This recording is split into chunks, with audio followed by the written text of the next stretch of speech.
All right, everyone. Welcome to the last day of FanX. How are we feeling today, everyone? Yeah. Oh, this is good. This is good. Welcome to it. We are going to be starting off with our Five Nights at Freddy's panel in literally 3 minutes. So if you guys are fans of the series, come on over. We got tons of seats available. We got a standing section here for you. Got some cosplayers. Got some really fun panelists. It's going to be a great time. So we're going to be spending the next 40 minutes chatting about Five Nights at Freddy's. Let's do it.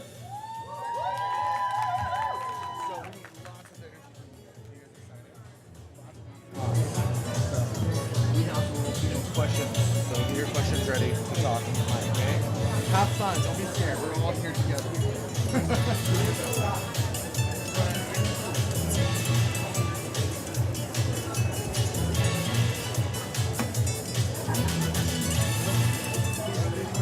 Oh, we got the whole crew here.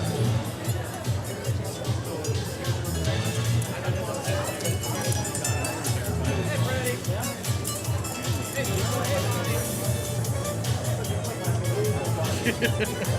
Look at how we deliver. Great. So these are just 2 notes for you. Yeah. 1, 2. Okay. Make sure they all know. Okay. Got it, man. You don't. You poke them with your sword. Let's see.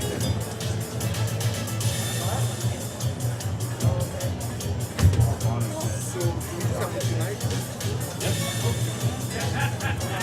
You can take them off the stands if you want. There's enough slack over there. Holy moly.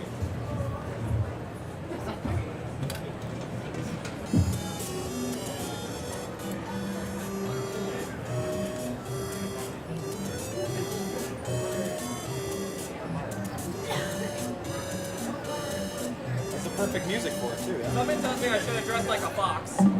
Just something.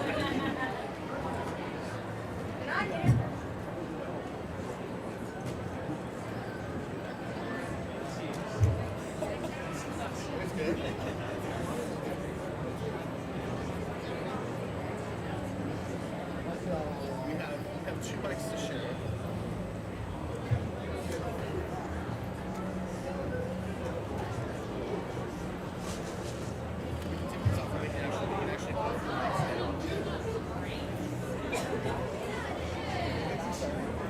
This is so fun.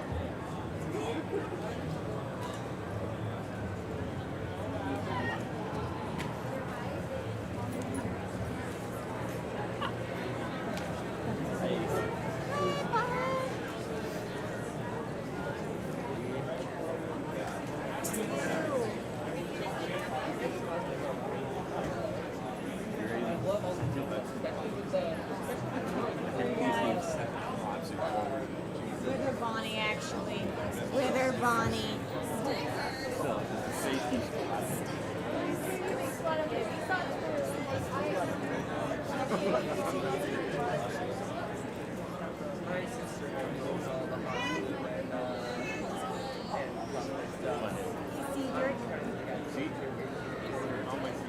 Hello. Oh, I love that. How you guys doing over there? We can't really even see you. Look at how far you are. No, I need noise. I can't see you. How are you doing? How has this week been for you guys? How's FanX been? Dan Farr can't hear that. You guys gotta go louder. That's what I was talking about. Hey guys, welcome to the panel for the Five Nights at Freddy's in 1 hour, asterisk in 40 minutes. This is an indie horror game, and it's turned into a media sensation. And who would have guessed that Five Nights at Freddy's would have a place at Universal Studios, also in the multiplex, also in all of our hearts. Am I right about that? Right? Come on. We gotta get this energy up. We're gonna have a lot of fun. Come on, who loves Five Nights at Freddy's? Very active. So what we're gonna do is we're gonna talk a little bit. Look at our cosplayers. We're gonna let them introduce themselves in just a second. But what we're gonna do is we're gonna just kind of talk with all of our guys here, give their opinions on things, on the game and whatnot, and the history, the books, the movie, the upcoming movie in December, right? December? Because I'm most excited for that because we're getting to see Ulrich and Matthew Lillard team up again in the second Five Nights at Freddy's. So that's going to be amazing. I'm a big horror fan, if you can't tell. My name is Brett James Bishop. I'm the writer director of The Shape of Halloween, which is a fan film that's going to hit YouTube on October 9th. It was filmed here in Utah, just like Halloween 4, 5, and 6. So it's kind of fun with that. I'm also starting a new YouTube channel called If You Like Reviews that will launch in about a month. So we're kind of early, just kind of doing a soft launch on that. And I'm going to let these guys introduce themselves again in just a second. So once we open it up to like questions, which think of questions as we're going, guys. We need you. So think of questions as we're going. We're going to have you step up to the mic. I'm actually probably going to be out there too, so you feel more comfortable and not so scared. But yeah, think of those questions, and we're just going to go and have an awesome 45 minutes of talking about Five Nights at Freddy's. Let's give it up one more time for FanX and for this panel.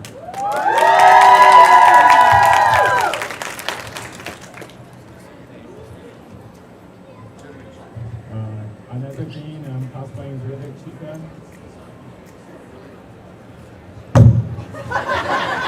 Freddie, drop the mic. I'm Lincoln Weiner, and I'm cosplaying as Wizard Freddy. I'm Alina Lavasser, and I'm cosplaying Withered Body.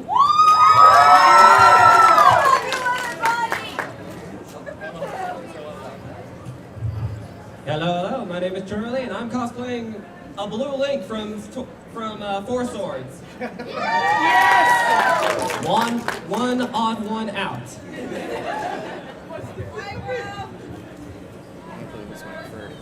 Okay.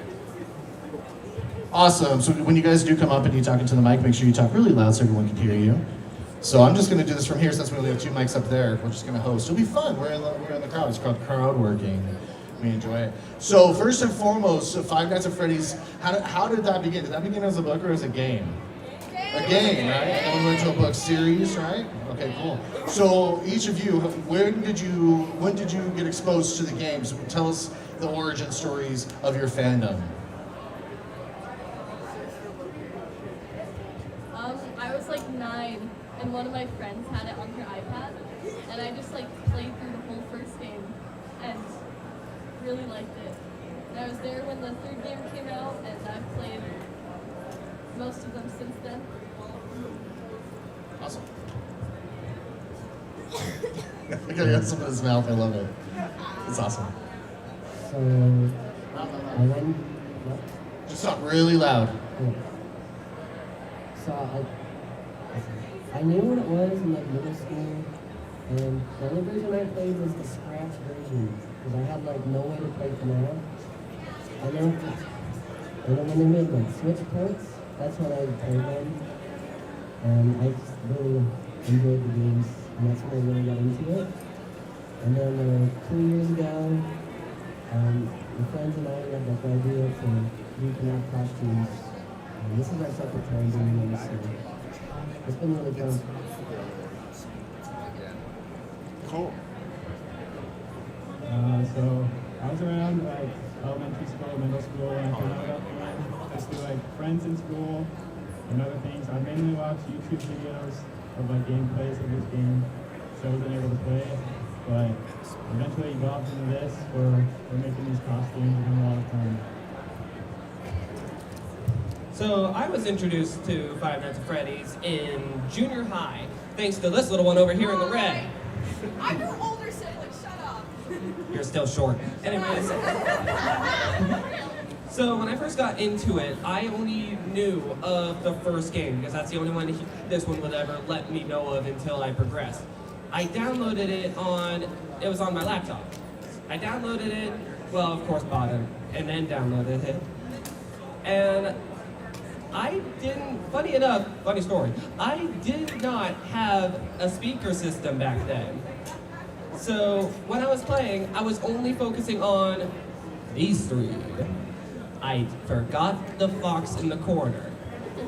So sure enough, that sucker jump scared me out of nowhere because no volume, no footsteps. And I fell over in my chair. That was a good time.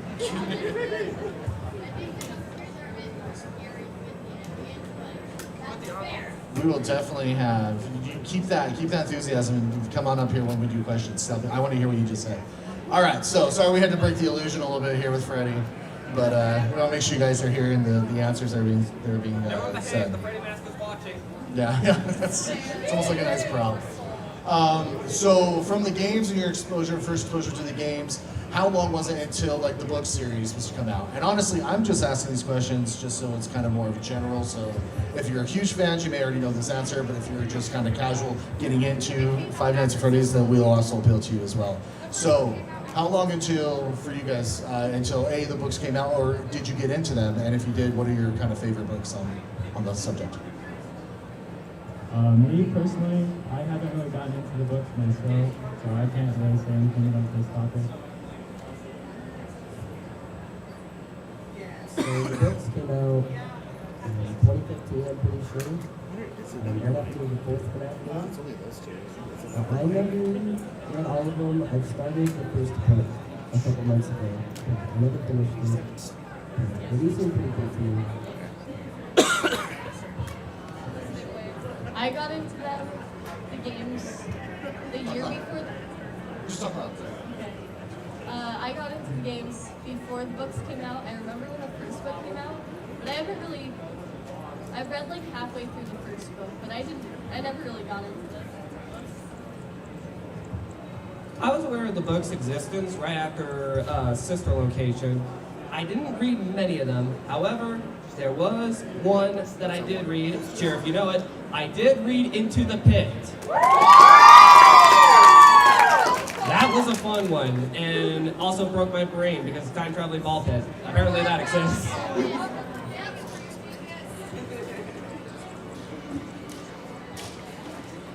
Oh, we're done. Shoot. All right. So we're just making sure you guys can hear us, and I feel like just this one mic is working the best inside this one. So I'll hang out up here, but I'll come see you guys soon. All right. So that was awesome. Love that. Now I know it's different type of mediums, and we're going to get to the film as well. But what is it that's really caught the attention of the fans of Five Nights at Freddy's with both the video games and the books? What do you think it is that's keeping it relevant and successful?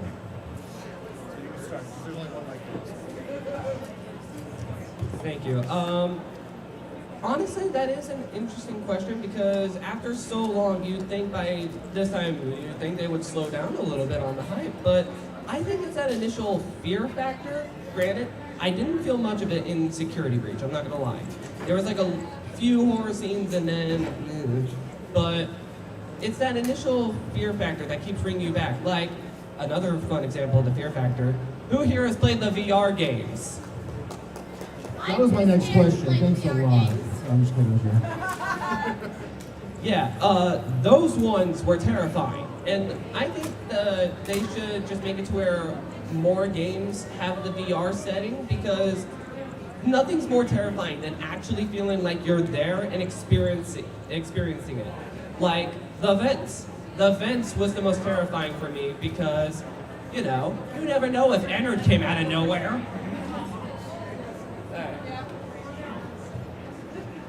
I agree. It is like the fear factor, but also like he's so good at just releasing games that are good for a big enough audience that it just like draws people in every single time. Thank you. Every single time. The release of the movies definitely helps. It's just like all the new stuff. Alright. What I think is like that first game just brought like a lot of attention because it was like so unique and different for the time. And after the first one was successful, just like 3 months, 4 months later, Scott just comes out with another game, and another like 5 months of just another game. And just like he always has stuff going on. There's always mysteries to solve, and there's always something coming out. There's always something to think about. And I think just that the consistent releases is what keeps it alive.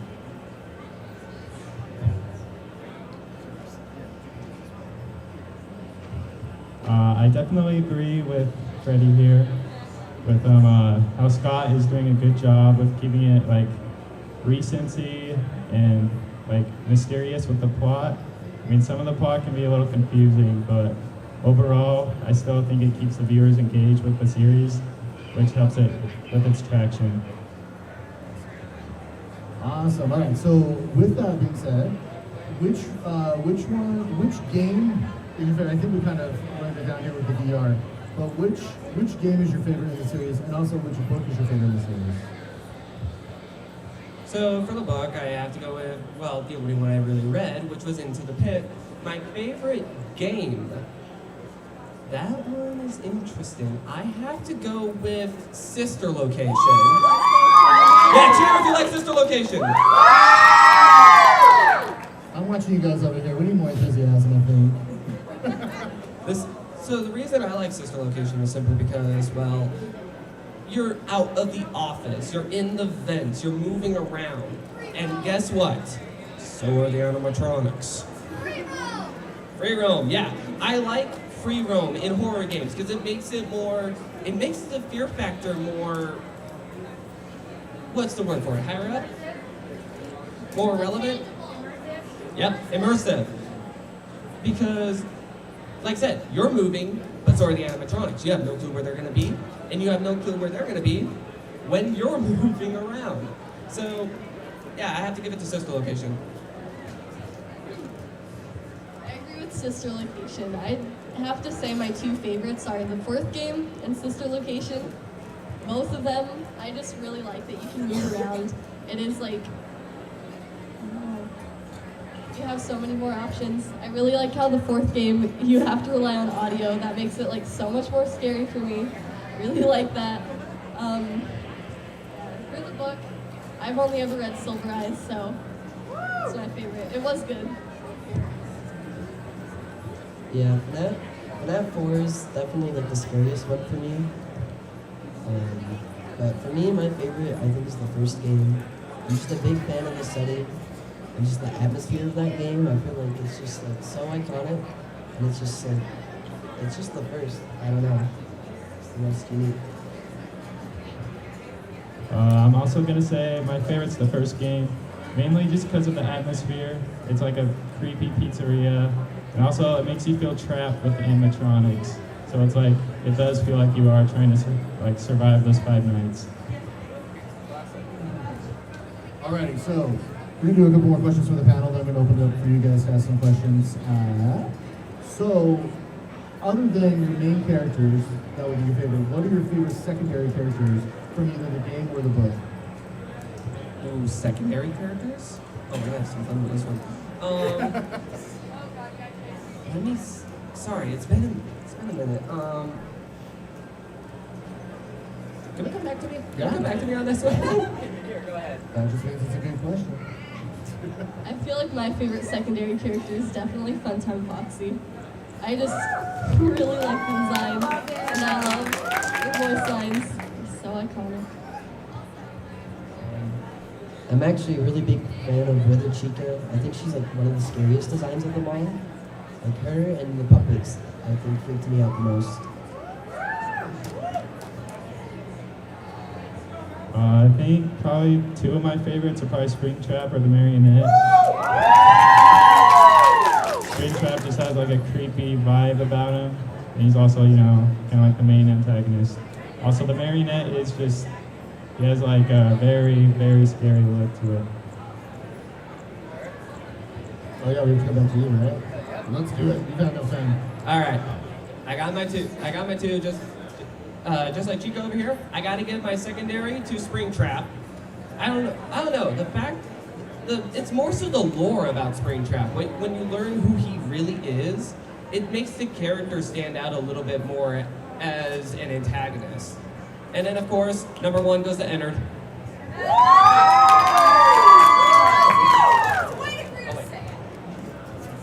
All right, guys. So let's shift a little bit to the film. In your opinion, let's just go kind of broad with this. How do you feel that the film did in regards to the video game? Now, I understand this is a huge, or maybe keep in mind too for your answer. This is a huge universe to adapt to a first film. How do you feel they did it? Was it successful? And on top of that, I'm giving you a twofer. what do you hope and desire for them to cover and include in the second film? I think the first film did a great job at explaining the world that is going on around us, but it lacked a little bit on the fear factor. Who noticed that during the FNAF movie there was a little bit of a less of a fear factor? Just a few jumps every so often, it wasn't anything special. I hope for the second movie they adapt more on that. Especially Mangle, and as this one's yelling at me, the Bite of 87. I would like to get some, I think the Bite of 87 is an important event that we should look over in the second film.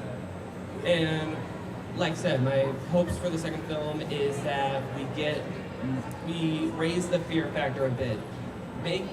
Make us jump out of our seat. How do we feel about that? How do we feel about jumping out of our seat in fear? It's almost like we need more than a PG-13 rating. Do you guys agree? Would it be better if it was a little more R-rated? Yeah. What about you guys? You guys are like totally different type of crowd. Yeah, but do you also think, though, maybe this will be a question if you guys want to answer this, ponder this one, and I'll open it up to you guys in a second.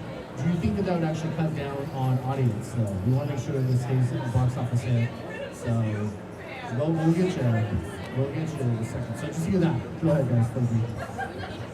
All right. My opinion on the first film, I think it's like really novel and fun just to see Five Nights at Freddy's on the big screen for that first time.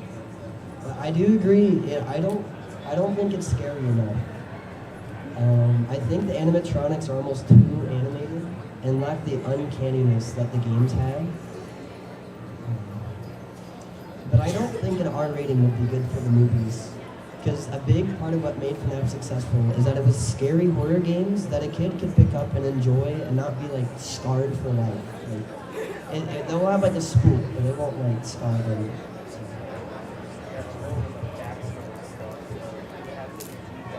So I think the first movie, I think it does a good job with the series. I think it does a good job like encapsulating how the children's souls are in animatronics, like how they're building like, you know, forts and stuff. But also I do agree that it does lack on the fear factor. But I think the second movie will fix that a little bit with the withered animatronics. So it'll be a little bit more scary.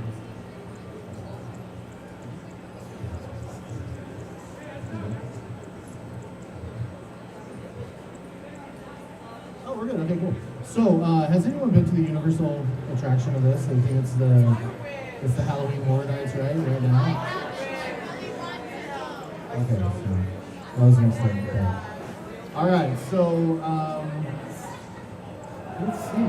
Should we open it up to you guys? Do you guys have questions? Are we ready to participate a little bit, or should we just keep going with questions for up here? I need you guys to respond. Come on, who's got some fun questions? Who's got some questions to ask? All right, so if anyone has a question, here's the thing. You want everyone to hear it. So there's a microphone right there. We'll have you step up and just ask the question into that microphone. I really super appreciate it. And talk loudly, please. Form a line, guys. No pushing. Which of all the franchise games do you think tells the best story? Which one tells the best story? That's a good one.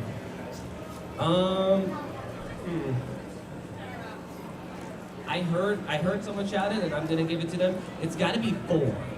That, in my opinion, because 4 went over, you know, the Bite of 83, Crying Child. No. I definitely agree. 4 has, like, in my opinion, the best, like, cutscenes, like, mini games. It's so fun to see, like, the backstory. It's not just, like, stuff with the main characters, like, serious stuff, but it's, like, what's going on in the background, like, how it all started. And I find that really interesting. I think the best story, I would say 3 is like the best story of the original game. Like I like how it ties together the first and second game, completing it by setting up the antagonist and setting his demise. Yeah, I like 3 as well. I'm going to agree with 3 and 4. I think 3 does a good job showing you the main antagonist with Springtrap or William Afton. I think 4 also does a good job showing a lot more plot points though, like the backstory and the Bite of 87 and stuff like that. Awesome. make sure you speak right to the mic. There's so much noise out here. But just make sure you can hear. Don't be shy.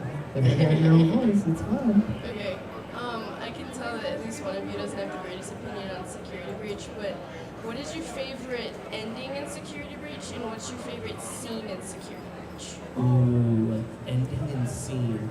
So I personally really like the ending where you fight Vanny. You know, and you learn that it was all the man behind the slaughter, or now known as Glitch Trap. And my favorite scene, y'all are gonna hate me for this. My favorite scene is dropping the bucket on Monty. Wow, that's a lot of hate, you guys. I don't hate him. I just think the scene's cool. It's funny. Stop coming out of nowhere, you stupid crying through All right, keep going. No, personally, my favorite was probably Roxy or Monty, like getting to take down both of them. When I played the game, I took down Chica first, and then Roxy, and then I went back and did Monty. And I feel like that, I don't know, I really liked the way. But yeah, my favorite scene is just after Roxy, when she's like chasing you down in the weird like scary underground area. That was so horrifying to me. And when you're running from like the endos, that was delicious. Alright. I avoided like any spoilers for Security Breach, but I have not finished it. Last I remembered, I did get through the endo part, and that freaked me out. So that part was pretty good. I'm just a real big fan of Glam Rock Freddy, and it makes me laugh. He's a silly guy. Big fan of him. Yeah. So I haven't played the game too much myself, but I'd probably say my favorite scene is like Roxanne getting destroyed by like the go-karts. And I don't know too much about the ending since I haven't played it myself.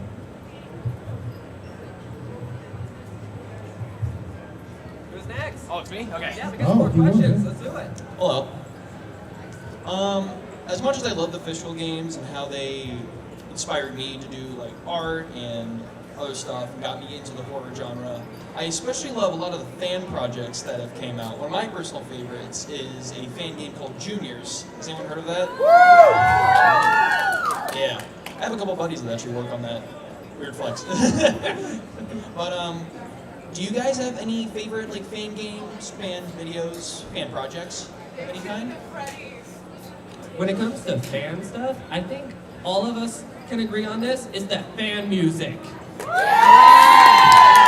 I love the fan music. My favorite's got to be Left Behind by DA Games. My favorite fan stuff is also definitely the music. I've been listening to it since I was little. It's just every single song is so good. But my favorite fan game that I've probably rewatched the most times would have to be Five Nights at Candy's.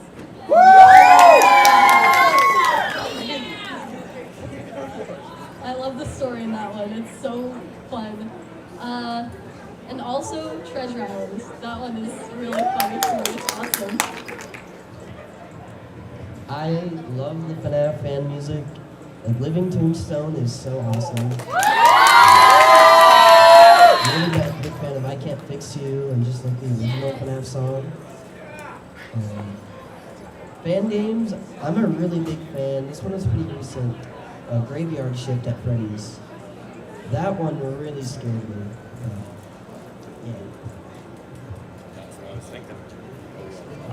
So I'd probably say one of my standouts is the like analog horror series, like the Walton Files. Also, my favorite fan game is also Graveyard Shift at Freddy's. It does a good job being like really creepy and scary. But yeah.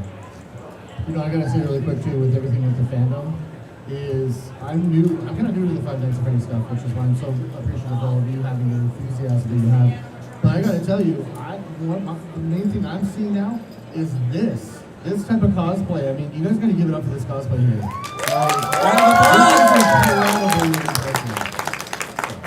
Speak right into the mic and nice and loud. I know that you said your favorite animatronics, but what's your favorite animatronic design? First off, real quick, love the cosplay. Give it up for Sun over here.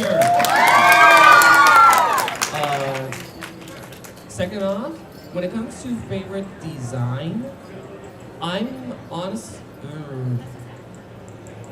I'm gonna have to go with the classic on this one. Let's give it up for Foxy. Foxy the Pirate Fox. I love that one to death.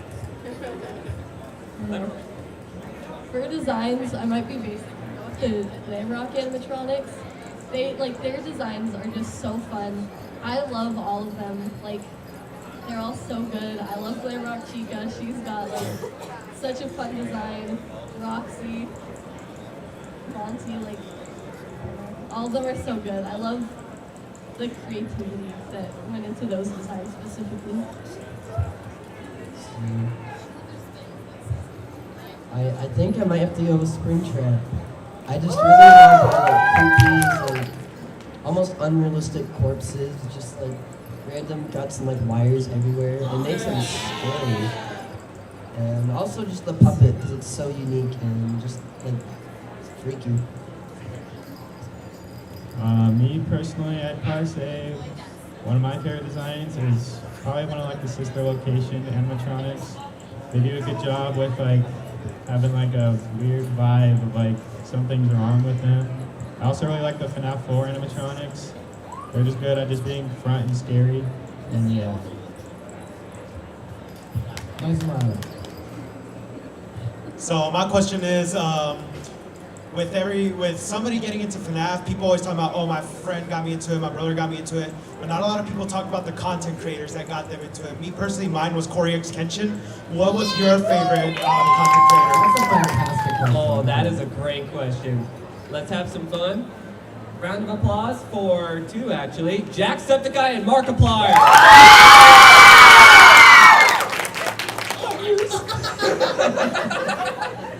Markiplier's the king of finance advice for we I have to go with Markiplier too. His first ever Five Nights at Freddy's video was just so influential to everything. It was awesome. And definitely Matt Pat too. Matt Pat. His theories just kept it going for so long. I admire him so much. I have watched those so many times. He's such an interesting guy. Love him. So yeah, before I did get into FNAF, I was keeping up with a lot of the game theories. I really like those original ones Matt Pat made, where they just uncovered the original story and all these details coming together. I think it really did do a lot for the FNAF community and made it what it was today. I think my two standouts are also Markiplier and Corey X Kenshin. They both kind of have they're just fun to watch, and there's a lot of iconic moments in their videos, so they're really memorable. All right. You're up. So we've talked about the animatronics a lot, but who's your favorite human character? Michael Afton, William Afton, Elizabeth, and why? Well, oh, we gotta be careful. Elizabeth's watching. We gotta be careful over here. Sorry, kiddo. I like your dad. William Afton for me.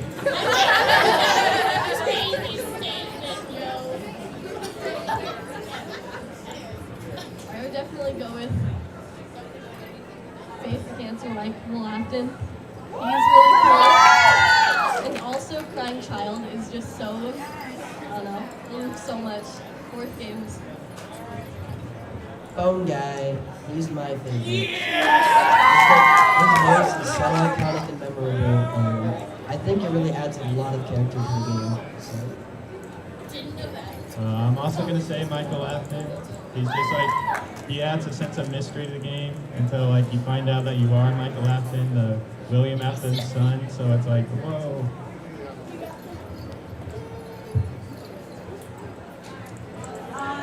So we talked about Matt Pat. I think from my memory, he talks about what year the bite happened. What year do you think it happened? 83 or 1987? So me You and can have to reiterate that question. so I think what they were asking is, do you think the fight happened in '83 or '87?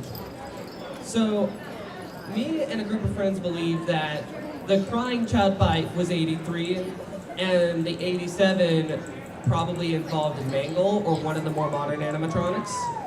Because there ain't no way Mangle didn't bit someone's head off. There ain't no way. I agree. In my mind, it's always been the two separate fights. The fight of '83, and then also the fight of '87 with Mangle. It's two separate incidents. So yeah, the fight of '83 was for sure up there as like a red herring. So people would think like Markiplier, they call it the fight of '87. But Was that the fight of '87?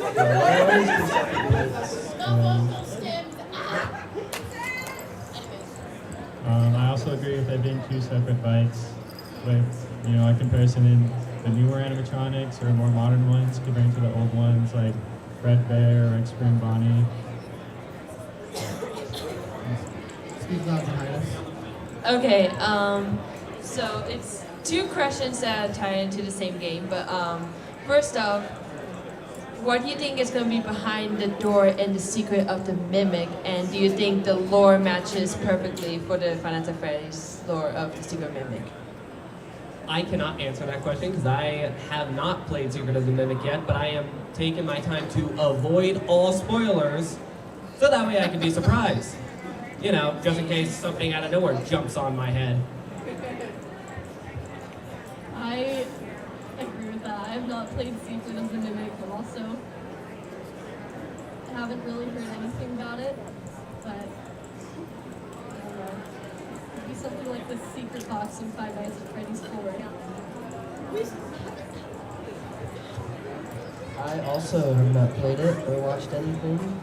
I do want to play all the FNAF games at some point, but I just get stuck on 4 and 6. I also have not played Secret of the Mimic, so I cannot answer this question. Sorry. I haven't played any of them, so only make it even worse. It's good, We and don't just to also have to- go ahead and make you all feel happier, Markiplier, the king of Five Nights at Freddy's, has played it already. Gotta keep that moving. Talk right into it, don't be scared. I just want to say, Michael Afton being like one of my favorite characters. I appreciate your guys' comments. But what's your opinion on William Afton's parenting? Because I've seen so many people like argue about this. Because I've seen people go, he was a broken man. Like Elizabeth died, Cece died, but he started building like the fun times. Like Elizabeth's death is first. Correct me if I'm wrong. Yes. He was building like things to kill children before any of his children even died, and like his parenting in like Midnight Motorists and FNAF 4 like say otherwise. So like, what's your opinion on that? Said it before, I'm going to say it again. I love your cosplay, and bad. But bad. Bad. Just bad. I believe CC died, but regardless, that means that he didn't take he didn't take precautions to check the spring locks in Fredbear's mouth, and then, circus baby. If he had, and I think it was actually neglect that led Michael to do what he did to Cece. So, yeah, honestly, I do not believe William Afton is a good parent. Horrible dad. Yeah, not at all. There was not like one good thing about him. All of his children ended up dead or Michael Afton. I can't fix it. It was, I don't know. He built stuff to kill children and then was surprised when his children were killed, so don't do that. Yeah. I'm a huge fan of the Mangle cosplay. It's very cool. Thank you. Yeah, I'm pretty sure Crying Child is the first one, but I don't think that's what made William Afton evil. I think, in my mind, he's just like always evil and always focused on like weird experiments. Especially with later, like as the series went on, it went more towards like a mad scientist kind of William Afton. I'm also going to agree with him being a bad father, he kind of spent a lot of his time with his robotics rather than his own family. And that ended up like kind of crumbling it. Awesome. Good? Suffices? Awesome. Okay, we're getting a little short on time, just a bit. So what we're gonna do is kind of like a lightning round, and that's really for you guys. So answer quickly, and so because we have all of you guys, right? Raise your hands if you're in line for the questions. Okay, yeah, so I want to get to all of you guys. So let's do lightning round really quick. All right, lightning round. Let's do this. My question is about FNAF 6. What was your favorite ending of the 3 endings there? The canonic ending where everyone burns. I like that one. It was very emotional. I agree. I like Michael Afton being scooped. I like the big speech from Henry. I also like the canonical burning ending. All right. Someone stole my original question, which was kind of rude. I'm just kidding. I believe But okay, sorry. Everybody said their favorite character design, which Springtrap. Awesome. He's my favorite. Anyways, who is your least favorite character design and character in general? Do you think? I'm gonna get back to this one. All right. Oh, there they are. I can't remember which one it is. It's like one of the chicas in Pizzeria Simulator. I don't think she's on it. I'm sorry. Scrap Trap for sure. I think it ruins Springtrap. I also agree with Scrap Trap. Good. So, if you could pick a So we're gonna hit FNAF character to be, like 45 after is fine, 50 is fine. If we could pick a FNAF character to be? Entered. I'm around in those we get vents this somewhere. I would definitely pick Foxy. I love Fox. Or Mango. Either of those, they're cool. I think I would do Freddy.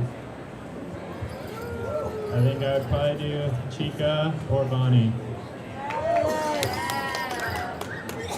which animatronic do you think is the strongest? Which one is the strongest?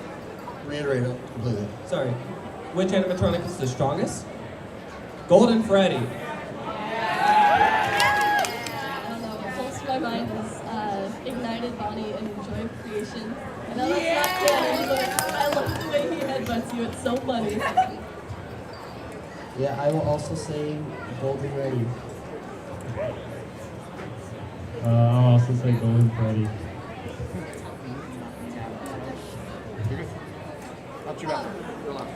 Who is your favorite security breach animatronic, and why? Favorite security breach animatronic? I'm gonna have to, honestly, off the top of my head, I'm gonna go with Moon. I really like Roxy. She's always been my favorite. She's such a good one. I really like Glamrock Freddy. He's so supportive and he's a funny guy. I'll also say Freddy. He's just a fun person to be around. Okay, so a lot of you mentioned Markiplier. What's your favorite Markiplier FNAF moment? Markiplier, FNAF moments. Oh, that's a good one. I'm gonna reiterate this one. Usually, the first night is the easiest on all the games, so I'm just gonna That one is iconic. He's not the Vine 87. I really like when he got jump scared and threw his chair. This isn't like a moment, but I really like the videos where you can see all the jump scares in a game and how he slowly just stops being scared. I'm also going to agree with the Bite of 87. It's just such an iconic moment for him.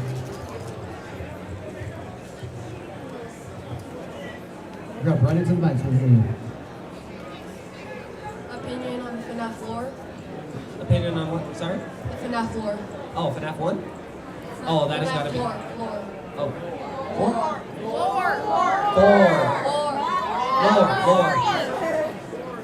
The lore. Complicated as crap.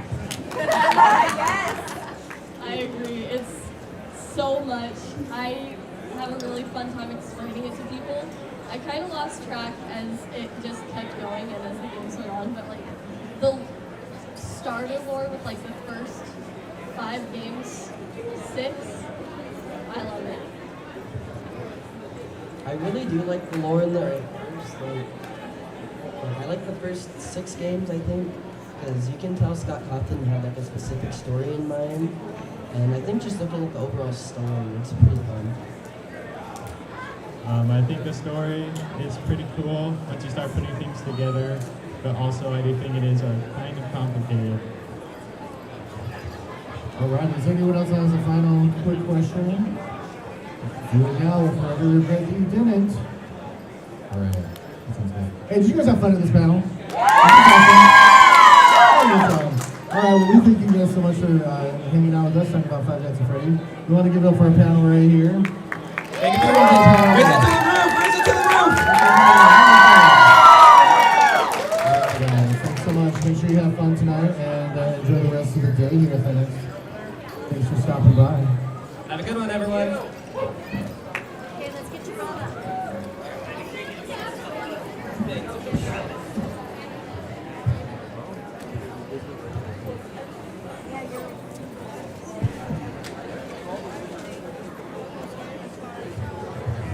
All right, that was super fun.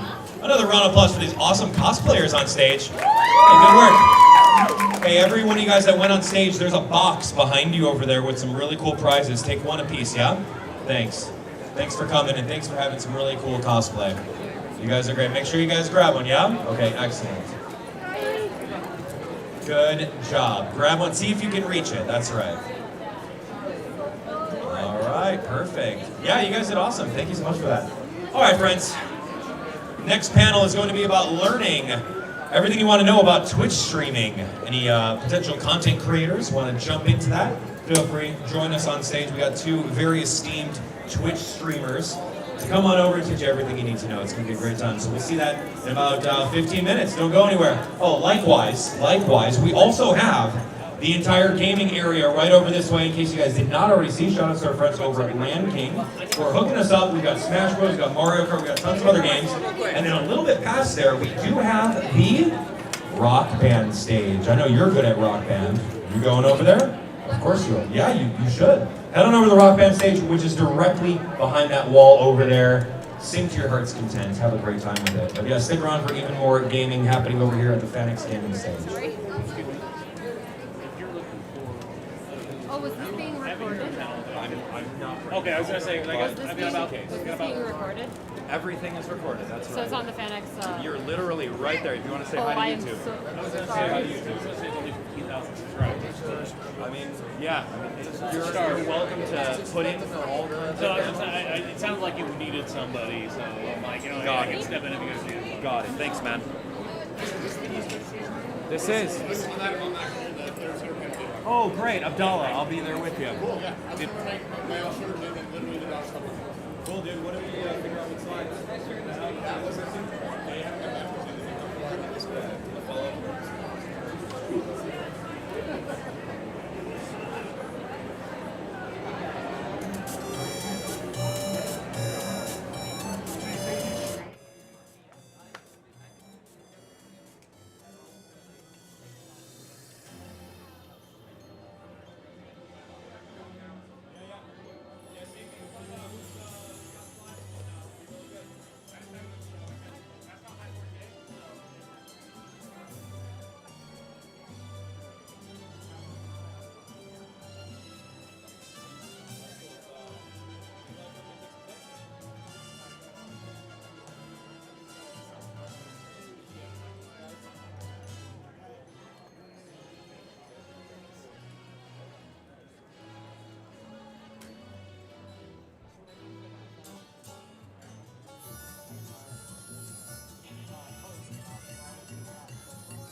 It's all good. Yeah, it's not gaming. It was fun.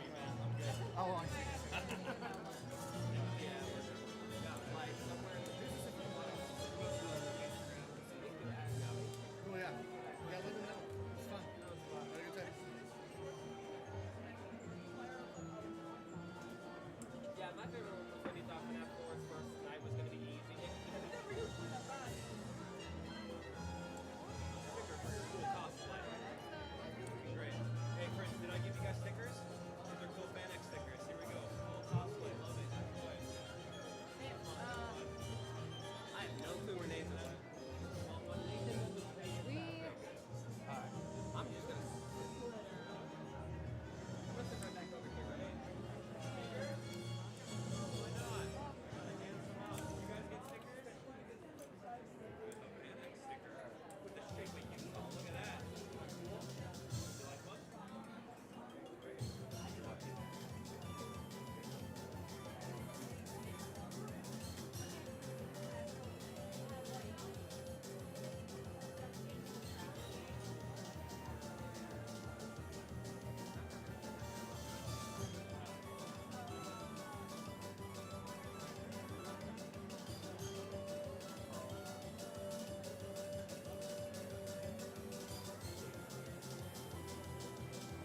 my friends. We got about 5 minutes until we get started with our next panel over here on the FanX stage. Oh my gosh, I'm so excited for this one. How many of you guys watch Twitch streamers online? Okay, that's great. Well, we got a couple Twitch streamers over here that are going to teach you the basics and beyond of getting set up, right? Of course, it's going to be a good time. There we go. Make sure you guys all subscribe. Use that Prime donation. What is that, Prime sub? Yeah, do that. All right, we need some sub gifters in the chat over here, right? Let's do it. Let's do it. All right, 3 minutes and we'll get started. How's everybody doing? You doing good? You enjoying the time today? Yeah, is this one speaker this time? Oh, okay, cool.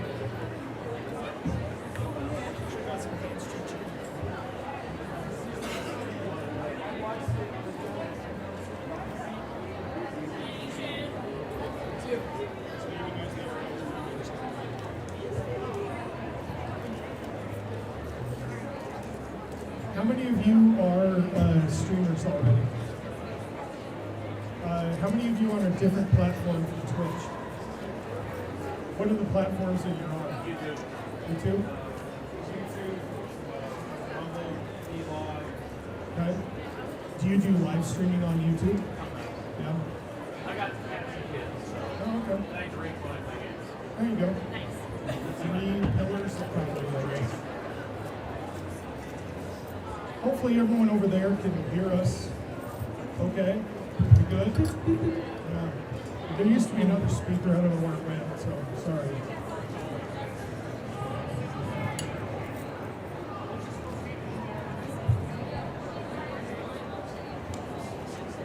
No, I tried.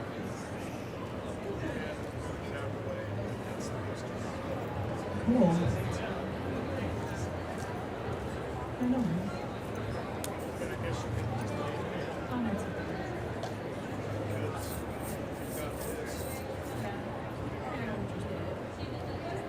My live studio audience. I never get to see faces.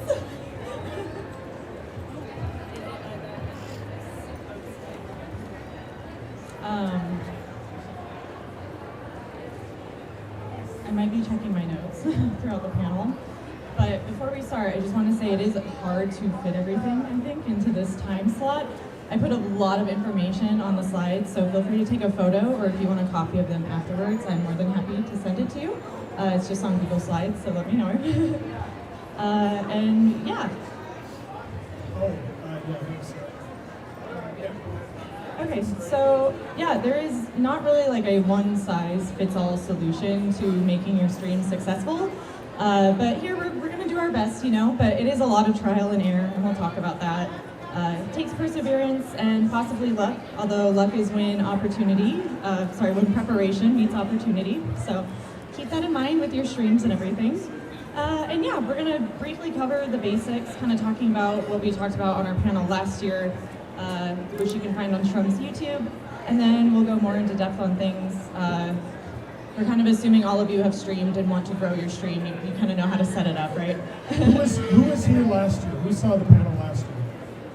No one? A few people. Well, hey. Tim's your my daughter. You have to be there. Okay, cool. So yeah, it's time to start. So yeah, briefly covering the streaming basics, if you want. I'll cover it. I think audio really is the most important thing. I would recommend like rewatching your VODs, making sure your audio is good, and even making sure you feel like you did a good job and were entertaining and engaging and stuff. You can learn a lot by watching your own content. Absolutely. Watch your own VODs, go back, check the levels. OBS is great for that. You can record directly to your computer, obviously, to check your levels that way. But, yeah, take advantage of audio, way more importantly than video.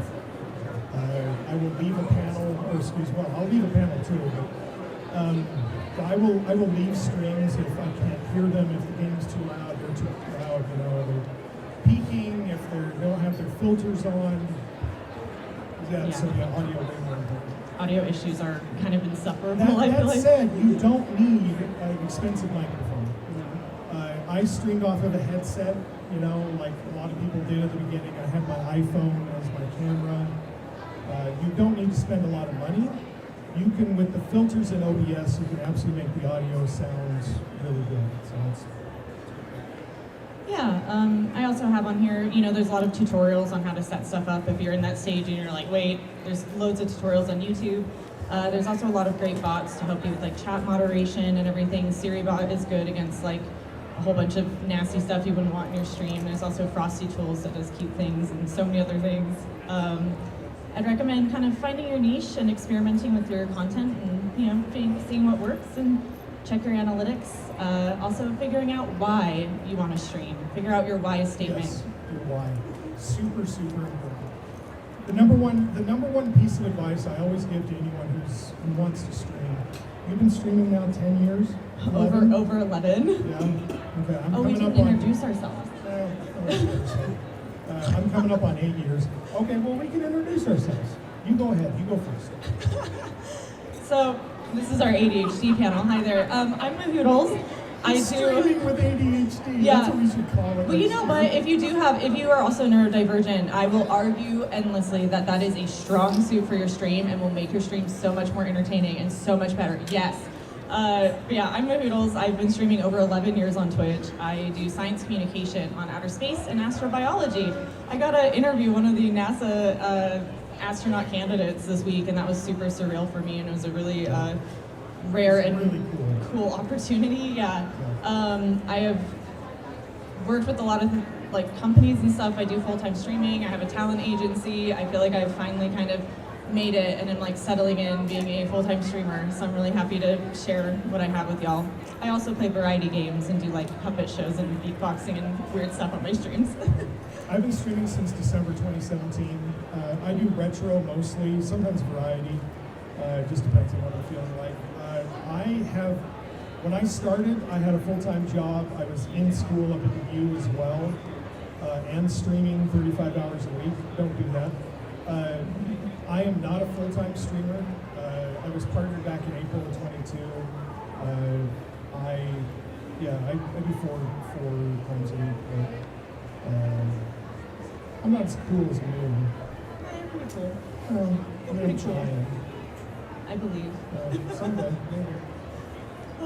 Yeah. Anyway, but your why statement, that's super important because the one piece of advice that I always, when people ask me, like, how do you succeed on Twitch? Like, what's the one thing you should do? Be honest with yourself. Be honest with why you're doing it, and be honest with the people that are giving of their time to watch you. If you are there to make money, don't be afraid to talk about that. Like, there's tact and decorum, but if you are going into it and you're saying, yeah, I mean, it'd be cool if I made money, but I'm just not going to talk about that. It would be nice. And then or I don't really care if anyone watches, but deep down you do, it's going to ruin you. And if you're not honest with your community, you don't give them an opportunity to help support you in your goals. It's not saying that they are going to support you. Again, people are doing this out of the kindness of their hearts. They're giving of their time, the thing that they can't get back, to watch you. Be honest with them about why you're doing it, and that's my number one. Yeah, so your why is super important. Yeah, I think part of that honesty can also just being like, thanking people for the follows or the money and saying, hey, that really means a lot. Like, I'm trying to go full time, or I'm trying to hit X amount of followers, and you're helping me achieve these goals. Like, thank you. So yeah, a little bit about community building and moderation. I feel like if y'all are already streaming, you maybe know a bit about this. It's Twitch. Make sure you interact with your chat. It's not so fun going into a Twitch stream thinking you can talk to the streamer and then they're, ignoring their chat or whatever. You can foster communities outside of Twitch, like on Discord and stuff too. Also, I am like a very strong advocate for setting your boundaries, like in real life and online and on Twitch. And I feel like that was game changing for my stream when I really made those and established those and held to them, not just by letting my moderators know and putting it in my chat rules, like these are my boundaries, don't let people be weird or make me feel uncomfortable, because if I'm feeling uncomfortable, someone else in my chat is probably also feeling uncomfortable. Right. So do those vibe check bans, do what you need to do, have those boundaries, and yeah. Yeah, no, I completely agree with you. Myself as a man on Twitch, I don't deal with nearly as much harassment. I'm a straight white Christian American male. Like, I'm the least persecuted on Twitch. So I don't have to deal with that as much, but I will say the vibe check bans I completely agree with. I my stream, I have a moderation like handout that it's I don't know, like 10 pages long of things that I want my mods to do, things that they need to be looking out for. I'm happy to send that to you. If you want to reach out, you can just show them on Twitch, send me a list, I'll send it to you. But it's, over the years, and I bet you can say the same thing, if you have a weird feeling about someone, even if they haven't broken any of your specified rules, they're just giving the wrong vibe, ban them. That's like trusting your gut instinct. Yes, And yes. yeah. It always, I have several times I have done nothing about it and just let these people go for years. And eventually they turn out to be awful people.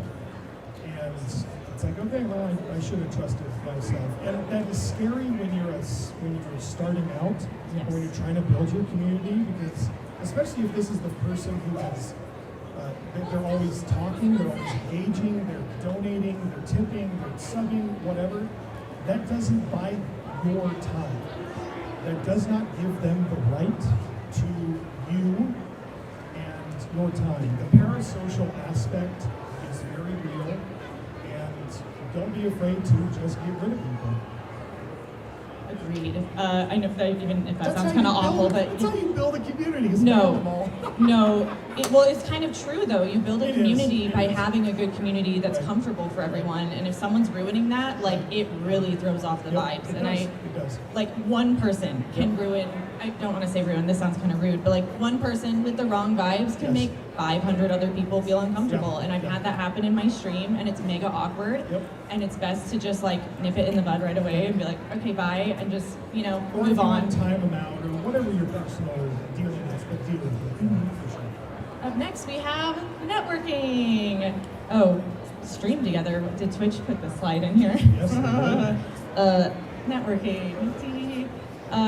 So yeah, make some friends. I feel like networking is hard, but not too hard. It kind of depends. I feel like any connections I've made has just been through like either just reaching out and trying, or being present in someone's stream and their community and really enjoying what they do and wanting to be a part of it and wanting to like genuinely support them. I feel like there's a difference between networking and like wanting to like use someone to benefit your stream, and I've seen both, and I feel like you can tell the difference between them.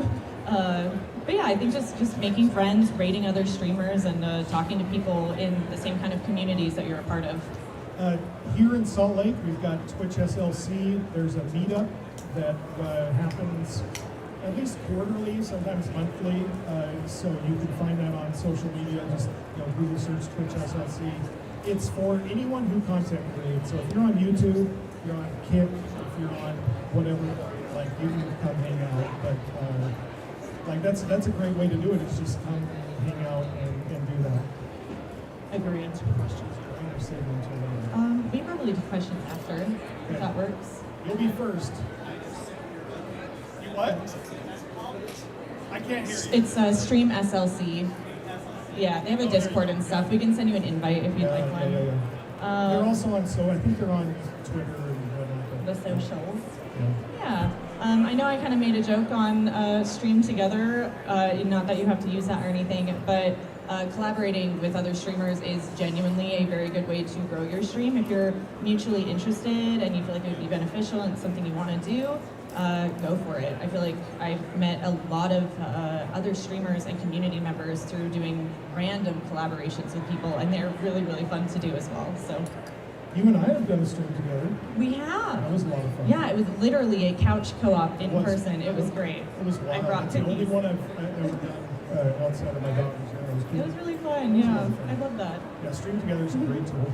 No, and on the lines of networking, there is that fine line between networking and what feels like cloud chasing. And I know that it's if you approach a streamer who is bigger than you or known or whatever, like that could be a little awkward. Just hang out in their communities. You like when people hang out in your communities, and just like when you are on and you are doing your stream and people are hanging out, you get the vibe from them. Like you, over the course of a couple of weeks, you get the vibe. That's the same thing you're doing, and networking is especially if you're in like a niche category, like networking in Fortnite, a little rough. Yeah. Networking in retro, probably a little easier, but yeah, networking, I agree. So up next, social media presence. Woo. I know you have a bit to say on how to stay anonymous online. You're right, I do. We both do. Well, you go first then. I mean, no, I mean, you can go for it. So, my dad is a private investigator, and he instilled in me a healthy fear of people growing up. And so when you start streaming and you're putting your information out there, and if you're not VTubing and you're putting your face out there, staying anonymous is important. To some people, to some it's not, but if it is for you, what tips would you say, would you give for how to stay anonymous? Yeah, so I feel like I don't have a private investigator dad like you do, but I did grow up on the internet and have, been there, seen that, and that made me be like, yeah, I should be aware of this. And I almost didn't start streaming on Twitch because I didn't want my face out there. I didn't want my voice out there. I was like paranoid. So I would recommend making like new social media accounts for your stream. If you make a PayPal for donations and stuff, definitely make that a business account because it will dox your name and it will show your email. So if you set up your PayPal with an email, make sure your email is not your full name also. I feel like that's the big thing. Some people don't care about it. I know a lot of streamers with their full name out there. I'm also friends with like a lot of scientists who are streamers, and obviously they have their name out there. They talk about the papers they publish and stuff. So it's like, obviously a personal preference, but in my opinion, it's safe to just, try to remain anonymous, go by your username, and we're all gamers for the most part, I assume, so we're used to that. PayPal is the biggest way I see people box themselves.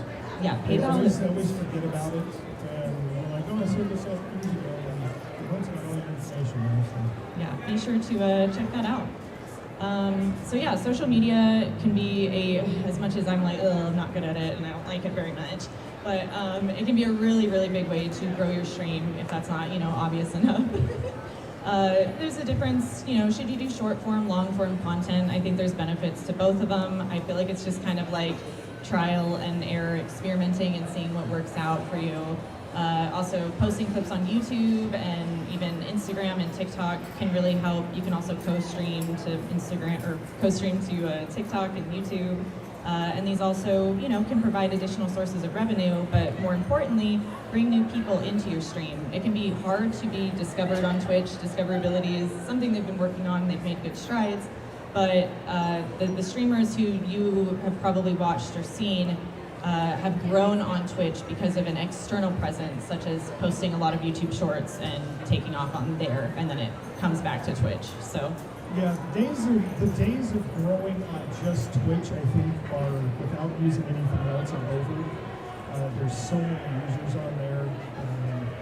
Unless you have something that is super unique and you're happy to get lucky and go viral on Reddit or something, like, you need to have multiple parts out there. And there are tools that will automate that for you. Frosty Tools is one that I use that can automate that for you. Obviously, encouraging people to clip. You could run clip competitions. I've seen people do that in Discords where, you clip it and the community votes on it, and favorite one gets a free sub for a month or a gold star or something. Do you cross stream? No, and I never post on socials. Oh, good. So this is do as I say, not as I do. No, this is, like I said, this is the recommended advice if you want to grow. Follow it or not, but if you have time, you can.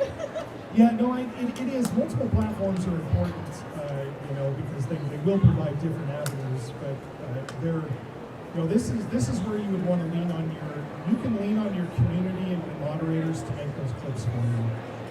Twitch's tools for resizing for mobile and whatnot are getting a lot better. Oh yeah. There are obviously people you can hire to do this for you. People. I have someone that edits my clips sometimes, $20 an edit or whatever. But, you don't have it is important though to get out there if you're trying to grow. If you don't care about growing, Yeah. but these social platforms are a big part of brands. Brands. I feel like establishing your brand as a streamer is huge and really important. That includes like the colors of your stream and what you have on your stream and other things like that. There's so much that go into branding. You can do a deep dive if you'd like. But I feel like that's really important to be aware of, and also, you know, be aware of what you're posting on social media if you want to work with brands. And kind of, you know, be brand friendly. You don't have to be family friendly, but be brand friendly. And yeah, don't be afraid to reach out to brands if you want to work with them. They like never reach out to you first, ever, I feel like, in my experience at least. I've had a couple reach out, but it's very email? How? Well, always have okay. Number one thing, always have your email on your social media. It doesn't. I don't care what platform you're on. Have your email on there because partnership managers, when they're looking through and they're finding people, like that's where they're going to email you from. Game devs that want you to try their games, like that's where they're looking. So always put your emails on your social media. But social media is something that brands look at. Advanced GG, they're here at the con today. They're an energy drink company. I've been partnered with them for 4 years now. And they're like social media, like that's their thing, that's what they need. Every brand is the same way. So you need to be able to grow your brand on the platform that you're on as well, but when you're putting together your media kits, not only is it your CCV and followers on Twitch, followers don't really mean that much CCV, but also your followers on social media and interactions there. Mm-hmm. Yeah, they definitely care about that stuff, and it can also help you get paid more, so yay. Speaking of avenues of revenue, don't stream to expect to make money. But there is a few different ways you can do. I don't know how familiar everyone is with them, but obviously there's Twitch subs, there's bits, having fun alerts and incentives I think helps people, you know, want to support your stream. Yes. There's also extensions like Blurp and crowd control. These are all, I think, great ways to kind of help monetize your stream, get people to support you. There's also PayPal or Ko-fi, direct donations. You can monetize, like I said, your social media if you're able to stream on like TikTok or something, for example. You can do merch stuff, like, you know, make your own merchandise. There's also affiliate marketing. It's not as much revenue. It's just kind of like you get like a small percent per sales or something, but it can be a nice place to start and like work with brands and build your portfolio in that. And there's sponsorships, which is exciting. Free keys, sorry, I'm like, what am I saying here? Free keys is what I was going at, are common and easy, but getting paid to play that game is a bit harder to get. But in my opinion and in my experience, just reaching out and kind of being like, hey, I'd love to, you know, give you a designated time slot on my stream to cover this content. I can send you my rates if you'd like. Just doing cold emails and reaching out and trying, I think, is important if you want to grow your stream and make money from it. Yeah, one thing I will say about affiliate marketing, that's the company being too lazy to hire their own salespeople. That's the company trying to save money and making the common folk do their marketing for them. I'm not saying it's a bad thing, I'm just saying you need to understand what you're doing. Affiliate marketing is like Factor. You know, hey, you bought Factor? Great, here's your personal code. Give it to friends, they'll get 20 bucks off. If you get 10 people to sign up, your next order's free. That's affiliate marketing. Mm-hmm. It can be fine, and if that's your bag, that's great. Just understand you're working for the company for free. You're doing their sales and marketing for them. And that's a sticking point I have, and it's hard to. A lot of brands, especially smaller ones, that's all they can do. There is sometimes, like with Advanced, for example, they have an ambassador program. Anyone can join. You get a little discount, you get a little cut, whatever. you meet certain metrics, you can be partnered with them, get a bigger cut, and get your own shakers, and get your own flavors, and things like that. So sometimes you can work up and things like that, but sponsorships they're hard, but you do not need to be a partnered streamer to make sponsorships. Yeah. I was 6 months off the I was in the middle of 2018. I was sponsored by MeUndies. It was just an opportunity, and that was cool. But the thing I wanted to say about bits, I'm gonna give you a tip and a trick here. So on my stream, one of the things that my community loves is I have, at the end of Grumpy Old Men, there's a bunch of outtakes of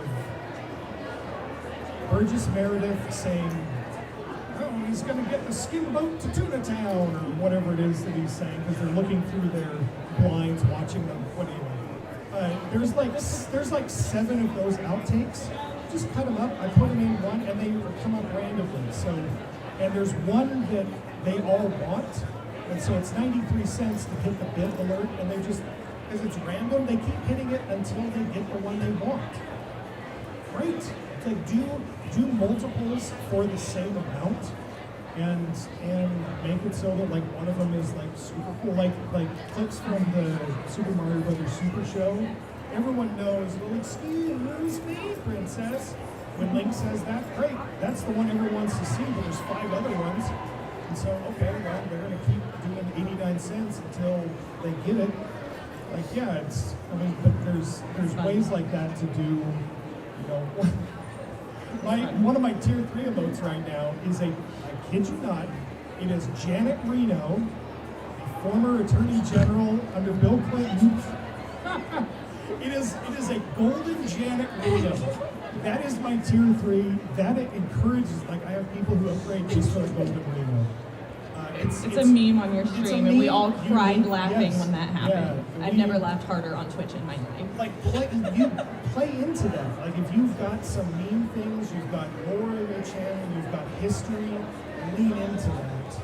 Use that for ways of generating more engagement. Agreed. And if you are having fun in your stream and you like your alerts and they're making you laugh, they're probably making other people laugh too. And, you know, it's a good time. So, yeah. How many of y'all in here would like to stream full time or are like curious about doing that? Okay. So. Does anyone here do it full time? Okay. So. I'm like, sorry, my brain is like, let's figure out time and how much time we have. I can kind of do a little bit of a speed run through this, and I'm more than happy to answer questions and like hang out and chat afterwards too. But just know if you do want to go full time, it, you know, is a big, scary leap. It is a business at that point. It is not just a hobby, and you got to do it on the days you don't feel like doing it. And kind of be aware, like, is this going to change your view on gaming or on streaming? If you are only playing one game and that's your thing, are you going to want to play that for the rest of your stream forever? Or are you okay with it changing, you know, like if you swap a game, your analytics and stuff might not be as good, it might not go well. Yeah, it's kind of hard. I've seen people, you know, kind of get cornered in a game. I felt that way when I was actually going for partner a little bit. I loved the game I was playing, but I was like, man, I just want to do something else and not this. Yeah, and I mean, yeah, it can be hard. It is really hard. I have always treated my stream like a business because I'm a professional photographer and I've been doing that since 2008. So I already have the small business part of it set up. I've got my lawyers, I've got my CPA, I've got, you know, all the people that do the things for my photography business. It's me, and then I can, you know, focus that on Twitch. But it does need to be a business. You need to do your competition research. You need to do your market research. You need to do your trend analysis. You need to look at your analytics. You need to have a business set up. You need to have an S Corp or an LLC set up. That's going to save you. I have never paid more than $100 in taxes on my Twitch revenue. And I've made, I think the most I've ever made in a year, you don't have to talk about this, but I know, The most I ever made in a year was $15,000 over the course of a year. That's not that much money. I mean, but if you factor in, like, it was like $10 an hour, I guess, for all the hours. But I didn't pay any taxes on that because I have it all set up through my corporation. I've got a Utah corporation for my photo business, and I route all of my Twitch income. Twitch pays my photo business. They pay my corporation, and then I have all my write-offs. Things like, and again, I'm not an accountant, so I'm not going to give you, legal advice or accounting advice, but there are a lot of things you can write off to bring that down. Just having Twitch pay you, and then you get 1099 at the end of the year, I mean, that's fine. It's a little harder to do it, but look into write-offs. And if you're running a business, why are you giving money to the government? You don't have to. Yeah, definitely good to track your income and expenses if you're at that point.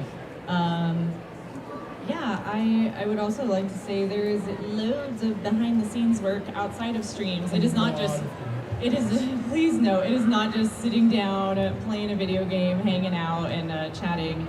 There is seriously so much work behind the scenes, and I think people who maybe haven't been there, haven't streamed full-time, don't know that. Lots of emails, other things, obviously setting up alerts, and just so much stuff. A lot of my time personally is, looking for sponsorships and opportunities, and doing kind of things like outside of that to try to grow my stream. Also trying to, take more time for a social media presence and everything as well. I have heard that it's recommended to have about like 200 concurrent viewers before trying to go full time. That really depends on your stream and where you're at, where you feel comfortable with, like making sure you have enough money to, support yourself and be okay. And that's, just obviously an individual choice No, for it's yourself. true, because when you're doing it, you don't have health insurance. You don't have retirement. And health insurance is expensive. You don't have any of those things. And so you've got to factor all of that in before you decide you want to go full time. If you have a job right now that does all that for you, sit down and figure it out. Because when you're doing it full time, you're self-employed. And it's a lot. Yeah, it is. It's a lot. I have, been there, done that with all the things, and it's like, wow, it's overwhelming. It's a lot. It is, and I don't mean to scare people away from it. It's just like finding your own insurance and like being your own boss, making your schedule, staying consistent, like being self-employed, doing your income and expenses. It's just a lot of extra, little work and things on top of it. Whereas if you have a job, it's a bit easier because your insurance is just there. You get the W-2. Your taxes are easier to do. Yeah, you're going to have to rely on more people, more professionals to help you, like getting your own CPA and things like that. The thing on here I wanted to comment on, streaming isn't stable income. No. That is... You got a budget. Yeah. It doesn't matter what you're doing. You cannot control the economy. You can't control the fact that in summer, for whatever reason, people want to go outside and touch grass, and so your viewership drops. And it's, what are you doing? But there's, we could have planned for the pandemic, and suddenly there was a boom in people watching. It didn't translate to money, at least for me. It's not stable income. No, and I think that's definitely good to be aware of because that can be a little bit stressful. But once again, if you plan ahead and are aware of everything, it won't be as like bumpy waters for you. I'd also recommend, as we kind of said before, reach out to brands. Try, put your email in your bio, and brands will reach out to you sometimes. You can make a media kit. I know Strom was talking about that earlier. Just go for opportunities. I wanted to do a quick media kit example if anyone cares. I feel like this is game changing. Honestly, this is an old media kit for me, but I feel like this is game changing. Feel free to like send a photo, or you can find this like pinned on some of my social medias. But you can see that I have like my Twitter, Instagram followers, my YouTube subscribers. I have my average viewers, unique views, the followers I have, minutes watched on my stream. These are all things that brands care about if they are going to pay you and work with you. And I think when you approach them or you're talking to them and you have all of these stats ready and you know your stream, you know your audience, you know what would resonate with them, they're like, oh, this person's a professional, they know what they're doing. I feel like this is going to be beneficial for us to work with them. I've put things that like I've worked with on my stream as well, just so people know. And I've also mentioned things that I'm available for, like I really want to get into voice acting, for example, and I haven't done any professional work. I don't even have my voiceover reel, but I feel like I could do a good job and like be upfront and honest with people with that. So I've kind of put, you know, a few aspirational things on there, and a short little bio about myself too. So yeah, don't forget your email in your bio. Put your business email on here also. And yeah, it's good to reach out to brands with your media kit, or maybe after you've had an interaction with them, you can send it over. I will say that just like you need to be protective of your space online and be quick to ban and whatnot, be protective of your space when it comes to your social media.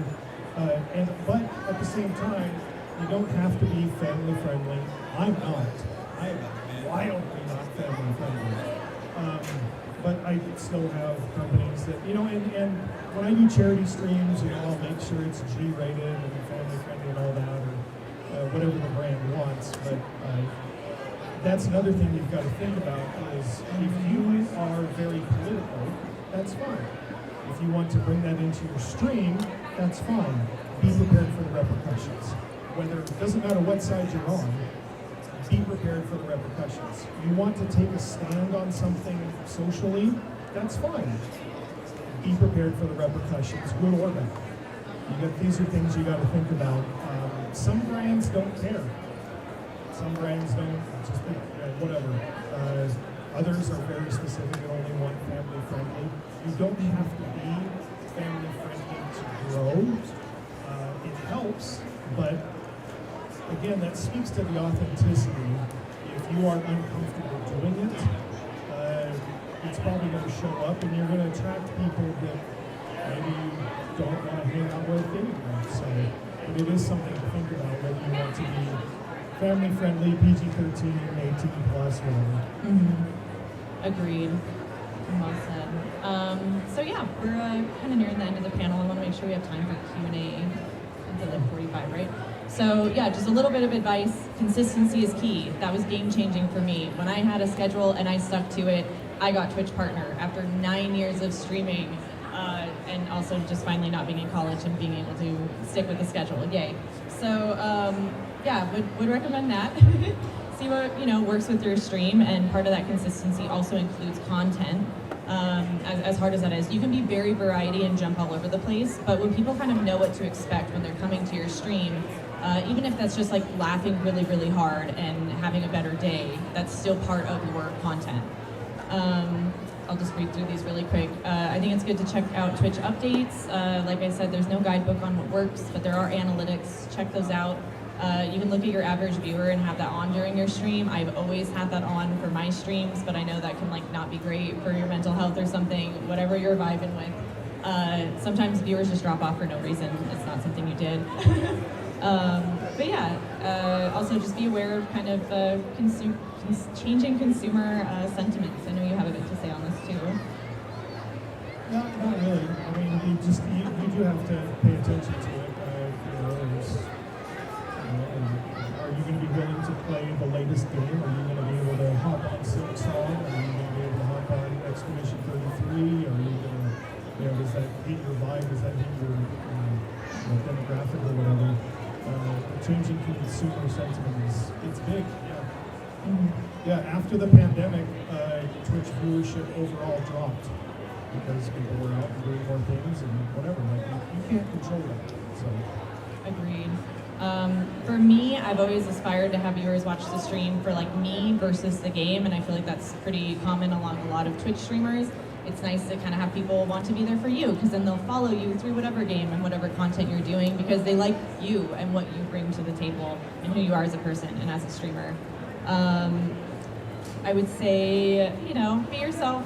Turn it up a little if you want, like personality-wise or something. It can always be a little extra fun. Be wary of burnout. No cross-streaming, cross-platform streaming can be worth it. Yeah.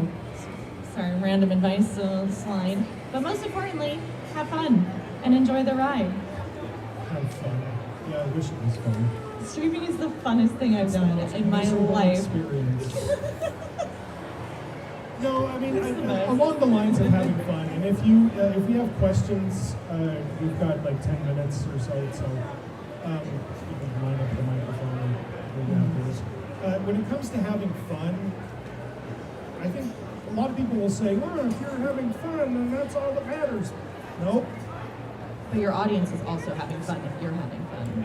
That is the best scenario, but there's been plenty of times where I've played games that I don't want to play, but I know they are good for viewership. Or there are games that I really want to play that I know are terrible for viewership, so I can't play them. And if you're streaming for fun, then okay, that's cool. I get that. Whatever. Yeah. But if it's a business, it's not always fun in games. That is very true. You know, you just got to decide what's important. Again, it goes back to being honest with yourself. Mm-hmm. Agreed, and thanks for pointing that out too. Yeah, just be aware, I guess, Twitch and content creation is ever changing. Do your best, check your analytics, rewatch your VODs. Know some things are out of control, but I think consistency and perseverance really goes a long way with streaming, especially if you want to be full-time. And yeah, hard work pays off, I feel like. Thank you. Does anyone have any questions? Yeah, go ahead.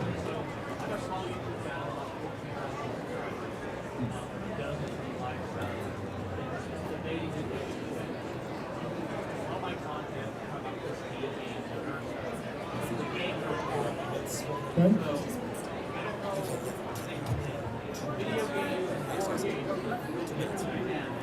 Twitch is not just some questions about board games. Yeah, board games. Okay. Twitch is not just video games. There's stuff on Twitch for everyone. I've seen people woodworking, metalworking, car mechanics, painting, music, karaoke, video games. Like everyone thinks it's for video games, but it's not. If you've got a good way of presenting it, you've got an overhead cam looking at the board, you've got one view, you've got whatever, like that'll totally play. I have a dozen friends that do D&D campaigns on stream. Yeah. So you absolutely can do that.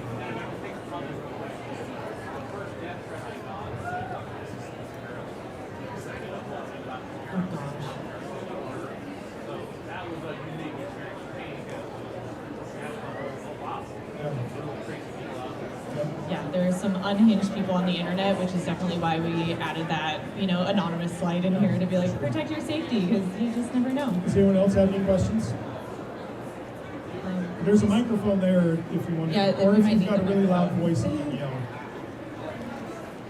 Clair, Obscur.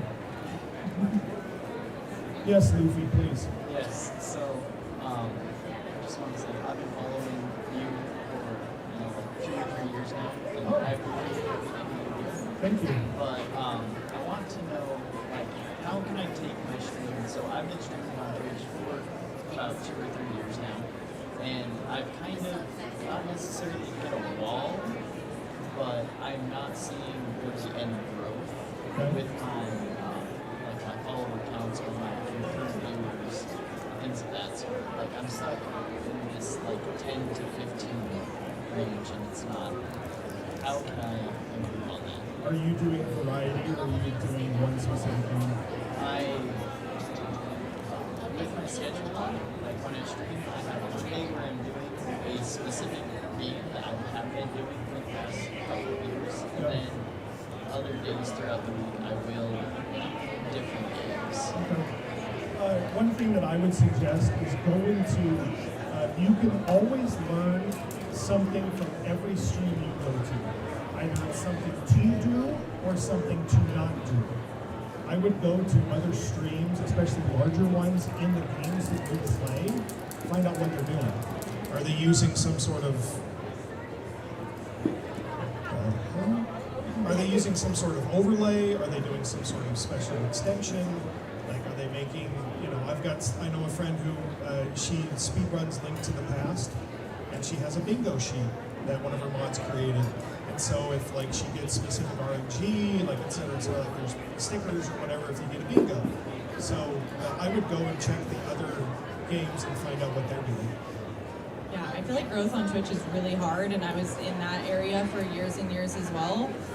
I feel like just, yeah, kind of being consistent and keep going, and growth kind of happens over time, and making sure you foster a community of people, you know, who are coming back to your stream. For me, I feel like kind of dipping into different categories was really beneficial and helpful. And when Twitch came out with like the recommended sidebar, that was nice. So that's part of like my behind the scenes streamer brain, is like every now and again I'm gonna go from the science and technology category into just chatting because it's a more popular category, and I'll go on people's sidebars of streamers that also watch just chatting, and then they might find my stream or something. So yeah, that it can be kind of good to, like, I guess, diversify like the categories that you're in and see how your performance is in those categories, and then stream more often in them if it's going well. And that's kind of part of like looking at the analytics and seeing where it goes. And Twitch will also recommend that in the analytics to you, if that makes sense. Cool. Awesome. Is that good? Thank you. Thanks for the question. Appreciate it. I know you had a question also, if we have time. Yeah. I love your cosplay, by the way. You look amazing. Thank you.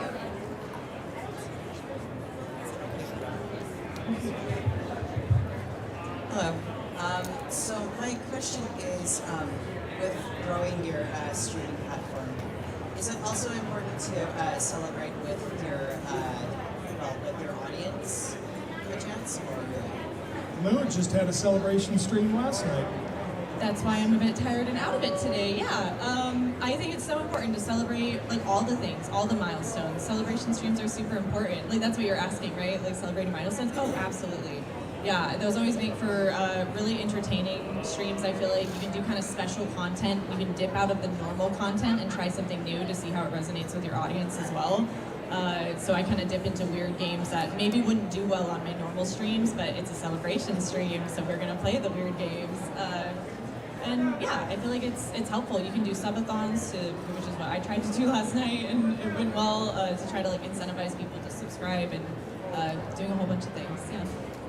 I personally have never done celebration streams. I've celebrated my birthday like once or twice, but beyond that, I've never done them because for my community, it just doesn't. It's not the right vibe. So. I feel like I celebrate all the things, but I'm not doing like a celebration every month. But I do celebrate like my stream anniversary because I've been streaming over 11 years. Yeah, I celebrate my partnerversary. Yeah, the partnerversary, that's significant. Birthdays, okay, I celebrated my computer's birthday also, but that's kind of like a meme on my stream because we do a whole thing. So yeah, I feel like whatever vibes with your community and whatever stuff you want to celebrate, like absolutely. Absolutely, yeah, it's good. For sure. So it just depends on the audience, essentially. Yeah. Yeah. Yep. I think that's it. That's all we have time for. If you have more questions, please see us on the side. You can find me, The Real Shrum, on all socials, except on Twitch. I am just Shrum. I'm the Hoodles on all of the socials. I also have business cards and cute little things of my emotes if anyone wants any. Yeah, and we're always happy to answer more questions either after this panel or online or whatever. Thank you all for coming out. We appreciate it. Have a good rest of your day.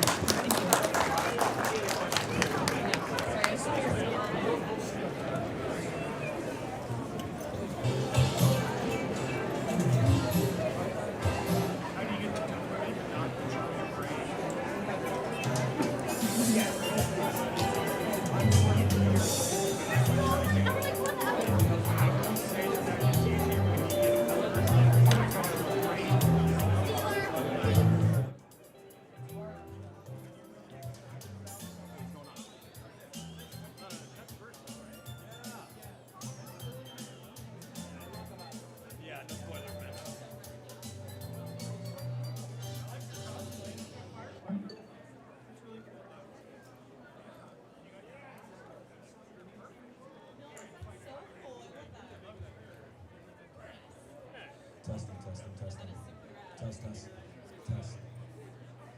What are we noticing? Test. Test.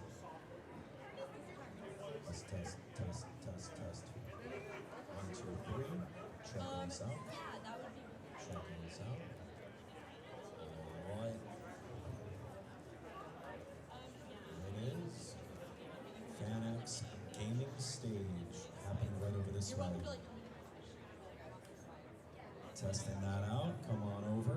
Expedition 33 panel happening in about 15 minutes. In case you guys are fans of that game, come on over.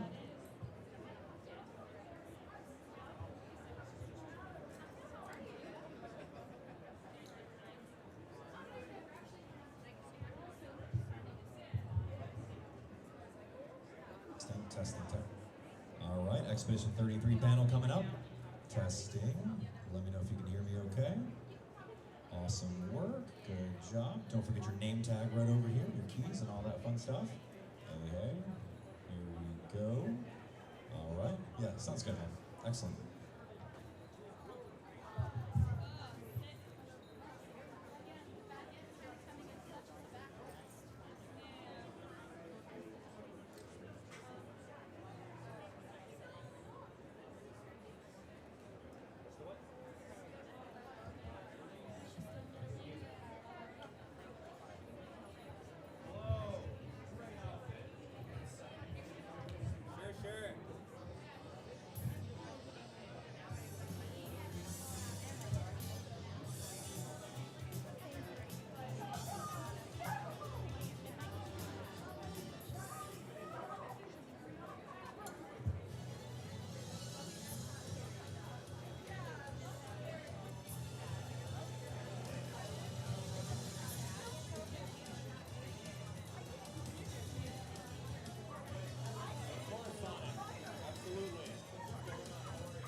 Test. See, I'll just sit back a bit when I do it.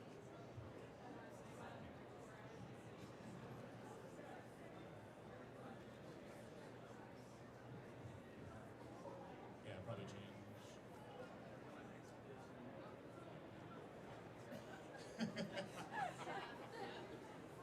Close your eyes. Tell them to close their eyes. Everybody. Pay no attention to the man behind the curtain.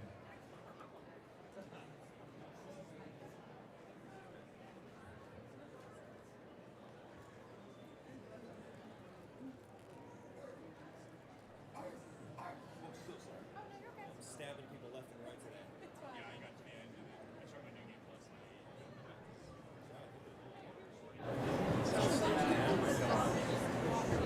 And then all my team was sending me to all of so I was like, you're charging me. All right, everyone. Welcome to our Expedition 33 panel. How many guys fans of the Expedition 33 Clair Obscur game? Yes? Okay. We're all here. Great. I see a lot of cool cosplay. Awesome. I've got some fun prizes for you guys. If you guys are in Expedition 33 cosplay, stick around until after the panel. I've got some really cool goodies for you guys. Thanks for coming out. We're going to get started in just 1 minute. So hang on tight. If you guys are within earshot of my voice, come on over. Talk about the literal best game of the year. Game of the last like 10 years for me, truly. Like I play all the Nintendo games and like I played through this game and it was literally the best thing. Nintendo's got nothing on this. I don't know why it's not on Switch too, but anyway, we're gonna get started. Thanks for coming out. Now, I cosplay as SKA every day. This is like my normal look. So does that count? I mean, totally. Okay. Mon ami. I am going to murder French names, just so you know, because I can't do the R's.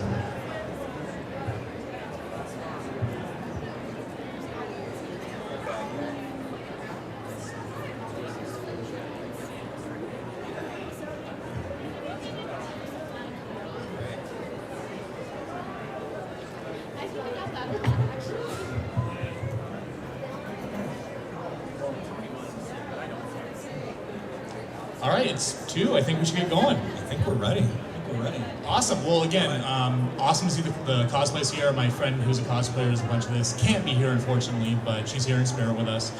But yeah, Clair Obscur Expedition 33 kind of, I think, surprised a lot of people when it came out. And then, like you said, went on to become definitely Game of the Year runner. And that's what my vote is for. But anyways, let's get started. So let's start down here. Go this way. Tell us who you are, where we can find your stuff, and who's your favorite character? Oh, that's a good one. Okay, my name is Abdallah. Hi, welcome. It's good to see all of you guys. Thanks for coming out to the FanX gaming area. In case you guys didn't know, we've got video games over there, we've got Rock Band beyond that wall over there, and we've got tons of panel content all day. Anyway, yeah, Abdallah Smash on YouTube. My favorite character, you guys can guess. Okay, I'll let you guys guess. Yeah, Verso for sure. You may or may not know who that is, depending on how far you played into the game. And of course, we're going to try to keep this as spoiler-free as possible. Who's never played Expedition 33? Okay, we'll keep you guys in mind. But do download the game. It's like, what, $45 digital? I think it's still on Game Pass. Okay, there we go. There's no excuse now. Just bump it up to the front of your wish list and your backlog. Just do it. Awesome. I'm Jared Anderson. I don't really have anywhere you really need to find me, but I'm really excited to be here. I've been doing specifically audio for years, but especially in college, I dabbled a bit in gaming, as in helping make games, 3D modeling, things like that. So I'm pretty excited to talk about this one. Awesome, and then my name is Adam McDonald. I'll be your moderator. My specialty is more in film. I'm a local film critic for Big Shiny Robot and Big Movie Mouth Off, also part of the Utah Film Critic Association. So for me, this was awesome because you really had like that kind of film aspect to it and a lot of the stuff. Dude, favorite character's gotta be SK. I mean, duh, he's like the heart of the whole thing. But so that's where I'm going with this. But yeah, so we're gonna get into some conversation. I fully believe that you all are part of this panel too, and I love audience participation, questions. So when you got a question, don't wait till the end, just go stand up over there, we'll call on you, because you're a lot more interesting than I am, trust me. So, all right, well, let's start down with you, and we'll go this way. Let's talk about it. Give us a little bit of gameplay for those that are unacquainted. So, the gameplay, it's very much like turn-based combat, kind of what you're used to with old school Final Fantasy. Then you throw in some quick time events. So suddenly you're in the middle of a battle and monster attacks you and you gotta parry it, dodge it, or jump it, depending on the enemy. And if you don't, you're gonna get your butt kicked. That's right. I have. Yeah, curious. How many of you guys have ever played like, Super Mario RPG, like way back on Super Nintendo? Like that time-based battle with time-based attacks is literally the epitome of this game. But you're going to be adding so many layers of potentially blocking, doing parrying to do counter attacks. And one of the things that I really love about Expedition 33 is that you're not just stuck with 3 characters in the game. There are a bunch of characters, I won't spoil who they are, but each character has their own gimmick of how they battle. It's not just, Pokemon where you press the A button to win and, type charts. No, it's find out what kind of equip you put on, what kind of accessories you put on to boost those equips, and go from there. Battle's just amazing. So, yeah, what do you guys think? Yeah, that's all you. There we go. Talk and play, or not. I can keep on going. I mean, I think. Yeah. I guess we'll talk about the menu over here. So in certain RPGs, you have your archetypes of, you have your healer, you have your DPS, your damage dealer, you have your tank that, takes all the hits while the other people attack. You've got so many different archetypes, but in Expedition 33, the great thing about this is that everyone can do pretty much every role. You have a lot of characters like Mael over here, a main character in the game, does a lot of strong, fast attacks. Who else do we have? Like Lune is, non-spoilery, very beginning of the game. Has a lot of very cool elementals, such as, lightning, fire, what do we got? Earth. We've got, I don't remember what else she does. She does like this elemental Genesis attack at the very end of the game that just blows everything up. But yeah, as you can go over here, you can see that there are different weapons. If you want to go into weapon screen, the cool thing about the battle content is that each of the weapons has their own different element to it. They have their own passive skill depending on how high you level them up. And you can really customize that based on how you want to play. And honestly, there are some very cool meta builds in Expedition 33 that can knock out enemies in one hit. But it's also up to you to figure out what you want to do with those characters. And then outside of weapons, we have equips such as Pictos, if you want to take a look at those over there.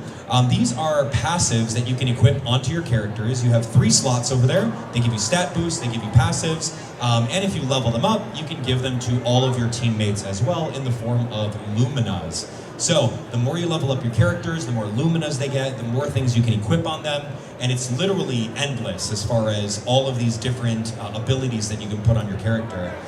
So that's one of the reasons that I truly love Expedition 33 is, it's not just press A to win, it's very specific on what you want to do. If you want to keep it super casual and actually just press the A to win, you could do that. But like, I'm definitely the game player that's gonna like min-max everything and figure out like what are the best ways of doing the massive amount of damage. So yeah, let's talk. So actually, I do have a question regarding that because the Pictos and Lumina, system is very similar to what we see in other games. I mean, you've got Materia in Final Fantasy VII, you've got Tactics, which the remaster's coming out. Who's excited for Tactics, by the way? Yeah, that'd be cool. Thank you, already pre-ordered it. And you can take other abilities and equip them to other things and really customize your character. But Jared, I want to pass this over to you. What does this do so much better that makes it feel so unique when it's really just, it's borrowing very, very well from other games? So this is kind of interesting. The guy who designed this system, so the staff, especially the original staff that designed this game, was really big on JRPGs. Like, that's no surprise. The guy who designed this system wasn't. He actually didn't really play JRPGs, from what I understand. He did a lot of other kinds of games, but his focus on this, he said, I'm so glad that this isn't like an online game where you play with other players where you have to worry about balance, because I want people to be able to make a broken character. I want them to be able to get into this world and you have all of these things together. You've got Luminas, you've got Pictos, you've got weapons, you've got their, well, not just abilities, but there's all these things you can put together. And it feels like you're in this world where you're trying to make yourself powerful enough to survive. Because eventually, like we just saw a minute ago, I'm way too high level for some of those enemies and we killed them in one shot by accident. But you're gonna need that for some enemies at the end of the game, where otherwise they are just impossible. You feel like you're gonna attack over and over and over again and they're gonna swing back and you're just barely scratching at them, so you really have to fight to find those combinations. And I like that they did that. I don't know if that's the question. I mean, no, it definitely does. It's like, it does allow you, like you said, to be OP. And I'll give one piece of advice. It's not a spoiler, but the game plays out in 3 acts. And Act 3, there's a very, very big temptation to go over level. Don't. It will really take away from the experience as you move through it. I'm not going to say what you're going to do because I don't want to give it away, but there is a certain point in the game where it does fully open up where you can do what you want. Go level up then, otherwise you're going to miss out on some fun stuff. So what do you think? What makes it so unique?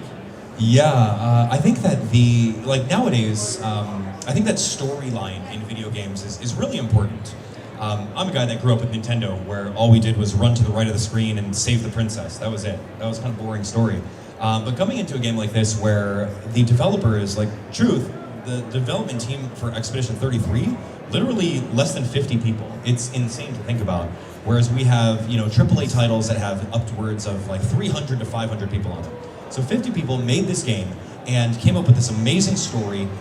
Again, not going to spoil what exactly is going on with the story, but it is so good. You think you know what's going to happen, and then it just flips it on its own.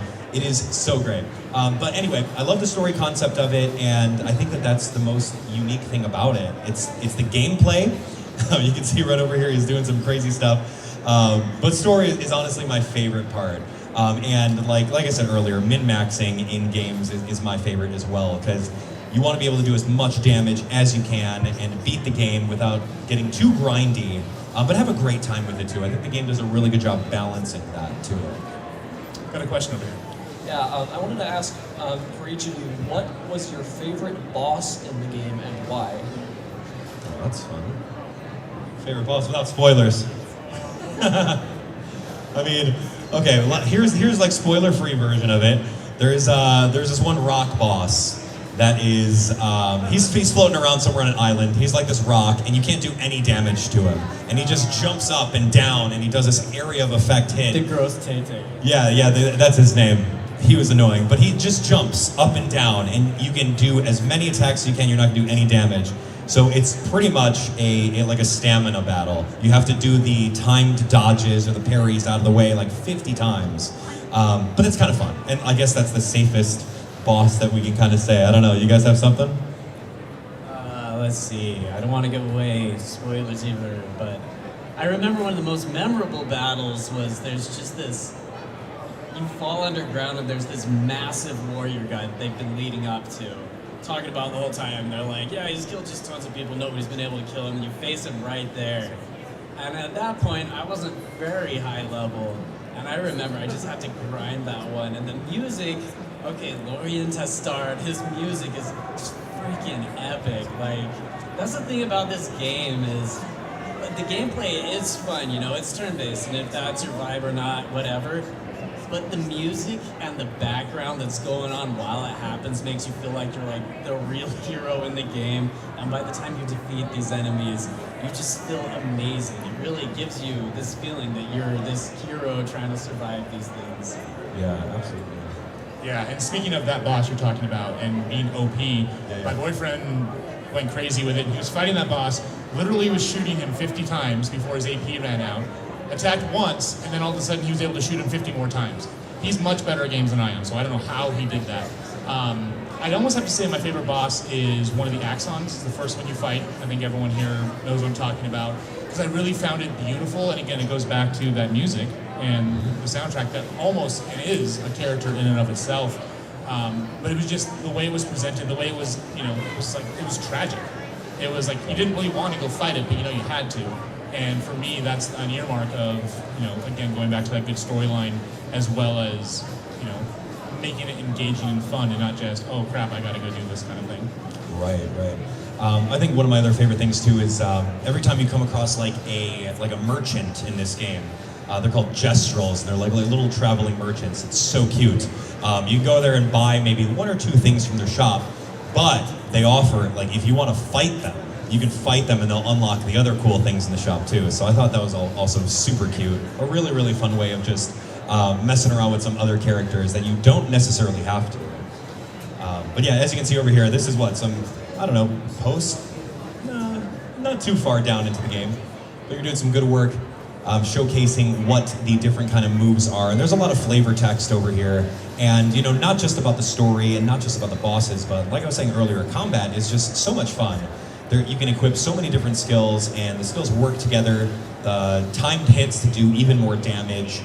Finding out ways of utilizing your teammates. You can see the turn order in the top left corner, so you can strategize whatever you need to do on that. And yeah, hopefully you can knock this guy out. We'll see. We'll see. You're off the panel if you lose. Yeah, that's right. You get kicked off. Just Exactly, yeah. If it gets a game over. But yeah, like we were talking about, if you guys have any other things that you'd like to inquire about, feel free. The mic is right over here. Other than that, we can just keep on gushing about this game right over here. Yeah, there we go. Excellent. Yeah, I have not played this game at all, but I've read a lot of good things about it.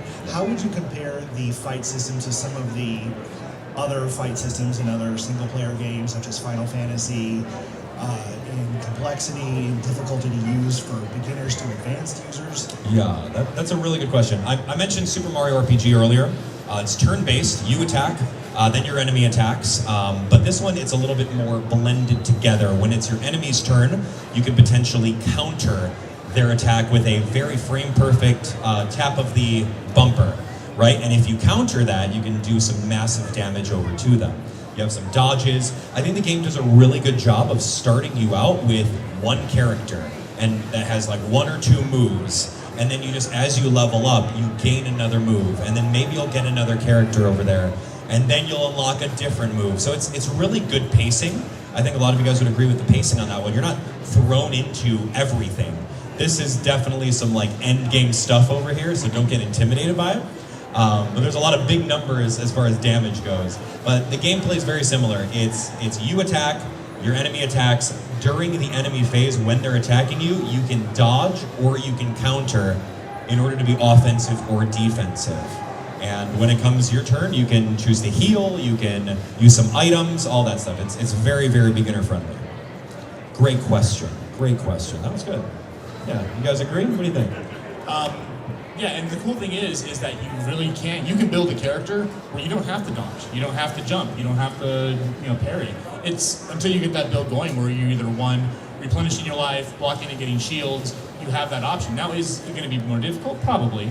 The one piece of advice I will give you though is if you are a Soulsborne fan and you're really good at Dark Souls, Elden Ring, I would recommend increasing the difficulty, because when you decrease it, it gives you a wider window to block or parry. Whereas if you're used to Soulsborne stuff, you're going to be hitting it too fast. So if you decrease the window that you can block or parry, it's actually going to be more like familiar to you. And so it's counterintuitive to say it, but putting it on expert will make it easier. So if you want it harder and you're a Soulsborne fan, put it on easy. Good idea. Let's take the next question. All right, sweet. So, I mean, for those who have played the game, you know that, every single act is very emotional. Like, it's very traumatic at some points, Sure.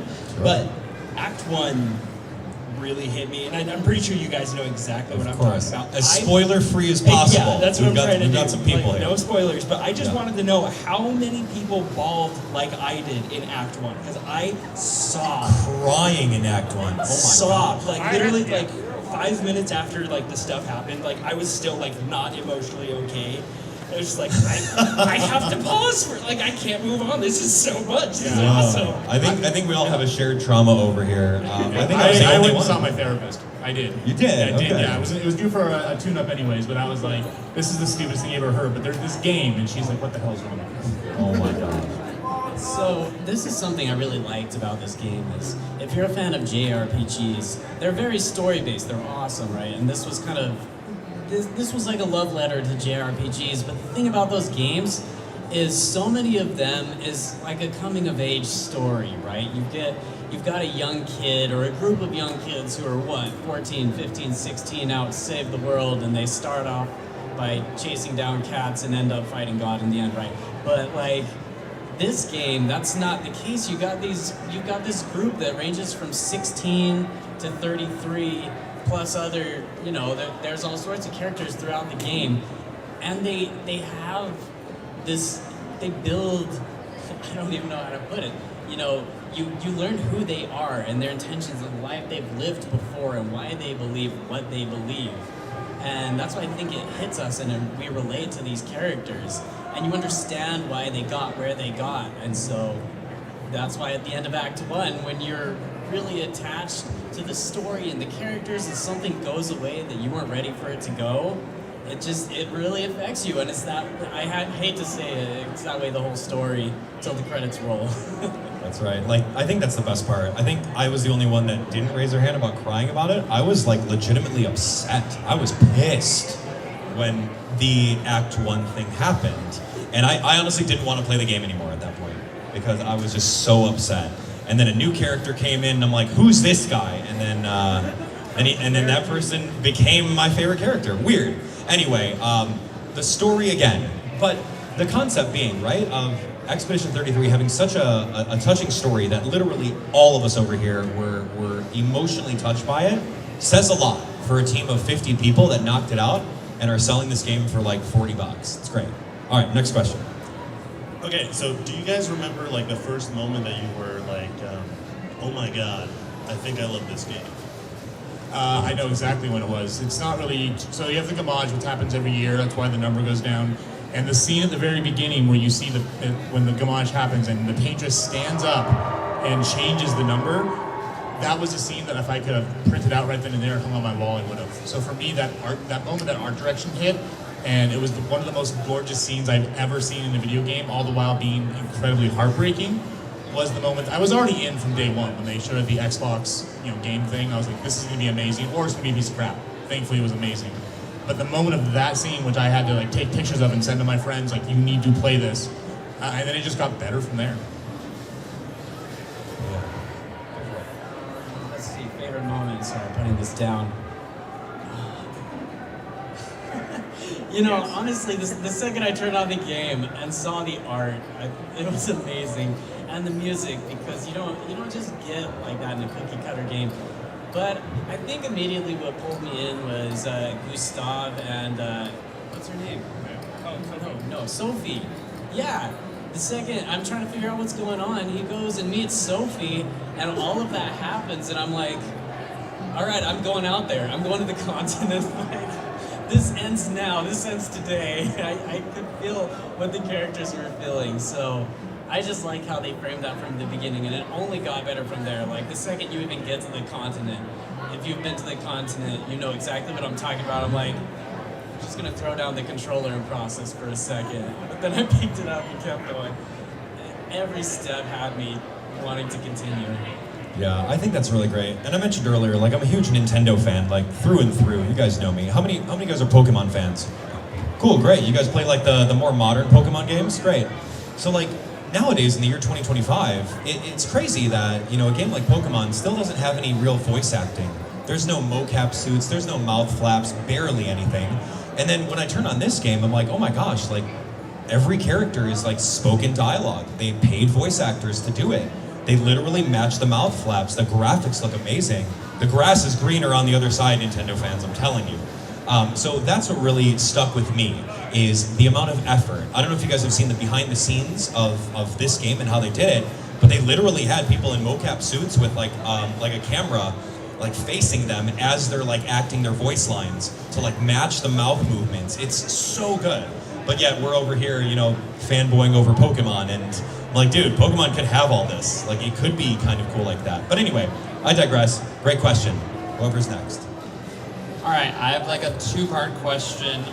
First part is, so I was introduced to the game by watching like TikToks, and I just finished playing like Lies of P. And I'm like, ooh, that one's very French. And I saw this, I'm like, this is very French. It could be good. And then everyone's like, Game of the Year, Game of the Year. I'm like, I'll give it a try. So that's how I was introduced to it. So my question is, how were you guys introduced to Expedition 33? You guys want to go? TikTok. TikTok, okay. Or Instagram Reels or whatever. It just started showing up. I'm like, what is this? But then I heard people talking. No, it was Minoko's theme, I have to say. That's what it got me started. You guys, if you know what I'm talking about, I wish I could play it for you right now. But yeah, I was like, okay, I gotta check this out. Then I learned more about it, and I find out that a staff of like 30 people, it's not even a AAA game. built this thing. I'm like, I have to give it a shot, you know? People are talking about it. It seems really good. The gameplay seems awesome. Usually turn-based games aren't even my thing. But I'm gonna say this brought it back. It's like Pokemon. That's like one of the only turn-based things that I really loved, and this is even better sometimes. So yeah, it was probably just social media, and I think it is the word of mouth that people are playing it. I mean, how many of you have told friends about this game? Yeah, they're like, I've never heard of it. Okay. That's a good friend. Everybody wearing the baguette outfit. Have you had anybody ask you what it is yet? Exactly. Yeah, everybody, and you're like, it's the greatest game in the world, Expedition 33, Google it right now. Too good. As far as introduction goes, again, I do Nintendo content day in and day out. When people are throwing around words like Game of the Year this, Game of the Year that, I'm like, okay, you know what? Maybe I should go see what these Game of the Year contenders are. And then I had some friends that really, really liked it. I'm like, okay, I'll give it a shot. And then I just never looked back since. I'm like, this game is literally the golden standard for gaming right now. And it's putting a lot of the AAA developers to shame, to be honest. Like, as much as I love Nintendo, like, their developers have nothing on this. And that's speaking big about this, right? Anyway, yeah, how about you? I mentioned before, it was on the Xbox, it wasn't a state of play, that's PlayStation. But they said, hey, here's a game coming out, like in about a year from now. And the moment I saw it, I was like, first of all, I love old school Final Fantasy. I still love the new ones, like Rebirth and, 16 and everything. But I cut my teeth on like the original one. I still have my original Nintendo Power from the 80s that was the strategy guide for the first Final Fantasy. So that scratched the itch, and then all of a sudden you see like, oh my gosh, there's QTEs, and it actually makes sense, it's not a gimmick. So I was all in from day one, and then I was a bit concerned though, because you've got Oblivion shadow dropping 2 days before this comes out, and I'm like, oh crap, is this gonna hurt the game? But then 33 days later, 3.3 million copies sold, obviously that word of mouth and everything else, people discovered it. And I also love the fact that, scalpers got a hold of the collector's edition and were putting on eBay for $1,000, and Sam Fall's like, no, screw you, we're just gonna reprint it. And I wish more people would do that, because that's how I was able to get mine. I mean, not yet, but yeah. I'm telling you, take a note, indie developers, man. This game is the jam. Thanks for the question. Did you say you had another question? Yeah, so with introductions, how would you introduce it to friends? Because I've tried to do that, and some of them like watch the trailer, like, that trailer made no sense. I'm just like, how do I explain it to you besides tell you it's so good? So how would you explain it to Tell them the game introduce makes people? no sense till the end. No, that's not gonna sell it, man. I hate that. Like, I played Hollow Knight for the first time not too long ago, and I hated it because the story was so cryptic. No way. Sorry, man. I love the gameplay, but the story was just atrocious. I couldn't figure it out. But here we go. But if you're gonna tell a friend about this game, like, honestly, it's like Pokemon, it's RPG. It's like Super Mario RPG with time battles, and you're just gonna love the story every step of the way. The beauty about this game is that it shows instead of just telling. And that's the beauty about that. I'm throwing some shade on Hollow Knight because it was like, okay, there was nothing showing about the story at all. It's just kind of telling bits and pieces. But this, you start into it, they, like right from the get-go, like you were talking about earlier, that's why you got hooked to it, was like the opening 10 minutes, the opening 30 minutes of the game, you're hooked. And so that's really it. Great question. I would say Final Fantasy meets God of War with better voice acting and story. That's a good way to put it. All right, next question. So I'd say that I speak for a lot of people when I say like the ending of the game was super, super impactful, and I try to be spoiler-free as possible. But my roommates, we all played the game at the same time. We all beat it right around the same day or so, and they're always asking me like, "How did you end the game?" And I'd say, "Oh, I still don't know if like what I did was right or if I agree with the other side." Okay. And for weeks after, I was still like flip-flopping sides. I think that's one of the best things about the writing. And I was just wondering what moment possibly stuck with you for a really long time after, what you think it was about the writing that like just made it so difficult to decide. So without discussing the ending. Just like, I don't know, if you had an emotional moment that you thought was... Yeah. I think you know which side I chose. But no, we're not going to go too much into the weeds on that. No spoilers for the people that haven't played. But ultimately, like, the story is just, it's too good. It's too good. Like I said, like, it's in 3 acts. And after the first act, you get shaken up. Second act, you're like, oh my gosh, what's this? And then third act, you're like, all right, let's do it, kind of a deal. So it's like a roller coaster of emotions. I don't think there was a specific moment that I really got locked into. I really love the ending though, like truly. Were you like one side or the other? I was all one side, 100%. Yeah, see, I'd love to talk about it. All right, how about this? How about all of you guys who haven't played the game after the panel, you guys enjoy FanX, and then everyone else we can gush and we can talk about the ending, all right? We'll do that. We'll hang out over there and talk about it. But yeah, if you guys want to touch on anything story-wise that kind of spoke to you without spoilers. Well, we touched a little bit about some choices that are made, and what I really, really enjoy is that it's hard to write a compelling villain, and it's hard, because it's easy to write a hero, right? Oh, they're out to save the world, save their family, blah, blah, blah. But the hero, the best kind of villain is the one who's always the hero in their own mind. And the villain, quote unquote, in this game is right. They think they're on the side of right. But then when you get to that end and you have those choices made, and I made a different choice, I think, than you did the first time through, because I identified with someone more, not having a sense of belonging myself growing up as a gay kid in like most conservative part of California. So I made a choice, and then the after effects of that choice gutted me, because suddenly I was like, oh, I got this all wrong. And it's so cool when you've got a game that, or a story or a movie or whatever, that you get to that last 5 minutes and you're like, oh crap, I had no idea what was actually going on. Even more so, I think, than a certain part when the second act ends. That threw me for more of a loop, because it really opened my eyes to a person's inner character and their beliefs that I hadn't seen. And the breadcrumbs were there. Like, you see it. It's like in Game of Thrones, like if you didn't know Khaleesi was gonna go crazy at the end, like you weren't paying attention. And I wasn't, but I thought I was. And I love it that writing is so intense and so good that you get so drawn in and you don't notice this. So you can pick one side and kind of flip flops the other side? I can see both sides. Yeah. And in my real job, that's what I'm supposed to do. So I see both sides, and I do think I picked the wrong one. But there is no right one either. Okay, so for those of you guys that have beaten the game, just curious of which side you guys chose. Without spoilers, obviously you're looking at me, so we know a side. So hands up if you agreed with and chose that side right off the bat. Okay, that's like about 50. Okay, and then obviously the other people, hands up.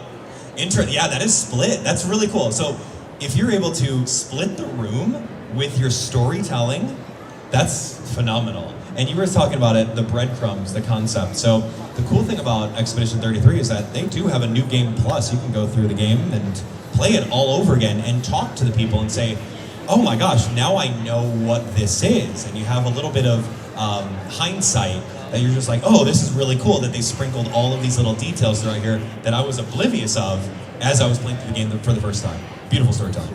Awesome, thanks for the question. Thank you. Let's do another question, here we go. Love the cosplay from all of you guys, by the way. And remember, if you guys have Expedition 33 cosplay, meet us over here at the end of the panel. I've got some fun goodies for you. All right, what's going on? I was actually going to ask the same question, so great question.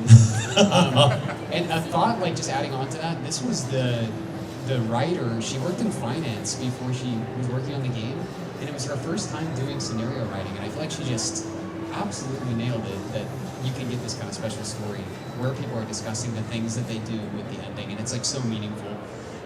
But another question that I think would be interesting, I'm curious if you guys have a favorite song in the soundtrack, or one you keep going back to and you're like, man, this Oh man, what's the name of the mime song? When there's a mime on the battle, it's like a battle It's a tune? world map song. Yeah? Yeah, I don't remember the exact name of it, but it's under the world map category. Go find a mime, man. Will you go find me a No. No, yeah, there's no way, there's no way. You guys know what I'm talking about, though. I can't really hum it or anything. The accordion song. Yeah, the accordion song. Yeah, do that. What about you guys? You go ahead. I'm bad with the name, so I like We Lost from a very iconic battle. And it also ties in, is it Un Vin Piendre? I can't remember what it's called because I can't do the French. Yeah, exactly. It's a, I guess we can say this, it's a song that plays during the final battle, like the final story battle. And it's just, like, it was the first thing I ever heard. And it was just something on Spotify popped up, and I was like, I didn't even know that the soundtrack was out yet, because this is before the game came out. And I was like, oh, this is amazing. And also, like, We Lost, because We Lost brings part of that into it. So if you ever see like a RAV4 running down the street and it's blasting that song, it's probably me, so honk and say hi. Just don't flip me off, because I'm actually a good driver. I'm not a normal Utah driver. So. Good be. Let's do the next question. Okay, without spoiling anything, there's an endgame boss in Monetization boss Drowse. I must know, have you beaten this boss? Oh. What was your reaction and do you have any tips? Oh shoot, I didn't have enough bandwidth to grind my characters to a higher level to do it. I attempted the final boss a couple times, or a secret final boss a couple times. And then I also wanted to play the game completely blind. How many of you guys played it completely blind, not looking up YouTube tutorials on how to do super one-hit KO builds? That's cool, and I wanted that experience. So I was going through it and I'm like, I spent an entire week playing Expedition 33 and I didn't do any work. So like I need to step away for a little bit. But it was really cool, and I love that about the game, that there is a secret super boss. Yeah, so I did not beat the secret super boss yet. What about you guys? No. No. So I have a sad story. I was leveling up and practicing and going through Grimoire's depths, and I went and accidentally hit the wrong button and started New Game Plus. Ooh, there's no undo on that, huh? Nope. You burn your save file and you start over when you have your stuff, of course. Yeah, because that's at the save station. At the save station at the camp, Yep, and there is an option. I hit the button, I was like, oh crap, and then I went to go fix it and I didn't. So now that being said, because my boyfriend's a masochist, he went through and he turned like up to like, was it 50 times life and was fighting that boss and sat there for 2 hours and did it. And that's where he was having, Verso just shoot him 20 times and then attack and shoot him 20 times. So I never got to. I do want to when I go through New Game Plus, but I'm also a busy girl, so. Yeah, how many of you guys? Expert. Oh, there we go. Who else has beaten said secret end game boss? Good job, look at you guys. Excellent, excellent. Those are true gamers over there in the audience. We gotta step up. Anyway, next up, let's do it. We got some time. This is fun. Alright, so this is another 2 question for you. Yeah, 2 questions. I've never felt so passionate about a game. My favorite game of all time was Final Fantasy X. For a long time, nothing's been able to beat it. What came close was probably Hades. Hades is probably number 3 for me. But my first question is, what game have you ever felt this passionate about before? If there is one. I think that goes along with age, right? I don't know if everybody else feels this way, but when I was like 12 or 13 or whatever, you have these games, even younger, like Legend of Zelda, Ocarina of Time, one of the first to inspire me, like I live in this world now. Then Tales of Symphonia, later, yeah. Oh man, I grew up in love with that game. I like had to give it back to Blockbuster and then I kept getting it back. And I was just in love with it, and I finally played it again a few years ago, and I'm like, it is a good game. It didn't age as well, but you play these games and you fall in love with it, and I think this is the one for me now because it's been a while, maybe Tears of the Kingdom kind of, but it's been a while since I felt this passionate about a game.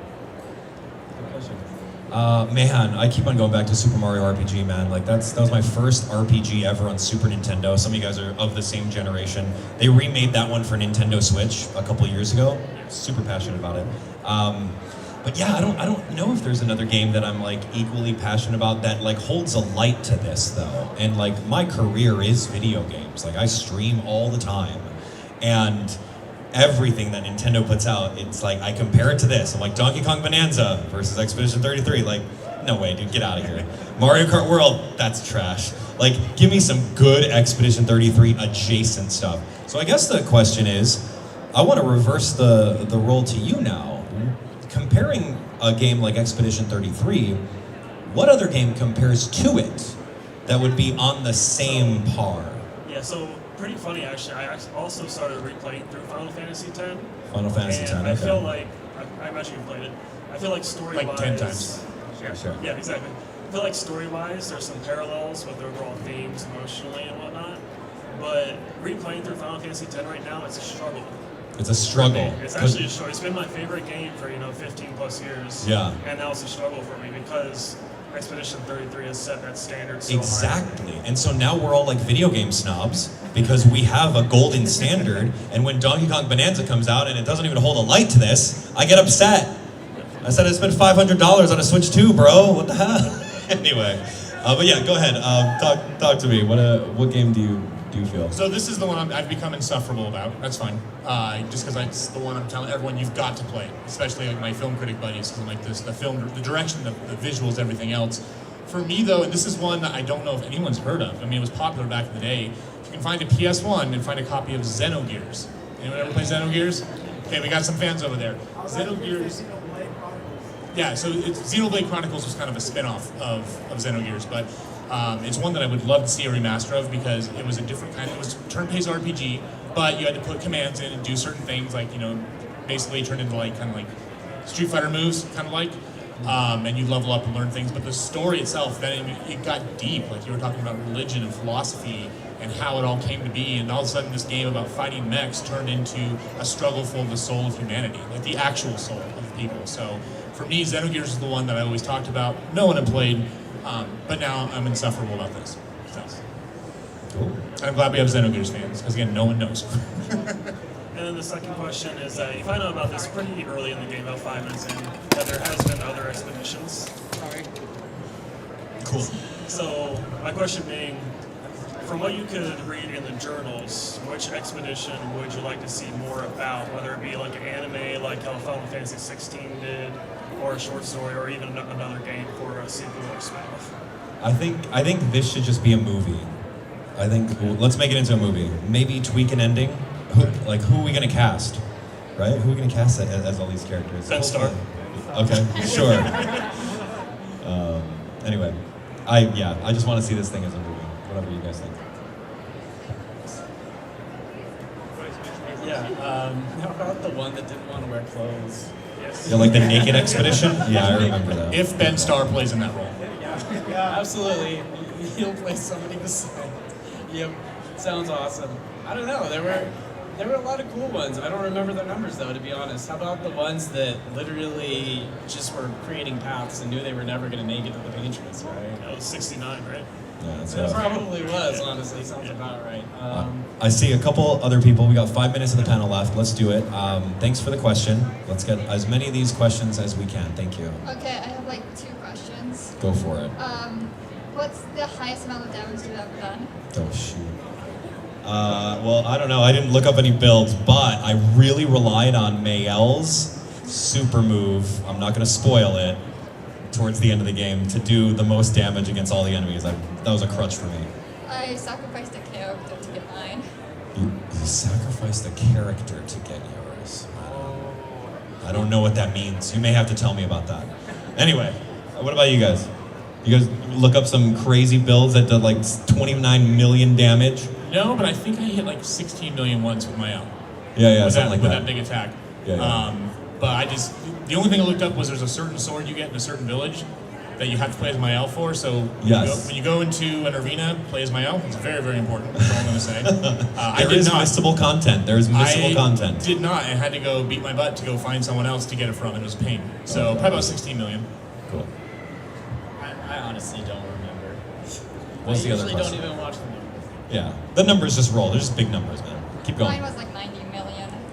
You win. Yeah. Yeah, you win. My second question was, what's your favorite minigame? What was one you hated? Favorite minigames. Good gosh, the Gestural Beach ones. The volleyball.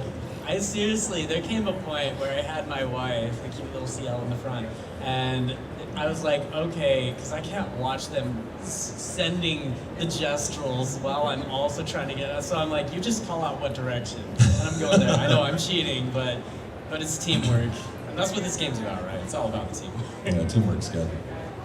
I would say these. Why don't you give us a little showcase of what this is?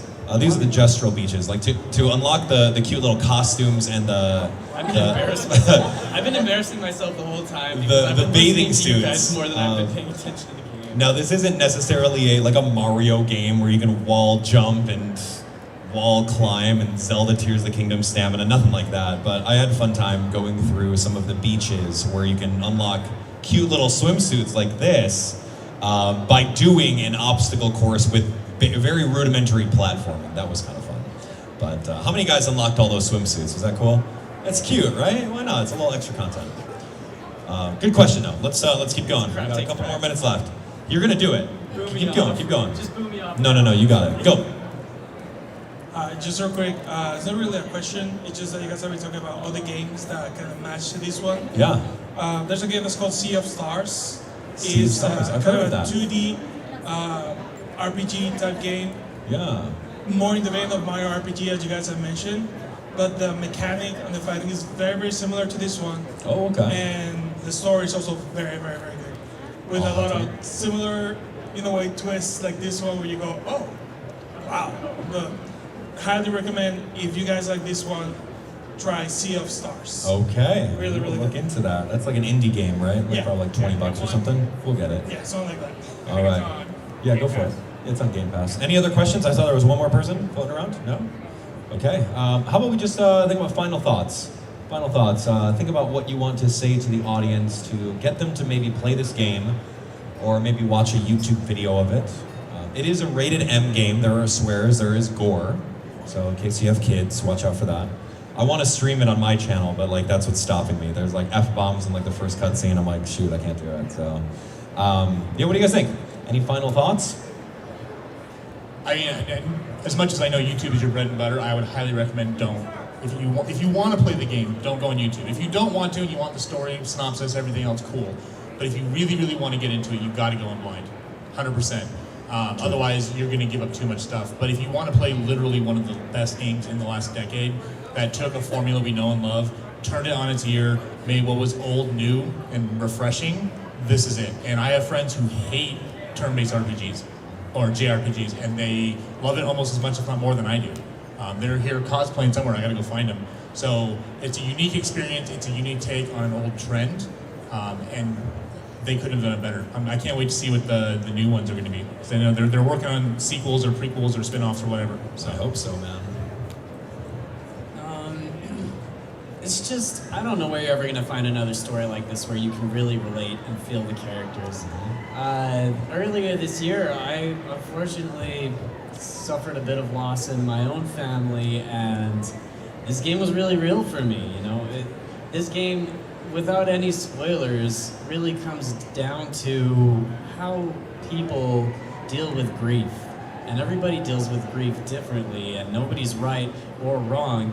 And at the end of the day, it's hard to pick out if there is even a villain in the game, because everybody's dealing with grief differently, and at the end of the day, you can see their side. I mean, we had these split opinions, and this was the end of the game, and they're very different outcomes. But people are 50-50 split, and it's really because I think this relates to all of us on a deep level somewhere, and especially myself. Yeah, just to echo that, like it's really about the story. Gameplay is just, it's like 10 out of 10 all across the board, like truly.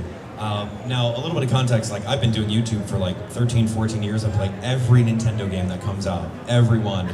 And like, it was kind of bad that I played Expedition 33 because now I have this golden standard like we were talking about. It's just, everything is just so great in this game. Voice acting, story, the twist, the replayability, New Game Plus, you get to try all some new things. It's not necessarily playing with the same 3 characters throughout the entire adventure. You can choose to choose some other characters and maybe mess around with them, right? Yeah, there's just a lot of good things about this, and if you haven't already picked it up, it's not $90 like some games right now. There's no paid DLC that's forced upon you. It's like, what, like 45 bucks maybe? Game Pass has it. Yeah, you should definitely play that, but anyway, that's all I've got. Have a good time with it. But guys, thank you so much for coming out to our awesome Expedition 33 panel over here. If you guys have Expedition 33 outfits and you want to get some cool stuff, meet me over this way. We can actually talk about the entire ending, of course with spoilers if you guys want to. But one more round of applause for our panelists over here. Thank you guys so much for joining us up on stage. A little bit later, we're going to be doing a Pokemon panel. Pokemon fans, stick around to the top of the hour right over here at 3 p.m. We're going to be fighting for your favorite Pokemon. And we've got tons of things happening over here at the FanX gaming area. Shout outs to our friends over at Land King supporting us with all the Smash setups right over there. So let's give them a round of applause. They're killing it. Console 3 play over there, and then right past that wall is a rock band stage in case you guys want to play some guitar, drums, all that fun stuff. But other than that, have a great rest of your convention, and we'll see you later.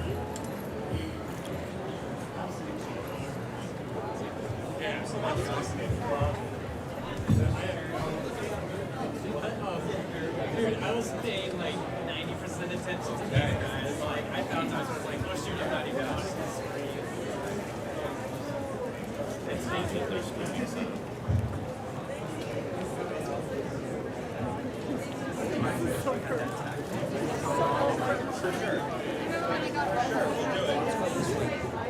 say French, but you don't ask. Guys, so many questions where people are like, who are you? What do you do? We see someone. Okay, yes. With mine or with Okay, we're gonna do some pictures over here. Let's go baguettes.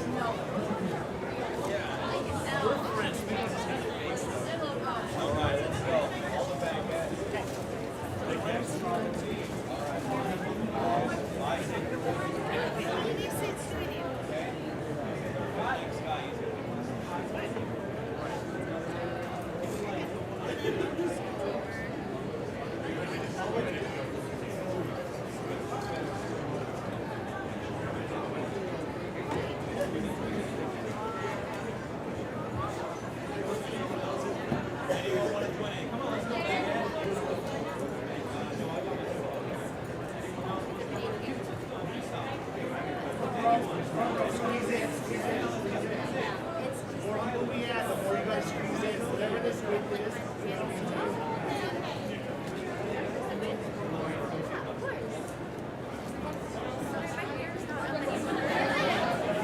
What are you doing? Get back in the ground! Ah!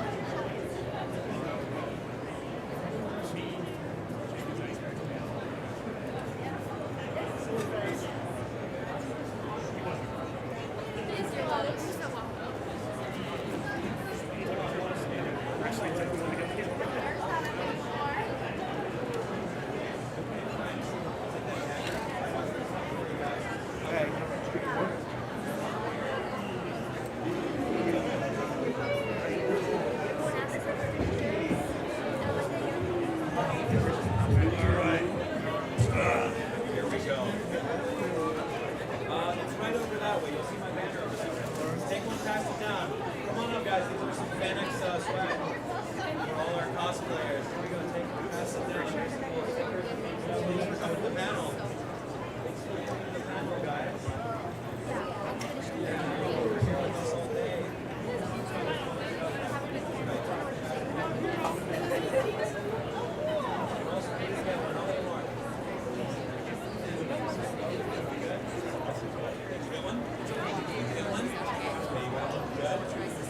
Thanks so much. What was that?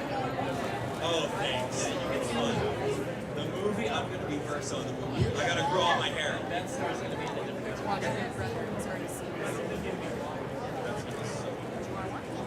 Thanks for bringing that.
Let's go now.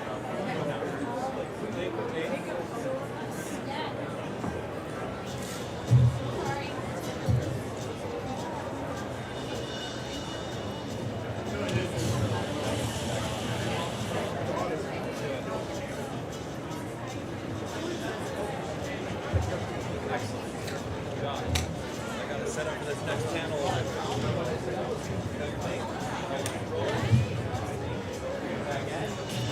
I would never forget that.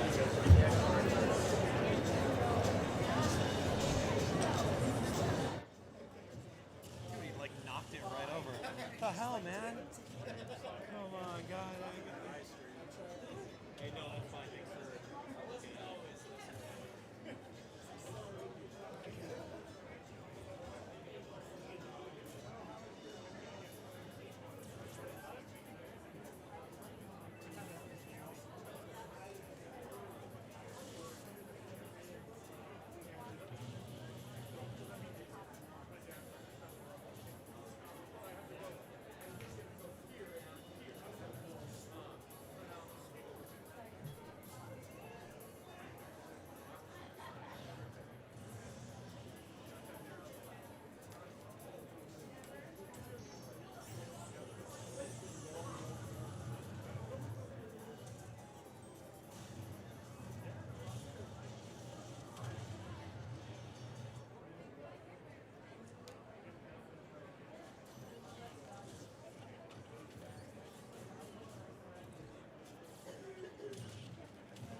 Thanks so much.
Okay, I'm gonna give this a shot.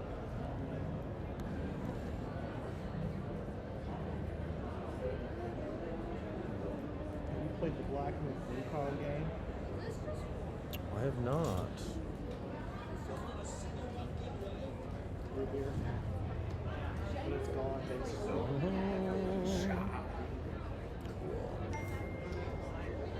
Why is this upside down and backwards? Perfect.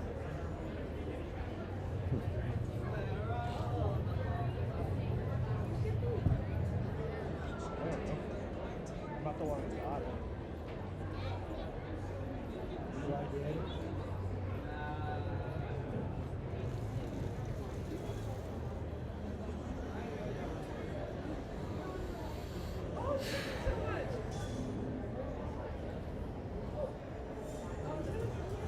Blending mode, interlace and transform.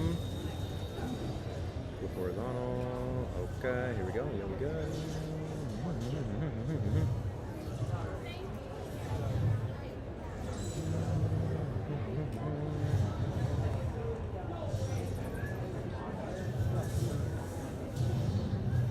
Cool. Great. All right, this should work. Should work out. Let me see. Resist. Okay, that. All right, let's do it.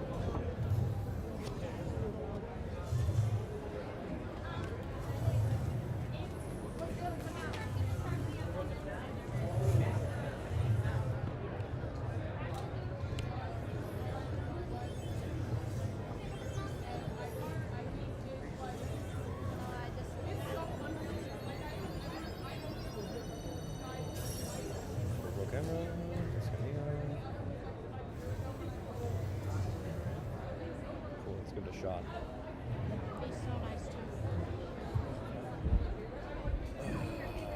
Okay.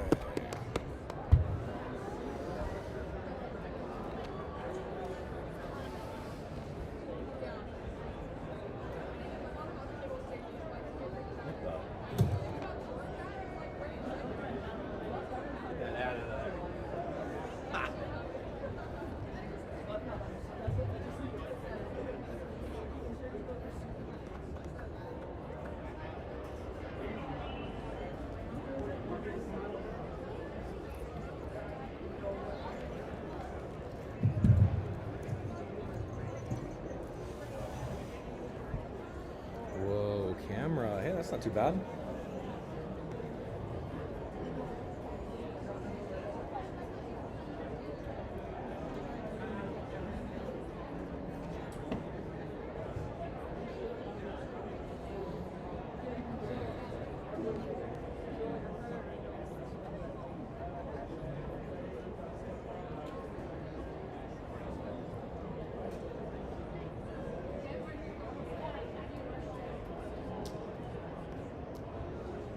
Okay. Whoa. Oh, right on time. Holy moly, this is great. All right, well, we're figuring this out. Here we go, live on stage right over this way. How's everyone feeling today? Oh, whoa, are these all my Pokemon fans? Hi. Oh, this is gonna be great. Okay, I'm having a great time today. Totally not in Pokemon gear. I was dressed up for Expedition 33, but we should be fun. Give me one more second, we'll get started.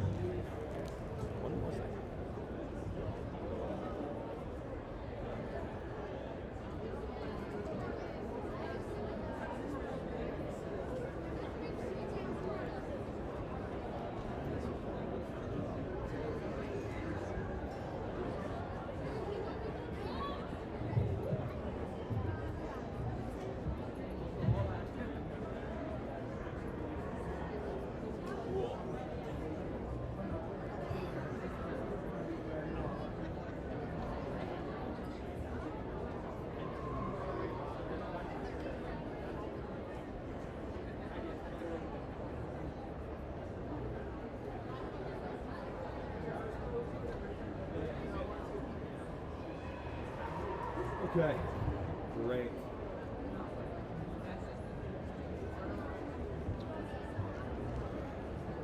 All right, Pokemon fans, let's do this. How you guys feeling today? All right. We are going to rank some Pokemon. You guys are going to fight for the absolute best Pokemon of FanX Salt Lake. You guys ready for this? Okay, here's how this is going to go. Now, my name is Abdallah, for starters. Hi, how are you guys doing today? If you guys didn't already, hit that subscribe button. Come check me out. I'm on YouTube. But of course, today's all about you guys. We want to be able to find out what the absolute best Pokemon is. Don't all say Mewtwo and Arceus, none of that stuff. I want you to tell a story, right? Here's an example. You know, when I've done this panel before in other places, you know, someone would come up here and say, I think that Machamp is the absolute best Pokemon because he's got 4 arms and he can pet 4 cats at the same time. And that's fun, right? That's a fun story. So it's all up to you guys. This is going to be a full-on audience interactive panel. I'm not going to be the one that's coming out here and telling the story. You guys are. So don't be shy about it. It's okay. And then ultimately, you guys are going to vote on the tier placements for that Pokemon. You guys with me so far? So let's say, for example, Sprigatito. You guys like this cat? You guys can see right over here on the screen? All right, we like Sprigatito. Yeah, this is one of my favorite starter Pokemon. He is totally cute. He's a cat. I love cats, and I can't get enough cat Pokemon in the game. So here we go. If we think, as an audience, collective FanX, everyone that's here, if we think that Sprigatito is in the topmost tier, S tier, that's what the ranking is on the very top. If we feel that, let's go ahead and give me a hands up. If you feel that, okay? Whoa, dude's got a Sprigatito like Funko Pop that's like 2 feet tall over here. I mean, all right, well, okay, so since I didn't see a majority, we're gonna move Sprigatito down. For A tier, hands up, what do we think? Don't vote twice, thanks. B tier, okay? C tier, D tier, and how dare you say F tier? Boo, this guy's voting like every time. He had his hand up the entire time. All right, I'm gonna say we're gonna place it into A tier. Is that cool? We agree? Great. And that's how we play the game. Easy, right? Who wants to nominate our second Pokemon? Go ahead, you right over here in the hat. Come on up to the mic.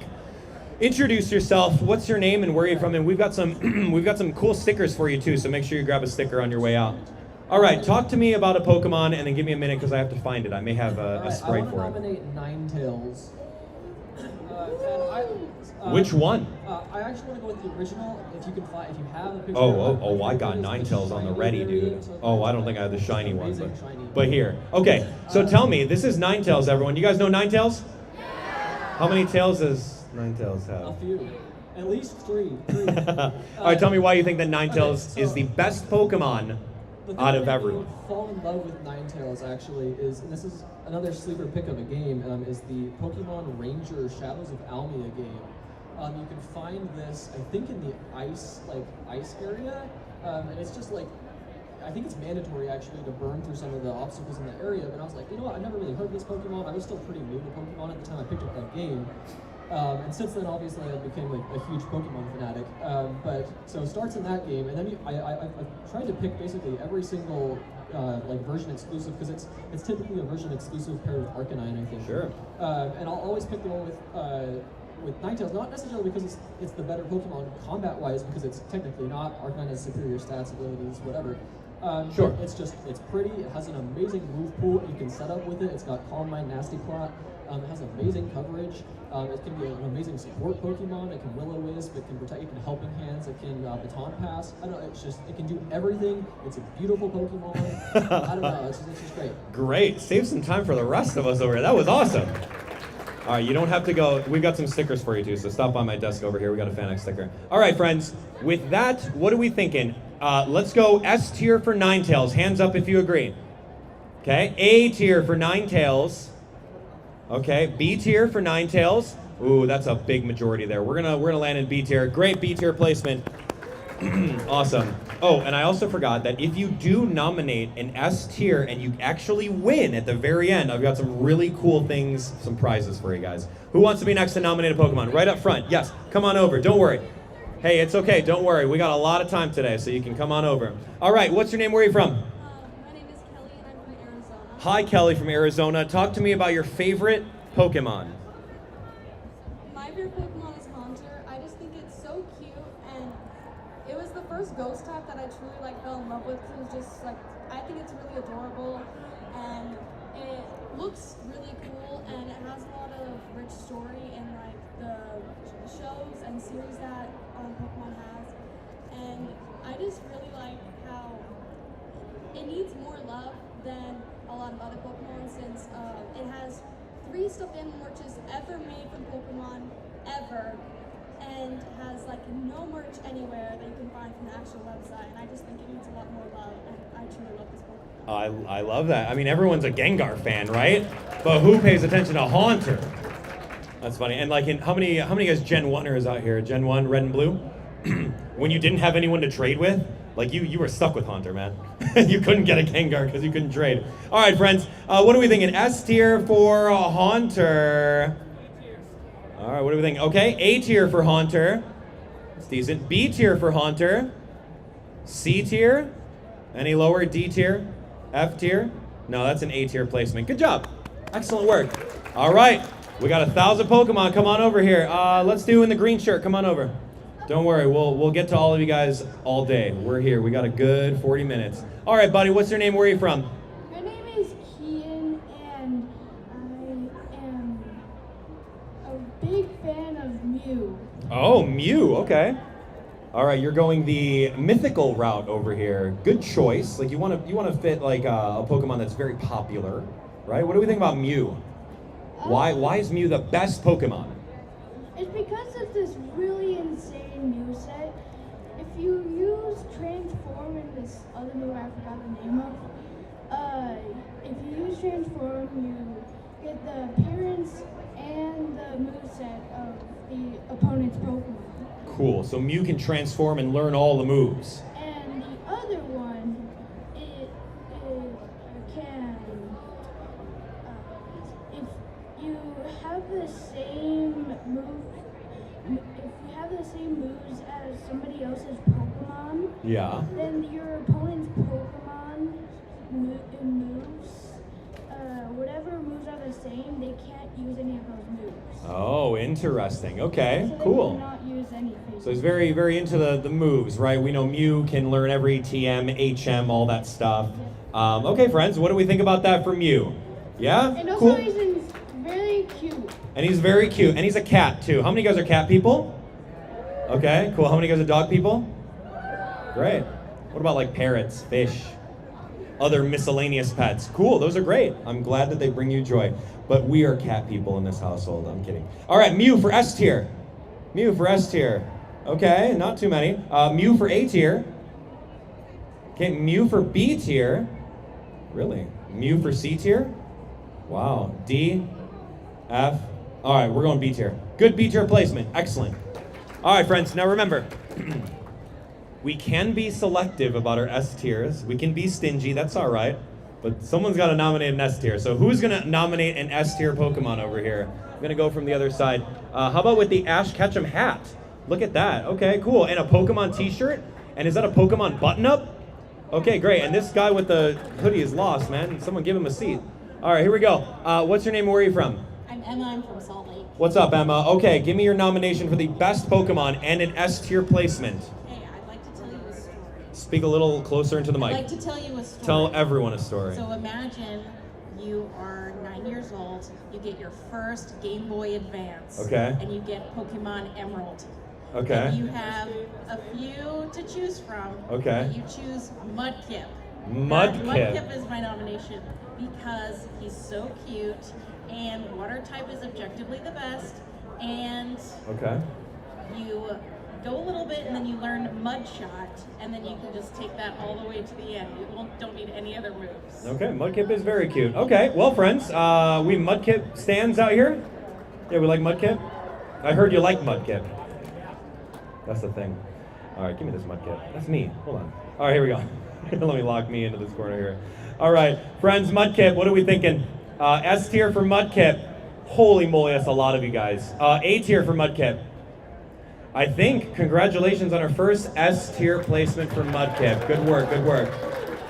Now remember, friends, we can't vote everything S tier. But then you're gonna make my job a lot harder. All right, friends, here we go. Who's ready to nominate another S tier? In the yellow bow, yes, excellent. I don't know how to, what's the costume? Kagamine Rin. Yes, that one. Yes. I'm Dex. I'm from here. I'm from West Valley. Hi. I would like to nominate Luxio. This is my son. I'm really emotionally connected to this Pokemon, and also I think, well, okay, I was like 10 and I got my first console. It was a DS for Christmas. And I remember I got Diamond and Pearl, and as soon as I caught a Shinx, it was the first Pokemon on my team. Like, I replaced my starter Pokemon and everything. Yeah. And then also from a design standpoint, I think it is the perfect blend of Shinx and Luxray. And the name, Lux, that's a cool name. That is a cool Luxray name. and Luxray are like the coolest Yeah. names in Pokemon. It's a cat, though, right? Yeah. Yeah, it's a cat. Okay. Just had to make sure. Playing to the majority cat audience. Smart. All right, friends. Luxio, what are we thinking? S tier for Luxio. Okay, that's top tier. You gotta like do a cartwheel for everyone. You gotta have performance base. A tier for Luxio. B tier for Luxio. C tier for Luxio. D tier. F tier. No, I'm gonna put that into B tier. Not bad. Good placement. Good placement. I love the story. Glad you like that. You know, it's not often that you find someone that resonates with a middle evolution. It's not really a thing. It's usually the first evolution or the last evolution. All right, friends. Who's gonna do an S tier? S tier. I'm gonna go from this side of the room. Oh, this little guy. Yeah. You, skeleton. Oh my gosh, I love this. I wish everyone at home can see this. All right. Hi. What's your name? Bradley. Oh, hi, Bradley. What's the best Pokemon? Executor. Executor. Oh, which Executor, right? How do you even say? Because it's like has 3 heads and it's like it stands because all of its hair from its sleeves, and it's like almost my favorite. Okay, do you like this tall one that looks like a big tree? Yeah, because that's the one that you have. You got a plushie in your hand. That's exactly that Executor, right? Yeah. Okay, so you like him because he's got 3 heads. Oh, hold on. Bring him back. Bring him. I want to hear everything you have to say about Executor. It's like so good, and it's like, and it has one,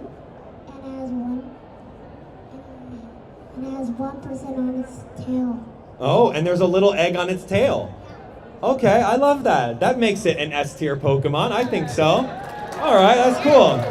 All right, friends, we've got Alolan Executor for S tier. What do we think? You guys are literally the best. Okay, good job.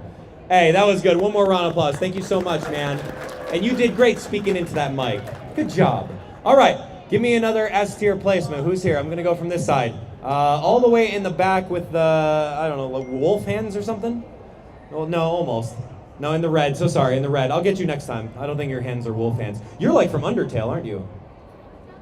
Deltarune, sure. Let's go, man. He's going the wrong way. Let's go. Yeah, you. Are those wolf hands? I don't know. How else do you describe this? Yeah, that's it.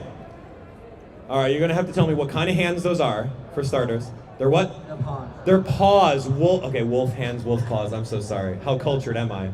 All right, what's your name and where are you from? Speak into the mic. You can grab it. Right, I'm from Kaysville. Hey, what's going on, man? All right, give me the best Pokemon. Fennekin. Fennekin. Okay, tell me more. So he's my favorite because I love foxes. So it's just my favorite. You love foxes. Shoot, let me find Fennekin. You have to keep on talking while I find 1 in 1,000 Pokemon here that I don't have labeled. Keep going. Tell me why. Why should everyone care about Fennekin? So I've never seen Pokemon at first and watched it. So when I saw Fennekin, it's just like the color, the element. Shoot.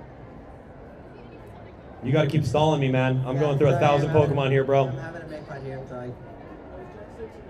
Yeah, I know, man. I don't even have this Pokemon, Fennekin. Hey, you got a backup? You got a backup you care about? Eevee. There's like, oh, hold on here. There's 1,000 Pokemon. Yeah, that's right. How do I get it? Delphox? Do I have Delphox? No. Oh, I have Delphox. Can we do Delphox? Sure. Okay, great. That works. Oh, forcing his hand. All right, here we go. Forcing your hand. Delphox and Fennekin, sure. How about I'll give you 2. All right, tell me again. Why should everyone think that this is the best Pokemon or evolution line? I just like the color, the ears, the tail. It's just like how it looks. It's cute. There's not too many Fox Pokemon, right? Okay, friends, what do we think about Fennekin / Delphox for S tier? Okay, cool. A tier. A tier. B tier. That's a majority. Yeah, let's go B tier. Excellent work. Thank you so much. Love the pause, by the way. Say I learned something new today. All right, from this side over here, who do we have? Front row, come on over with the blue shirt. Oh, that's a Lapras shirt. Oh my gosh, that's so cool. If you don't say Lapras. I'm queuing up Lapras right now, man. I'm just kidding. Go ahead. What's your name? Where are you from? My name is Paul. I'm from Mill Creek. Yo, what's up, Paul? And my favorite is definitely Lapras. Lapras! Yo, it's Lapras guy. I was here. I saw Lapras guy. All right, Lapras guy. All right, let's do it. Lapras. It actually started when I saw the second season of the Orange Islands series, where Ash found one stranded on the beach and was able to care for it after being abused. So from that, I got an emotional connection because it kind of reminded me what I went through as a kid as well. Wow, that's cool. I love the emotional connection side of that. Okay, keep going. Plus, its attacks are amazing and it even understands human speech. Interesting. Like, technically, don't all Pokemon understand human speech? If you're calling out Flamethrower, Thunderbolt. Pretty much. I don't know why the Pokedex said that. Interesting. Which is kind of interesting, because I'm like, don't they all should understand? Right. And like somehow Team Rocket's Meowth is like the only one to actually like talk. Weird. Plus, since they could sing, I can also sing, so I thought that was another connection. I love that. Yeah, you're really connected to this Pokemon, and you're wearing the Lapras shirt. That's so cool. All right, friends. S tier vote for Lapras. What do we think? Okay. Yeah, he's got 2 hands over here. All right. A tier vote for Lapras. Really strong. B tier for Lapras. C tier? No, we're going A tier. Good job. Round of applause for that one. Okay. Anyone want to nominate something for bottom tier? Give me the worst Pokemon. Give me the worst Pokemon. In the blue hair in the back. All right, your hand went straight up. I just want to do this for the lulz. I want to see. Don't everyone say Pikachu at the same time, right? Or Charizard, because everyone loves Charizard. Everyone loves Pikachu. All right, go for it. What's your name? Where are you from? My name's Destiny. Hello, Destiny. Who is the worst Pokemon? So, my favorite Pokemon is Swanna. Okay, is that the... Objectively, it's just a swan. They didn't even get creative with the name. But it was my first ever Pokemon card. Okay, but is this your nomination for the worst Pokemon? You said this is your favorite. It's my favorite, but it's the worst. Okay, so you're saying it is the worst, Swanna. They didn't even try, because it's literally, they added like what, an extra N and an A for the name, and it's literally a swan? Yeah, interesting. I mean, Seal. Yeah, Seal is also very bad because it's literally a seal. Yeah, keep going. Tell me why it's also the worst. It's Swan. Yeah, that's it. But that's all there is to it. I can never find any Swanna stuff at every FanX I've been. Because that's not... I'm the only person that it's my favorite Pokemon, so yeah. Okay, fascinating. All right, so favorite and the worst Pokemon. All right, friends, do we agree that Swanna belongs in the bottom tier? Wait, you guys are putting it into S tier? Hold on, here we go. S tier for Swanna.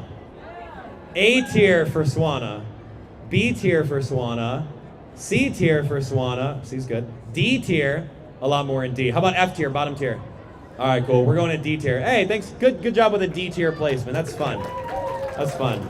I like it when we can all just kind of like make fun of some stuff, right? Like the low effort on Swana. All right, who's got, I want to hear another low tier. Give me another low tier that you think would actually make bottom of the barrel. Who's going to do it? Who's going to do it? That hasn't already come up on stage. You already came up on stage. With the little hat that twirls. With the Goku shirt. Watch my camera, don't trip it, thanks. All right, come up to the mic. What's your name, where are you from? Into the mic, sorry. We can't hear you. Excellent, welcome, hi. I love this Pokemon, but I do not expect it to perform well at all. Greetings. Greetings. Okay, big fat squirrel. The reason I think he's the worst is... Why is he the worst? Look at how cute he is. The reason he's the worst and I love him is because I played Pokemon Unite when he first came out, and you could get across the entire map with him and just harass the enemy team the entire game. Okay. I don't know if you know how Pokemon Unite works, but there's levels, and it's a MOBA, if there's levels. Sure. And you have to level up fast, it's only 10 minutes long. Sure. And I was able to keep someone who was playing a Dragonite at level 4 for 7 minutes straight. Wow. And he just couldn't do anything the entire game, and he's just a stupid fat squirrel that harasses everyone, and I love him. Okay, well, that's well said. All right, friends, what do we think for Greedent for the very bottom tier worst Pokemon? Hands up. Really? Okay, maybe. How about D tier, a little bit higher up? S tier for the jokes? You guys are actually pretty divided. I think I'm going to land him, what do you think, C tier? Yeah, I'm going to put him in D tier next to Swana. That was really good. Good job. Interesting. Okay, you guys can pick and choose if you want a high tier or a low tier, whatever you want. We got some time. Let's do it. Who has not already come up on stage over here? Oh, you got an Ash Ketchum hat. I like seeing some cosplay. Yeah, come on over. Got to catch them all over here. Here we go. Love that. Okay, man. Okay, are you ready? A little did you know I nominated you to do the first verse of the Poke Rap. You ready? No, he's not ready. Okay. What's your name and where are you from? I'm Alex. I was born in Hawaii, but I moved to Utah. Wonderful. Welcome, Alex. And I'm nominating, I think, one of the best Pokemon, Meowscarada. Meowscarada. Because I like magicians and I like cats. And Meowscarada can literally drop it. It's just like amazing. It's just like amazing. Okay, so we have Sprigatito on here. No. Yeah, we do. So you're saying Meowscarada is going to come out and outdo the baby version. Yes. Okay, so why is it amazing?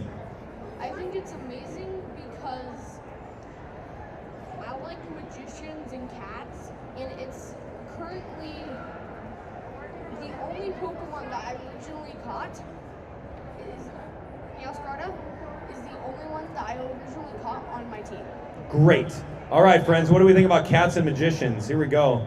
Let's do it. S tier for Meowscarada. Okay. A tier for Meowscarada. B tier, based on all of you guys over here. C tier. Oh, that's a lot more. Yeah, D tier.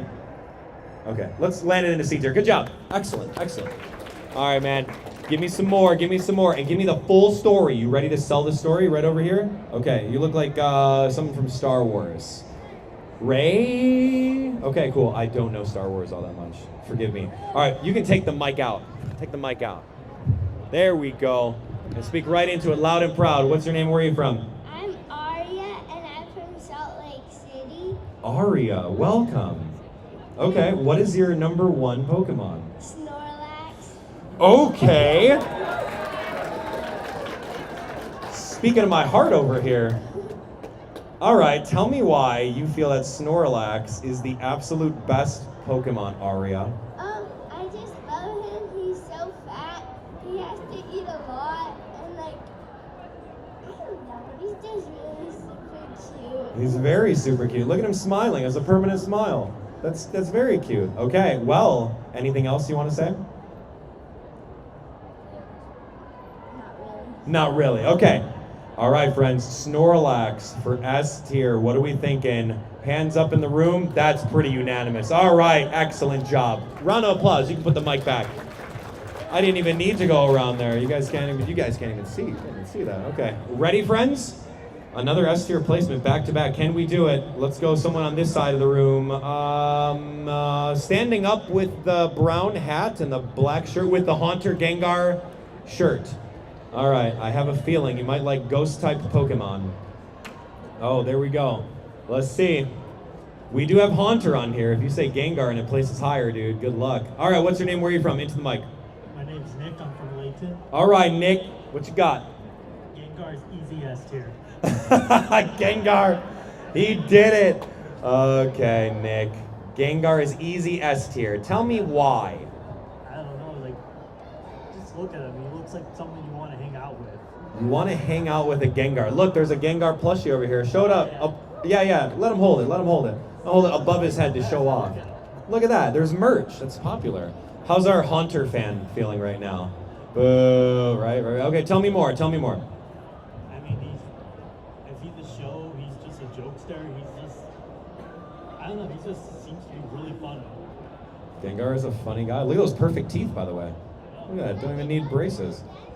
Does he go to the dentist? You know, maybe in his previous life he did. Yeah, probably. All right, friends. S tier for Gengar. What do we think? What? Wow. A tier for Gengar.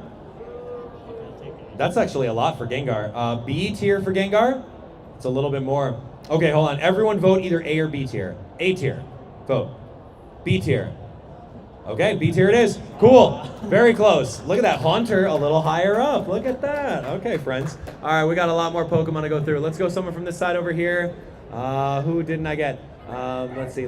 Oh, wait, hold on. You're in a shiny Umbreon hoodie. Okay, I'm going to pick people with Pokemon stuff that they're wearing. Watch your step. Shiny Umbreon hoodie over here. You can't see it, but it's there. All right. Okay, talk to me about it. Shiny Umbreon hoodie, and I swear if you say Umbreon. It's not Umbreon? I have it ready over here. I'm kidding. Go ahead. It's Glaceon. Glaceon. Okay, Glaceon. All right. Hold on. You're wearing an Umbreon hoodie, and you're nominating Glaceon as the best Pokemon? Yes, I am. Okay, tell me why.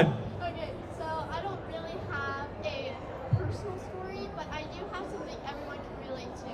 Okay. A hot summer day. A hot summer day. I can feel it today. A hot summer day, you have a nice Pokemon. You have a Glaceon. You can cuddle with it. It'll cool you off. Okay. Use its ice abilities on you. Cool you off. You want a slushie? Ask Glaceon. Okay. You want to chew on some ice? Ask Glaceon. Okay, but what? Could you just say that with every other ice Pokemon? Couldn't Jinx make me an ice cream? Jinx looks like an influencer that put on Hey, we don't accept Jinx slander in this household. We love Jinx. Anyway, Glaceon top tier, friends. What do we think? Show of hands. Glaceon's also the cutest. It is a very cute Pokemon. Very cute. Okay, what do we think? A tier for Glaceon? Okay, B tier for Glaceon? C tier? D tier? Bottom tier? All right, I think I'm gonna land that into A tier. Good job. Yes, sir. Good job. Who's wearing Pokemon outfits or T-shirts? Okay, hold on. Let me see who else is wearing some. Okay, so I grabbed from that side last time. We'll get some. Oh, I see a Pikachu on a hat. Let's do that. Yeah, come on up. I see a Pikachu on a hat. Oh, I see, like, how many Ash Ketchums do we have? There's like a third Ash Ketchum. It's great. Love it. All right, with a sleeping Pikachu on the hat. That's so cute. All right, here we go. Talk to me. What's your name? Where are you from? Riley, and I'm from Clinton. Okay, what's up, Riley? Okay, I like Lucario. Oh, Lucario. Okay, tell us why. Lucario's a fan favorite, truth be told. So, it's just ever since I played this game called Pokemon Scarlet, and I was in a cave searching for a Pokemon to catch, and I just saw him, and I liked how like all of his colors were. He looked super cool. Yeah, he is very cool looking. Agreed. And I just like his moves. Mm-hmm. Like in like Smash, I like all of his moves in there, and I just think he's cool in general. That's right. Very cool. And he's in Smash Bros, right? I think we like Smash Bros here. All right, friends. Let's go. Let's vote for Lucario for top tier. What do we think? Lucario top tier? Yeah. That's a lot of you guys. Cool. A tier for Lucario? Ooh, that's going to be a coin flip. Okay, friends. You have one vote. It's either going to be top tier or A tier. Let's hear it for top tier, Lucario. All right. A tier. Okay, that is a top tier placement for Lucario. Good job. That's fun. You guys like Lucario here. Oh, it's gonna be really fun when we narrow the top tier down. That's gonna be insane. Yeah, it could be Snorlax. All right, give me some more people wearing Pokemon stuff. Wearing Pokemon stuff. Everyone's pointing for you. What is that Pokemon outfit? Yeah, come on up with the pigtails. Is this a gym leader? What is this? What is the outfit? I'm Coral from Pokemon Horizon. Oh, okay. I have not seen the anime, but anyway, feel free to grab the mic off of there. Yeah. You don't have to tippy toe. Perfect. Okay. So, what's your name? Where are you from? My name is Charlotte. I'm from Washington. Welcome. So far away. That's great. Oh my gosh. First con, and you're over here spending it with me. Oh, I'm so flattered. You guys are great. All right. What is your nomination for the Pokemon? Cerulege. Oh, you're gonna have to stall me while I find this dude. Okay, keep going. Just a little louder so that we can all hear that. It has blades of fire, and the colors are amazing. Yeah, he's the purple looking one, right? He's so fast, and he can vanish. Yeah, what is this? Okay, so let me ask you this. This doesn't look like a Pokemon. This looks like a Digimon or some sort of weird robot. Tell me about that. It's a second evolution. Mm-hmm. And it's a ghost and fire type. Okay. Okay, tell me more about like why you think that everyone over here should vote your Pokemon to top tier. Well, it's very strong, and it is in the show. Okay. It's really cool. Okay, it's really cool. It's in the show, and it's strong. Interesting. I mean, a lot of these Pokemon on here share that same value, but either way, I like the design. I think the design is really cool, and I like that its base evolution can turn into two different things, like Eevee, kind of. All right, anyway. It has a special move called Bitter Blade. It's Okay. very powerful, and it also restores its health. Whoa, like a drain punch kind of a deal? Yeah. Oh, so cool. Great. All right, Cerulege, friends, S tier. What do we think? All right, A tier. Oh, that's a lot. B tier?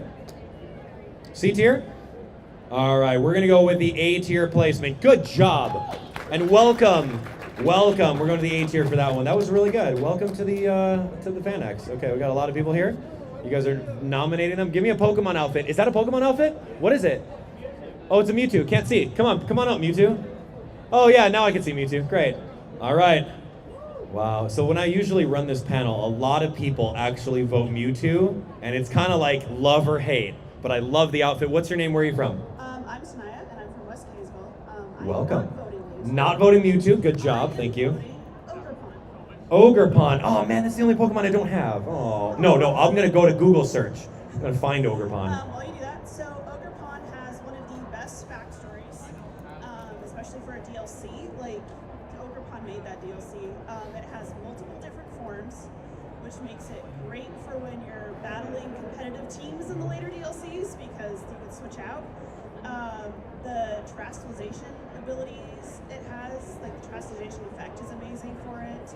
I love that it's a female and has a lonely nature and is just, which fits the story, like they actually made it fit the story. I love that when you're fighting a later person, that if you have Ogerpon on your team, it actually changes how he battles you. That's right. What was his name? That little whiny kid? Kieran. Kieran. Yeah, he had a really good story arc. I remember. No, he does. And if you bring out Ogerpon, he will focus fire on Ogerpon, which completely changes the battle like strategy. So Interesting. But no, I love this Pokemon. I love the sounds. Okay, got it. Yeah. That took me a while. All right, that took me there. So Ogerpon. All right. So this is like one of the newer Pokemon, of course, from the latest generation. Kind of cool. Wears all the masks. Does all the different forms and stuff like that. Okay, friends, voting for Ogerpon for top tier. What do we think? Ogerpon. Really? Wow. Okay, that's cool. Awesome. A tier. Ooh, that's tough. Okay, B tier. No, I think that's unanimous with the Ogerpon up top. Excellent work.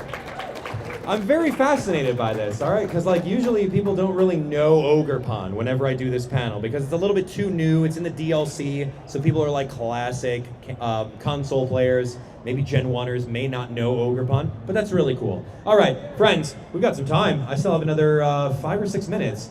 Who's gonna go? Give me someone in a Pokemon outfit. Is that a Pokemon outfit with the white hair, the bandana? That's not Pokemon. I want Pokemon. Okay. Who's got it? Who are we talking about? All right, right here. He's not even raising his hand himself. You can't nominate him. Give me someone else. Okay, right here with the slow poke. Yes, do it.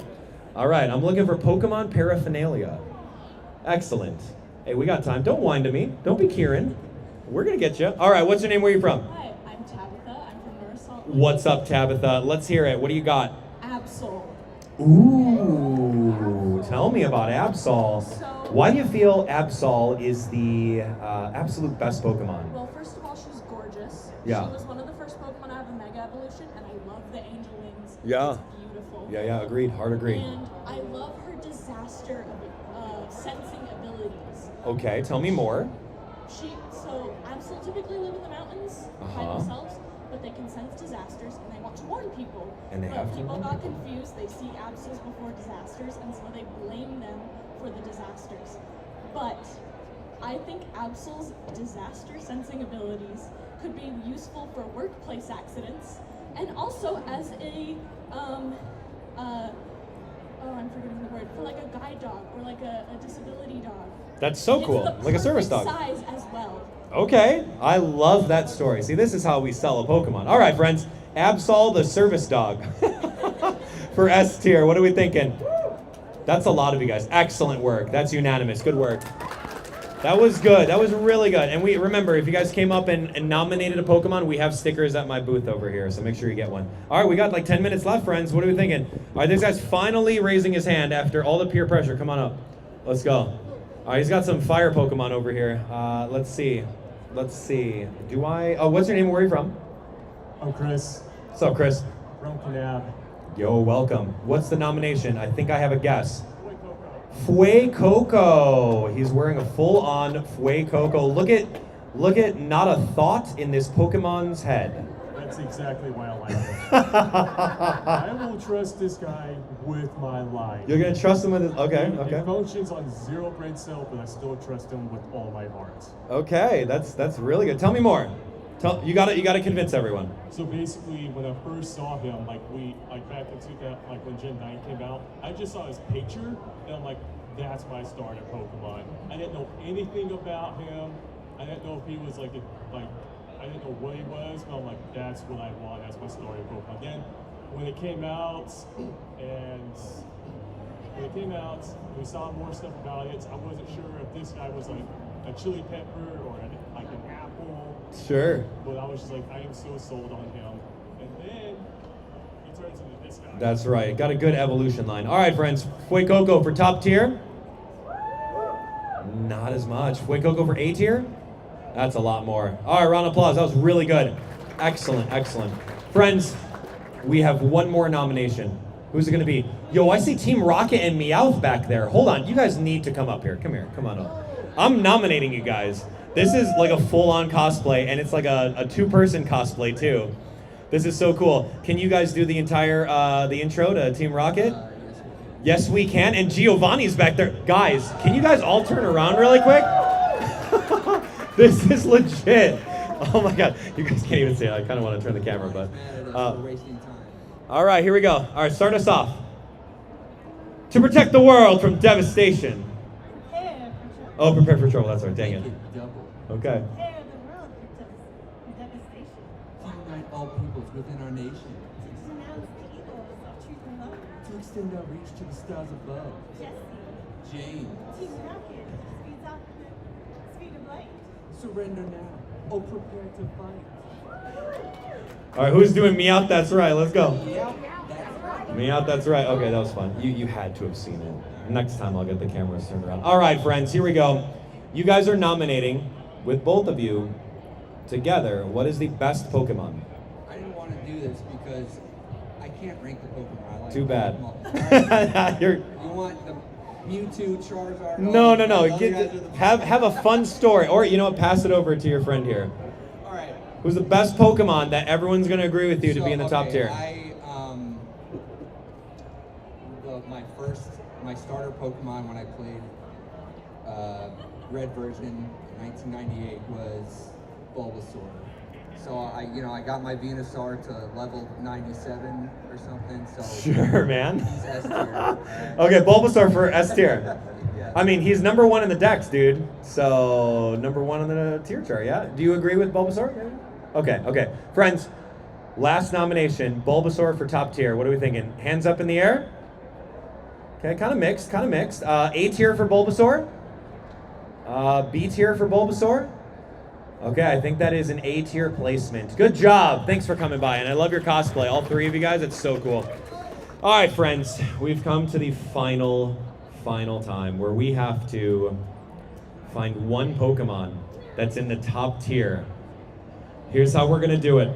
And it's gonna be based off of cheering. I wanna hear you guys. I want everyone out there to hear you guys. No, not yet. You're jumping the gun. Here it is. So here's what we're gonna do. I'm gonna say Mudkip versus Exeggutor. Everyone cheer for Mudkip. Yeah, yell and scream. Everyone cheer for Exeggutor. Yeah, yell and scream. The least loud gets eliminated. You guys got me? And then we're gonna move on. Single elimination. You guys ready for this? Okay, good. Here we go. Now you gotta cheer, you gotta scream, you gotta like get up out of your seat. You gotta fight for Snorlax. You gotta fight for Exeggutor. And, well, Haunter didn't make the cut, sorry. All right, here we go. Mudkip versus Exeggutor. Let's hear it. Mudkip. All right, let's hear Exeggutor. Okay, wow, that was great. Cool, Exeggutor wins that one. All right, here we go, the top tier, the battle of the best this time. It's gonna be Exeggutor versus Snorlax. Now remember, get out of your seats, get loud. We wanna hear it all the way over there. These orange shirts over here wanna plug their ears because you're so loud, right? Anyway, here we go. Alolan Exeggutor, let's hear it. Okay. Let's hear it for Snorlax. Oh, man. Okay, Snorlax is winning so far. Okay, here we go. A new contender has stepped up to the ring. It's gonna be Snorlax versus Lucario. Where's my Lucario nomination? Where are you at? Who did that? Okay, you're right here, and I see my Snorlax nomination. You guys ready? Let's hear it for Snorlax. Okay, let's hear it for Lucario.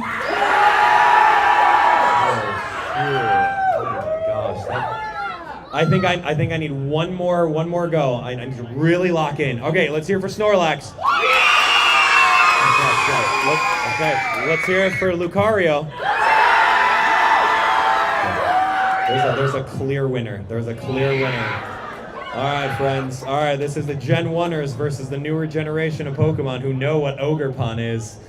Friends, Ogerpon versus Snorlax. Get out of your seats, wave your hands, do a flip, do a cartwheel, throw your hat in the air, throw a $20 my way. No, I'm kidding. Here we go, Snorlax, let's hear it. Whoa, dude did a cartwheel. Okay, let's hear for Ogerpon. Nice try. Okay, friends, here it is. Here it is. This is it. This is it. The final countdown. Excellent. Here it is at FanX 2025 gaming stage. We've come down to the best Pokemon. Who's it going to be between Absol, the Darkness Pokemon, or the never-ending appetite Snorlax? Oh, I don't know. Now remember, I want you guys to jump out of your seats. I want you to yell. I want you to scream. You gotta fight for your favorite Pokemon. You ready? You're gonna do a backflip?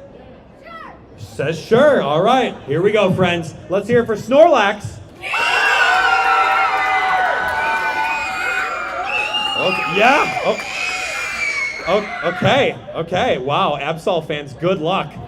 Tough act to follow. All right, Absol fans, here we go. We have to have a real talk. There was a dude running around in circles. We had a Snorlax nomination, do a cartwheel. Everyone is screaming. There was a lot going on. Absol, can you beat that? Are you sure?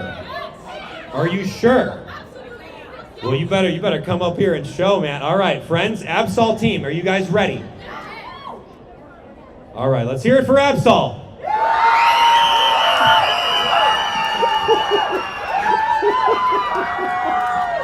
Oh my gosh. That's a tough one. Oh my gosh, friends. What do you think about that one, Isaac? What are you thinking? That was tough. That was a tough one. Oh man, Snorlax versus Absol. I saw 2 people doing cartwheels. to your one cartwheel. Should we do do you demand a recount? Snorlax, you got enough energy in you? Team Snorlax, you got enough energy in you to fight for your favorite Pokemon? Round 2 for Snorlax. Go, Snorlax! You're doing the worm. This guy's losing it. You're also doing the worm. Okay. Those are my ears. Okay, great. That kid was yelling right in my ears right now. Okay, friends, Absol team, remember. Oh, we got an audible boo over here. Absol team, this is your last chance. Remember, we had 2 people doing the actual worm up front. Can you beat that for Team Absol? Who's gonna come up and perform? If someone sings the entire poker rap, I'm giving you the win. Just kidding. All right, you can do the whole poker rap? Oh man, close. All right, Team Absol, let's see it. Go ahead. Oh my gosh, 1 cartwheel, 2 cartwheels. Okay, here we go. He's shuffling, he's kicking over here. That's a 3 cartwheel. What else? What else you got? Is that it? Oh, come on, let's go. Whoa. Oh my gosh. Tell me someone got that on camera. Isaac, man, tell me you got that on camera. Oh, that's okay. All right, friends, I think we have a winner. You can yell all you want. Nope. The winner is Absol. Snorlax gets kicked out. It was a very, very tough fight, but you guys did it. Good job. Thank you guys so much for coming. Hey, you know what? You guys are all winners in my book. Thank you guys so much. Hey, if you guys nominated a Pokemon and it made it up here, come meet me on the side over here. I've got some really cool stuff for you, okay? So come on over, meet me on the side, and we'll get you going. Thanks so much for coming. Have a great FanX, friends. Can you announce the tournament in 15 minutes? Yeah, of and course. we're taking sign-ups. Okay, you got it.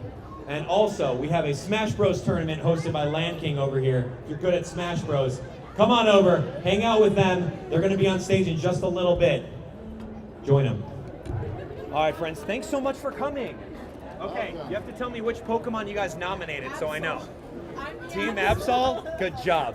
All right, Absol, you get one of these. Good job. And who did you did the Lapras. Lapras was so fun. That was great. And you did the Snorlax. That was great. I don't even think. You were squealing. You were squealing super loud. And my ears are actually bleeding right now, so good job. Which one did you nominate? Yes, the Ogerpon. Good job. You got the Snorlax. Good job. Who did you nominate? I'm not sure if it counts Meowscarada. Meowscarada. Yeah. As long as you made it up here. I got stickers up front. Stickers up front. What? Yes, that was really cool. Thanks for selling that one. And you did the? Haunter. Yes, you did the Haunter. And you did the Executor. That was so fun. Who did you do again? Lucario? So close, man. So close. Oh, what about you? Luxio. Oh yeah, that was really fun. Love that. Let me see. Let me get this going. Here we go. Perfect. Which one did you do? Yeah, dude. Excellent. And? Yes, you did. Why didn't you say Umbreon? Umbreon's really cool too. Umbreon's gonna do it next time. Okay. Which one did you do? Did you? You actually told us to come back. Yes, I did come back. Yes, that's right. Here, I do actually have some stuff for you. Here, take that for you. Oh, thank you. Take this for you. Cool. And then did you guys, you nominated something? He's got something for you. Great, you did the Swanna. That was so much fun. Excellent work. I think I got everyone covered. Give me 2 minutes. I gotta get this stuff set up and off stage, and I'll come get you guys, yeah? He's got a gift for you. Okay, awesome, I can't wait. All right, friends, give me a minute, and we'll get going. No, not yet, but you can tell me in 5 minutes. You can tell me in 5 minutes, okay, dude? Thanks, dude.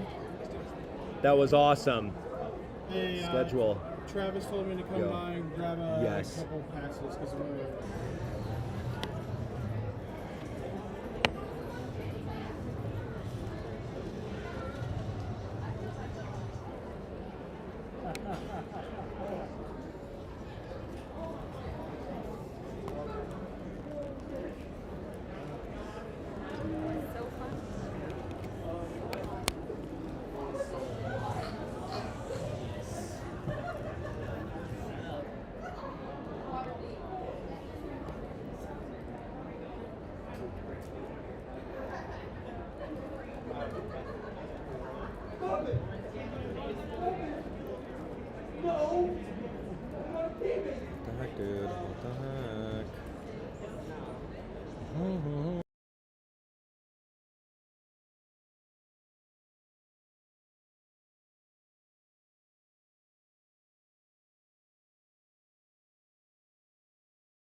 But yeah, She was so good.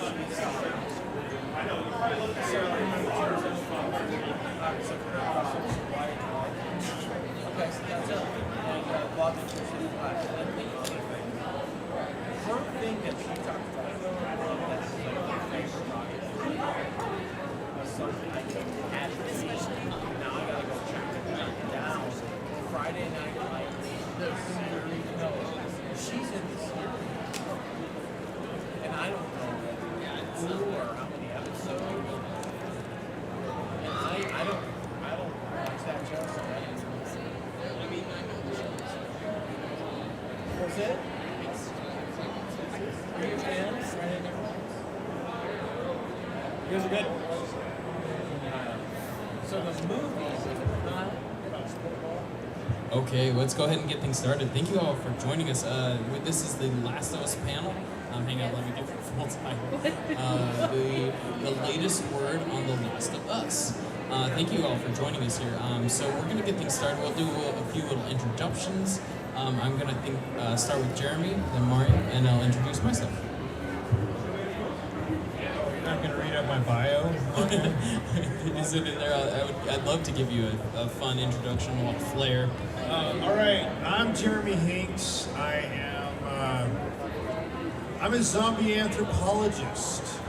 I was published in some third-rate horror film rags back in the 90s.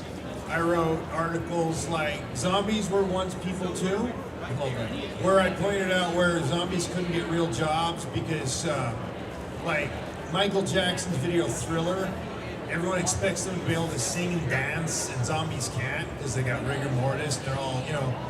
The other one, I cataloged the species from 15 different zombie films on the Linnaeus schedule, all the way down to Animalia, Chordata, all the way down to, is this bacterial?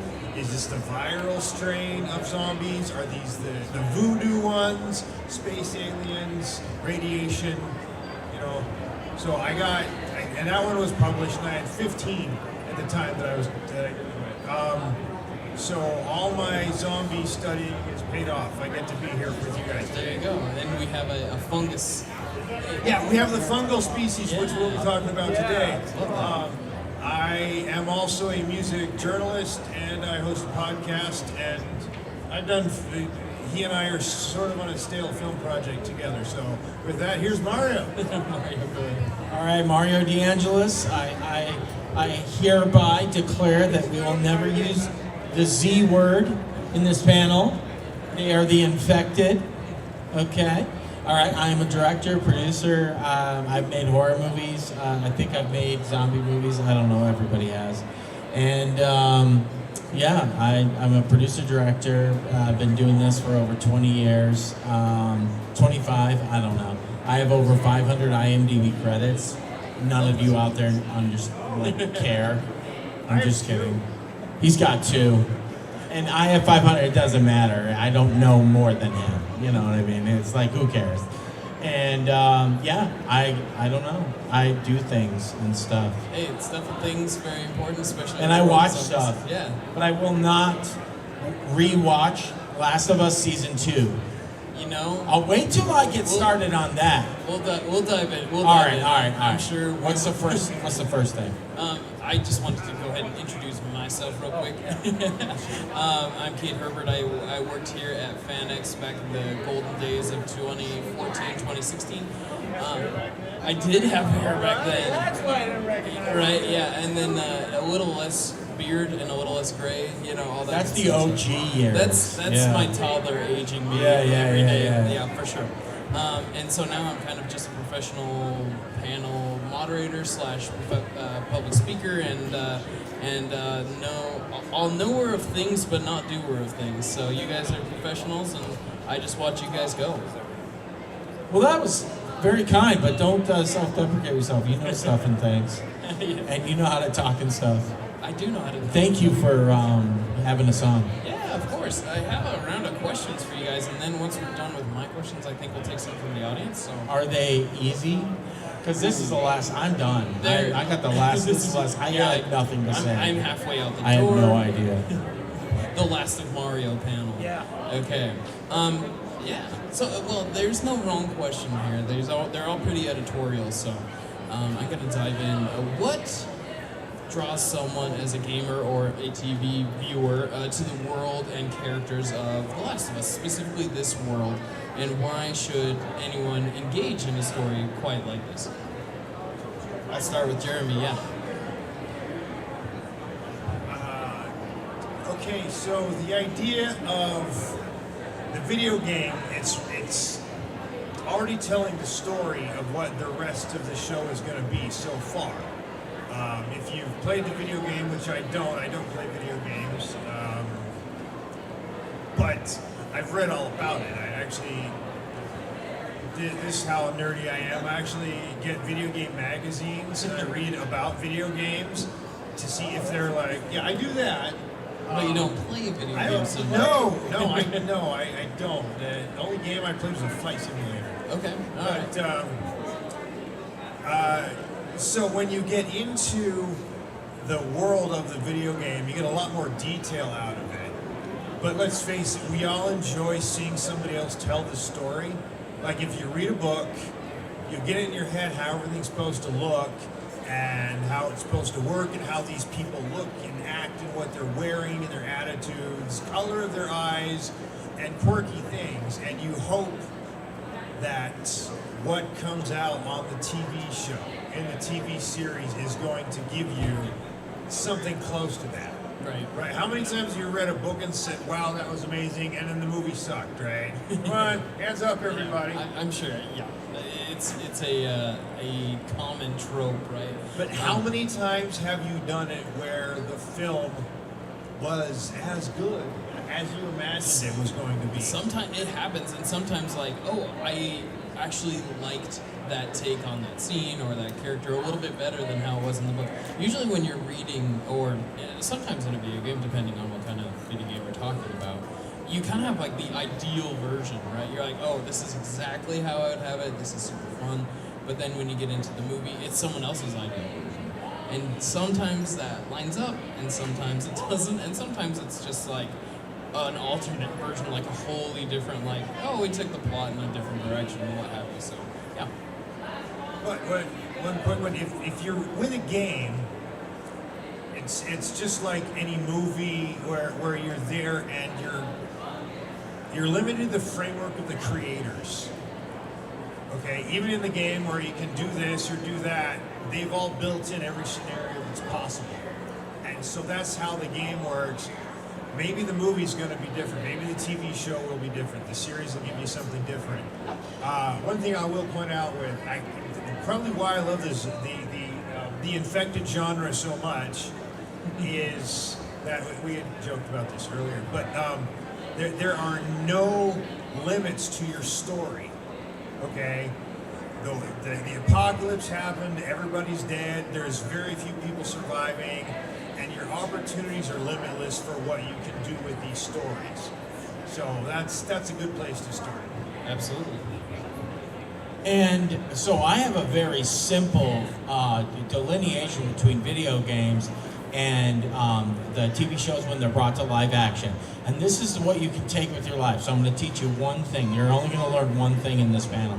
And it's going to be from probably somebody else, but I'm going to try and drive home this point. And this point was driven home when I was sitting in that room the other day. I was moderating a panel with 2 voiceover actors. Now, what I'm about to say is not to take away from voiceover actors or video game actors, because they were also video game actors. So they probably did mocap too, yeah. Yeah, but those video game actors and those anime actors who do the English dub for Demon Slayer, they reminded me that all voiceover acting, most voiceover acting, is done alone in a studio. So here is my answer. You've got a great show like Last of Us Season 1, and you've got great chemistry between the 2 leads, who are your 2 protagonists, and they share protagonist duties, okay? Yeah, maybe some people say it's Bella's show. Maybe some people say it's Joel's story. But it's, so anyway, and then Season 2, they ruined everything. But I won't get into that right now. My point is, it's the chemistry between the actors that you don't get in the video game. That's it. That's my whole answer. So again, I'm not taking anything away from the video game, directing and acting and scripting, writing. But the show was great, season 1, because of the relationship and the chemistry.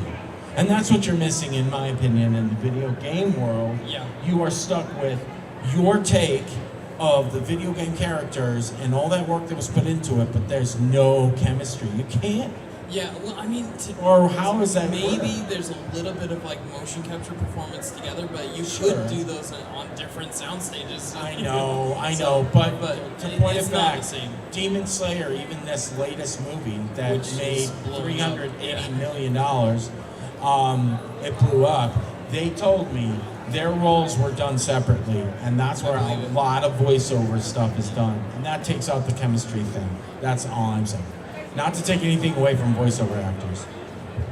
All right, so next question for you guys. A favorite moment from the franchise, whether that's in the games or in the television show, like what is a moment that stands out to you as the highlight of the whole thing? And sorry, big question. If you guys don't mind, I can go first. And then, all right. For me, in The Last of Us Part 2, the museum scene, diving again into the dynamic between Joel and Ellie, right? Joel, like, making this perfect day for Ellie. Like, she gets to see a dinosaur, and she gets to go to the moon, essentially. Like, that whole thing is, like, one of those great moments where the writers know their characters so well and know that that would be such a pivotal moment for Ellie. And it also has this great twist of the knife, because you already know their relationship has evolved quite a bit from that point. So you're like, oh, this is so sweet and great. And Joel's like working so hard to keep this father relationship with Ellie, and everything has already fallen apart. And Joel has, spoiler alert, I don't think anyone's going to be spoiled by this, but Joel has already died at this point when you're seeing this happen. And you're like, this is what got taken away, and this is like what fuels the plot of the second game. Like, what a great little, like, sweet but also bittersweet moment. So,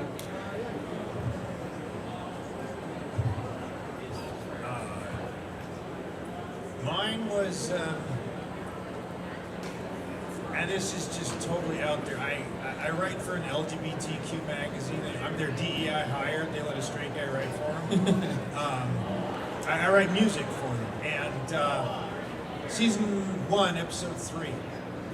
What an episode.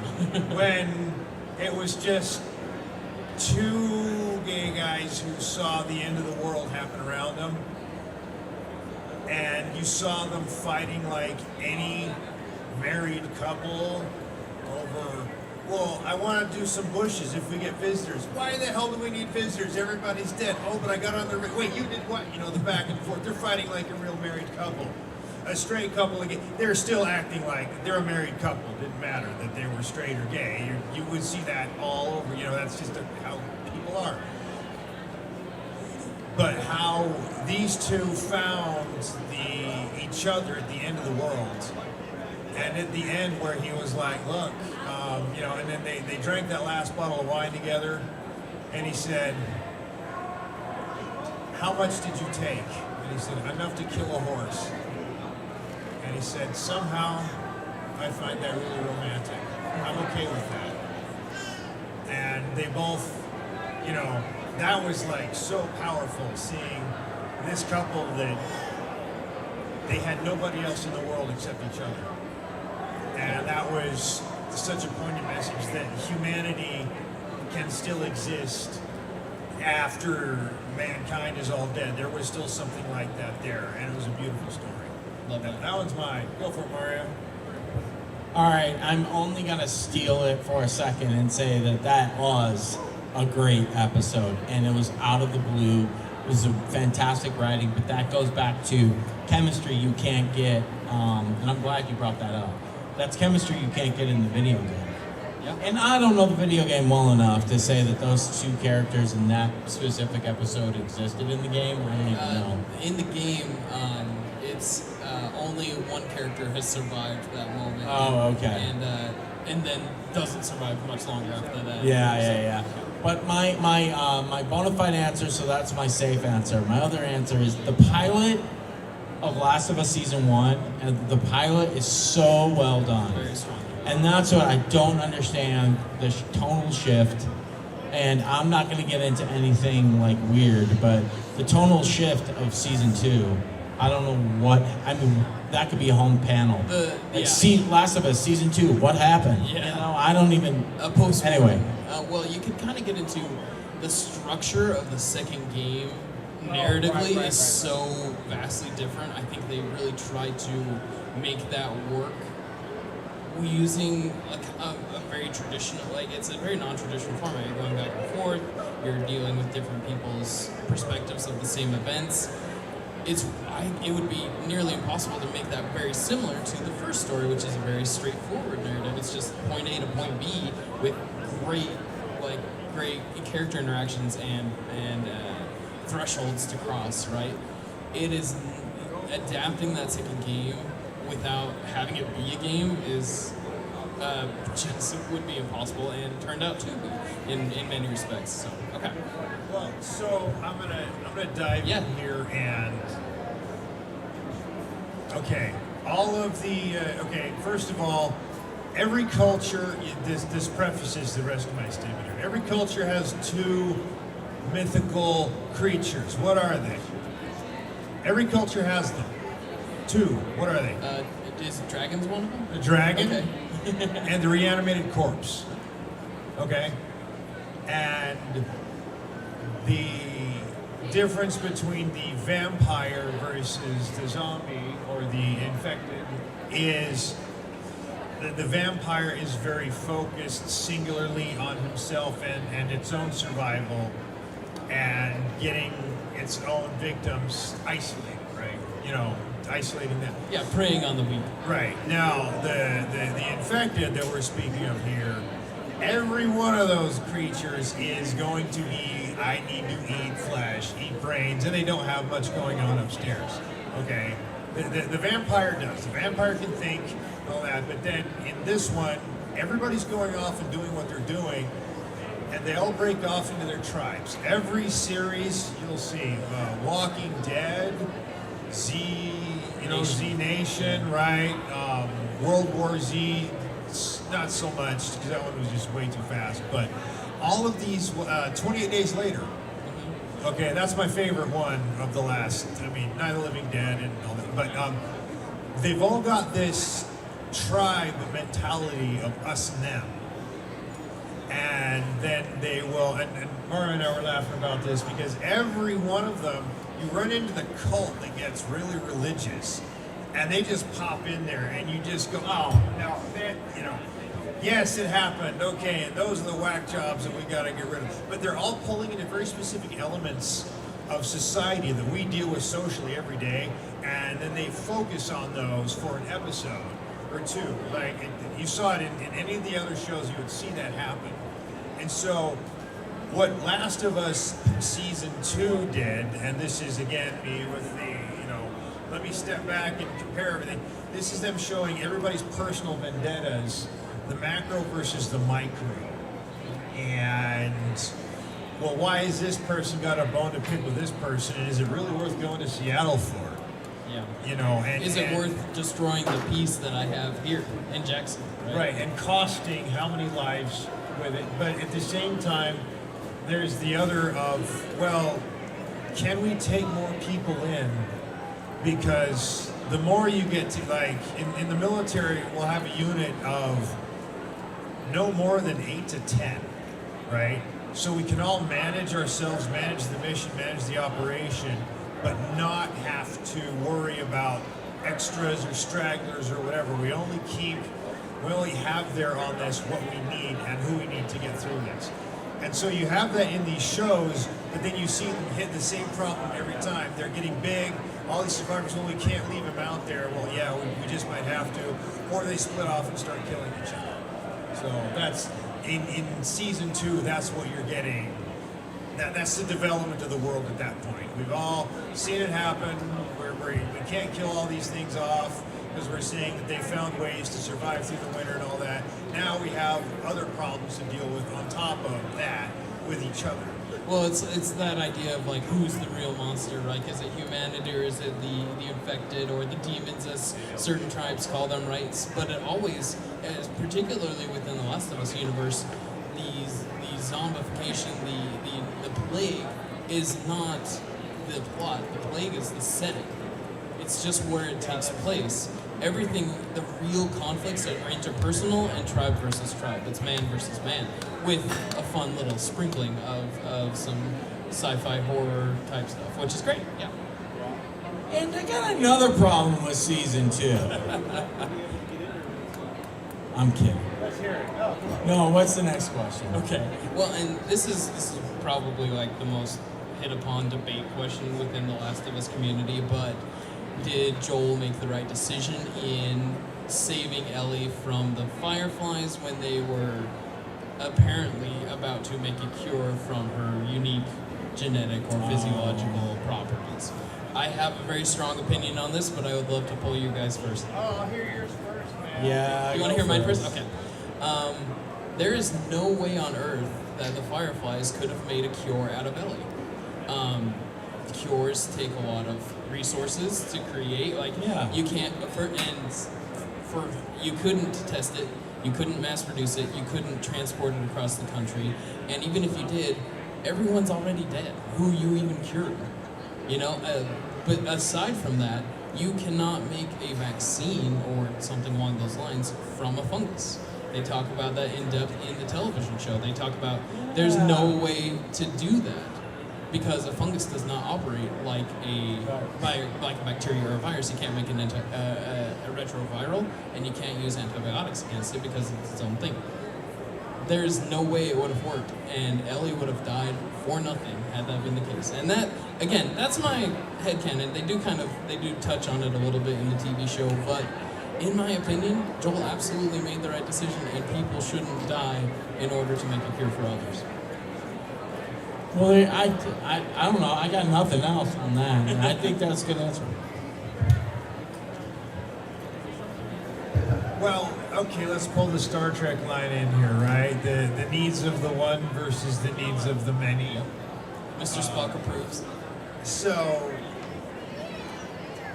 I still argue that one in my head, man, because it's, I mean, okay, you're there and you're seeing someone like, this was a big one in Walking Dead. Yeah. There's someone you love, and you are very emotionally attached to that person, and they've been bit. Okay, like with Andrea, remember that one? It was like, oh, that was gut-wrenching. Hater. Hater? Oh, mixed emotions on it. Oh, we got an Andrea hater. Oh, wow, okay. I mean, the Andrea community hater, or the Andrea hater community is pretty large. So, but then there was example in when Morgan couldn't shoot his own wife after she'd been infected. Okay? And then even in, anybody seen 28 Days Later?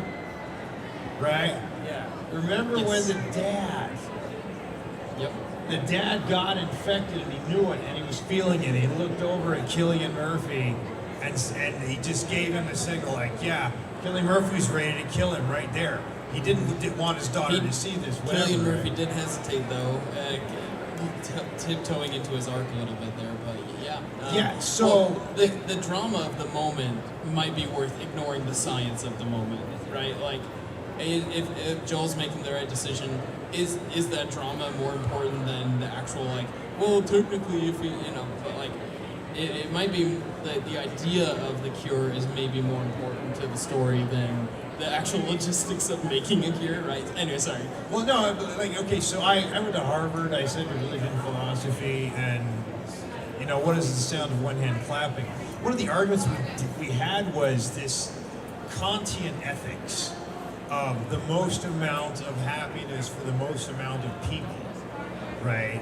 And there's this, and this is a big deal. I was big on Kant for a long time, but you get in these situations where your morals and your ethics, you got to just throw all of that out in these apocalyptic situations. And I'm thinking Joel did the right thing in getting her out of there, but did he need to kill all those other people? No, but I mean, there was a body count, man. If Joel had another way of getting her out of there, except for the Joel way, which is mowing everyone down with a machine gun, he probably would have taken it. But you know, Joel's a hammer, and goons are nails. So yeah, he did it. He killed everybody. I'm like, did they deserve to die? No, they were just gonna be in the way. Yep. And that their whole point was to, yes, this little girl was gonna die, and Joel was like, I can't let that happen. Yeah, well, and speaking to the context of the morality, does the new context of the world having ended change any moralistic judgments? Like, if Joel did that in our modern world and got his way through a hospital to save someone, he would be on the news and there would be an FBI, you know, APB out on him immediately, and the world would come to a screeching halt. But in the context of the moral context of doing it in a world where there's not that many people. And mind you, it was just a few blocks away. Remember, this happened here. Canonically, this happened at like St. Mark's Hospital, which is mind-blowing. It's just right over there, where Joel did all this stuff in Salt Lake City. I forgot about that. How far away is that? It's what's that? How far away? I'm not from Utah. St. Mark's Hospital? It's about 3 miles that way. We're going there next. Yeah, you can just be like, hey, here at St. Mark's Hospital, the site of the Joel Miller massacre. Although the funkiest thing in season 2, when they're there with Abby's crew and they just buried everybody, and they're just sitting there, and there's giraffes just walking around, hanging Hobo out, Zoo's out by security the just out by. I mean, I was like, out It's by the like baseball Smith's park, ballpark. man. Yeah. Yeah, that they definitely based that shot. There's a famous shot in the first series where it's just from the Broadway Media Building. It's just like where you can take a picture from the rooftop. It's one-for-one shot. It's great. Okay. All right. So who's having fun with? We're going totally off the rails. Who's enjoying us going off the rails Okay, here, good. right? We love going off the rails. That's where the magic happens. Sorry, Oscar.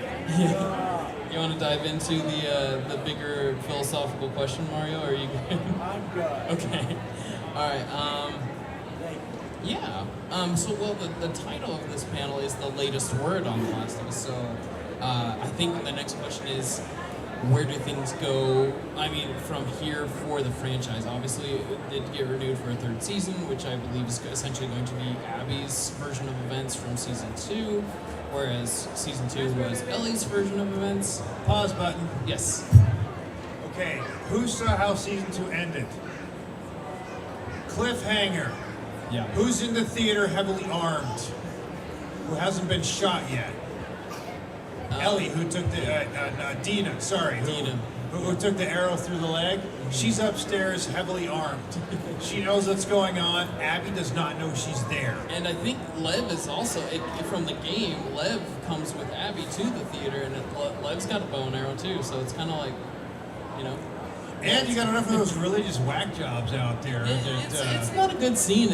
No, it's kind of rough. This could end, or this could steer in a crazy ass direction. Yeah. That, I mean, if you follow the events of the game,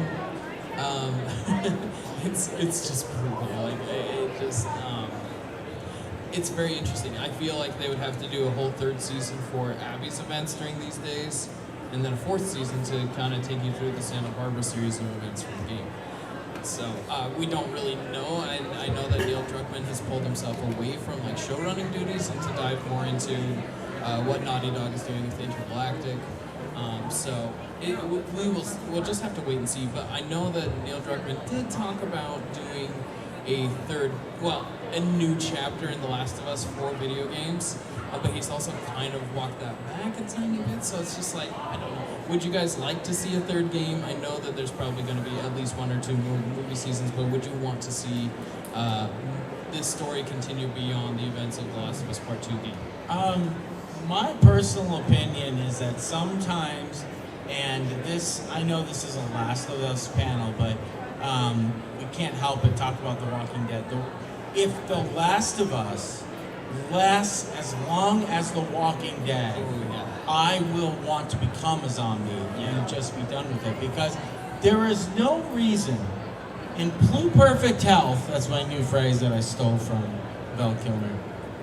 There's no reason why Last of Us would need 11 seasons. No. We don't need 11 seasons of The Walking Dead, let alone 11 seasons of Last of Us. Or about 4 or 5 spin-offs for Walking Dead. Well, yeah, I mean, those are arguable, that they're done well, and Daryl Dixon's fun, and, you know, do we need all these zombie shows? I mean, I think they're great, but in regards to Last of Us, I'm not gonna really dive into any more of that. I don't think they would go beyond the events of Yeah. the game, but they still have enough material Yeah. to do at least 2 more seasons, and then I think they would cut it Yeah, off. they'll probably cut it off. But this holding to the game thing is another discussion. I Yeah. guess. Well, yeah. What are your thoughts on a third game, Jeremy? Or the future of the franchise in general? On the future of the franchise, you know, the series, the Infected series that I have enjoyed the most, American, right? I've seen there's British ones, there are some really great good ones. Korean ones? There are some fantastic ones that I've seen. There's the French one had one called The Horde. Insanely violent. I mean, it was, they all did, marvelous, right? I mean, I've enjoyed so many of these. But the idea was, Z Nation was probably my favorite series, because it was so campy, but it still tried to pretend to be serious. It was campy enough that you're just like, I get it, there's Doc, there's 10K, you know, all of this that made it enjoyable to follow along.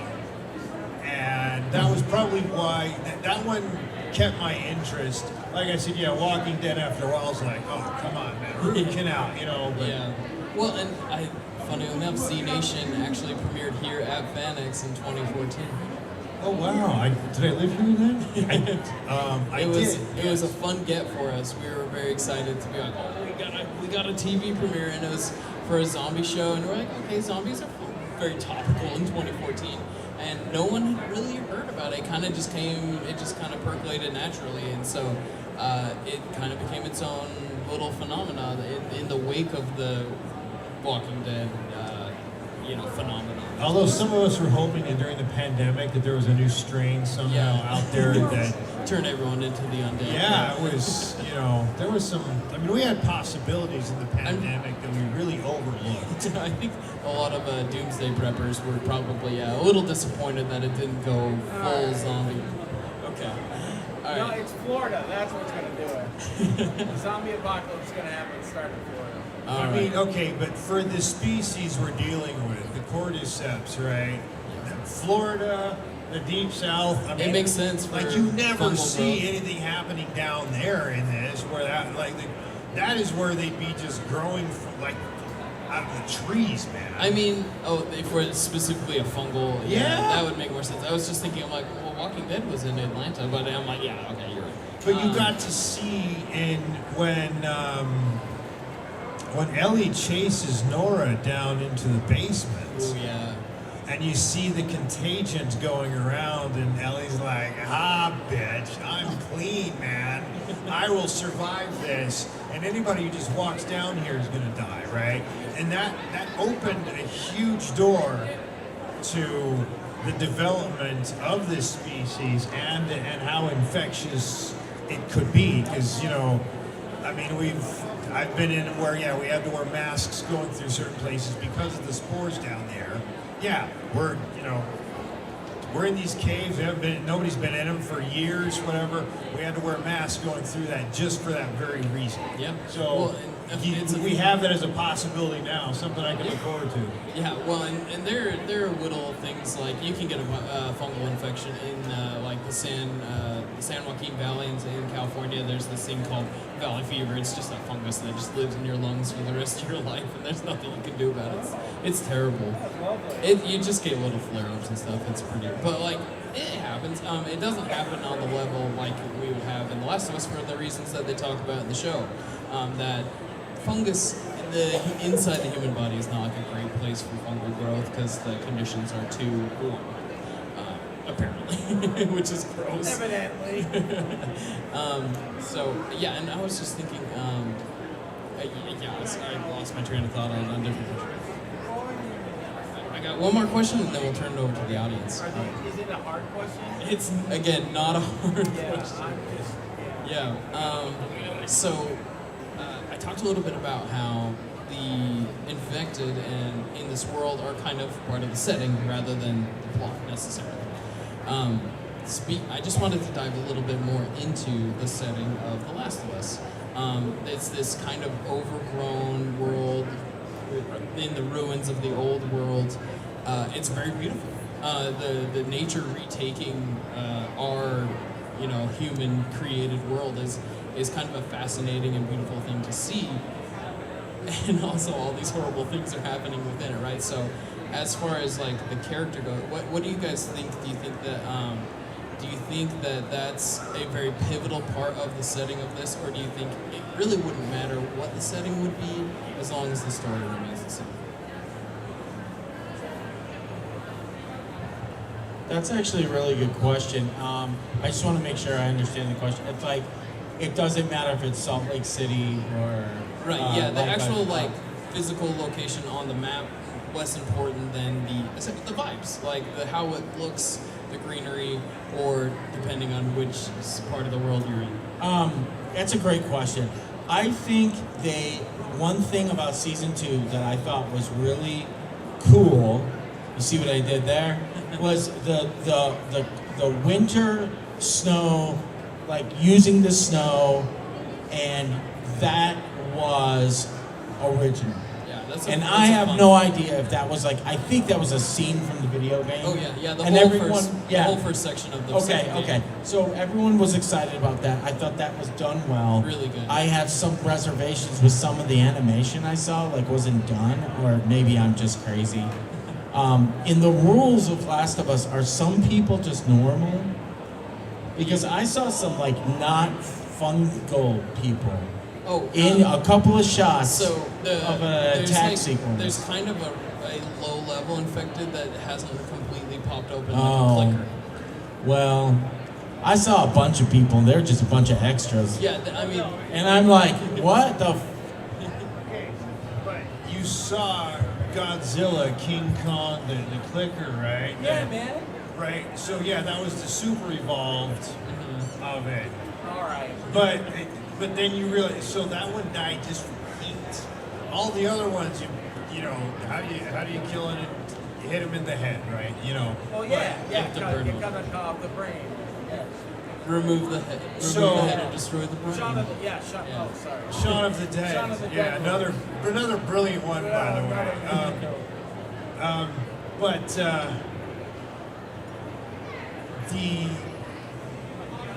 Okay, has anybody here seen that movie Annihilation? Yes. With what is Area X? Right, and it had Natalie Portman in it, right? That is a beautiful view of destruction, where you have all of this weird science and species all coming together and making beautiful things in so much destruction and death. And that was what I was starting to see. Like, when you watch the opening sequence, and you watch, the spores spreading out, that's very beautiful. That's really cool to watch, just naturally, Yeah, it reminds me of those Planet Earth segments you see where the mold is growing across a forest field. It's like spread out fast. Yeah, and it's like pulsating almost. It's very spooky. But that's the thing. Imagine that taking over the whole planet. Yeah, no, I don't like that. I don't like that either. It's scary, beautiful and scary. So who wants some, what's that, Rise coffee? Is that what that is? The 11 different mushrooms in it with cordyceps? Is everyone excited about that? You can, you can go to the mushroom section of Harmon's and get some cordyceps fungus right now and chow down. I'm good. All right, I think next up is audience questions. If anyone has any questions that they want to talk to, you want to come up to the microphone? Hopefully it's... We can't hear anything.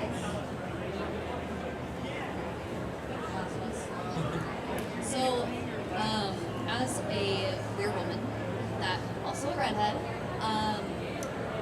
The game just started putting pivotal moments. I mean, Naughty Dog, having a woman on the cover, having a queer woman in the part 2. I mean, we explore it a little bit in part 1, but having it in part 2 and having her the lead character, especially as a redhead, that did a lot in the gaming community. Do we think that the TV show should have done a bit better in representation and headwaying in different directions that aren't as common because of the game? They have that expectation in them? Yeah, I think the season 1 did a fantastic job of integrating a queer story where there wasn't, like, there was only a fraction of the story during the game, and they expanded it beautifully.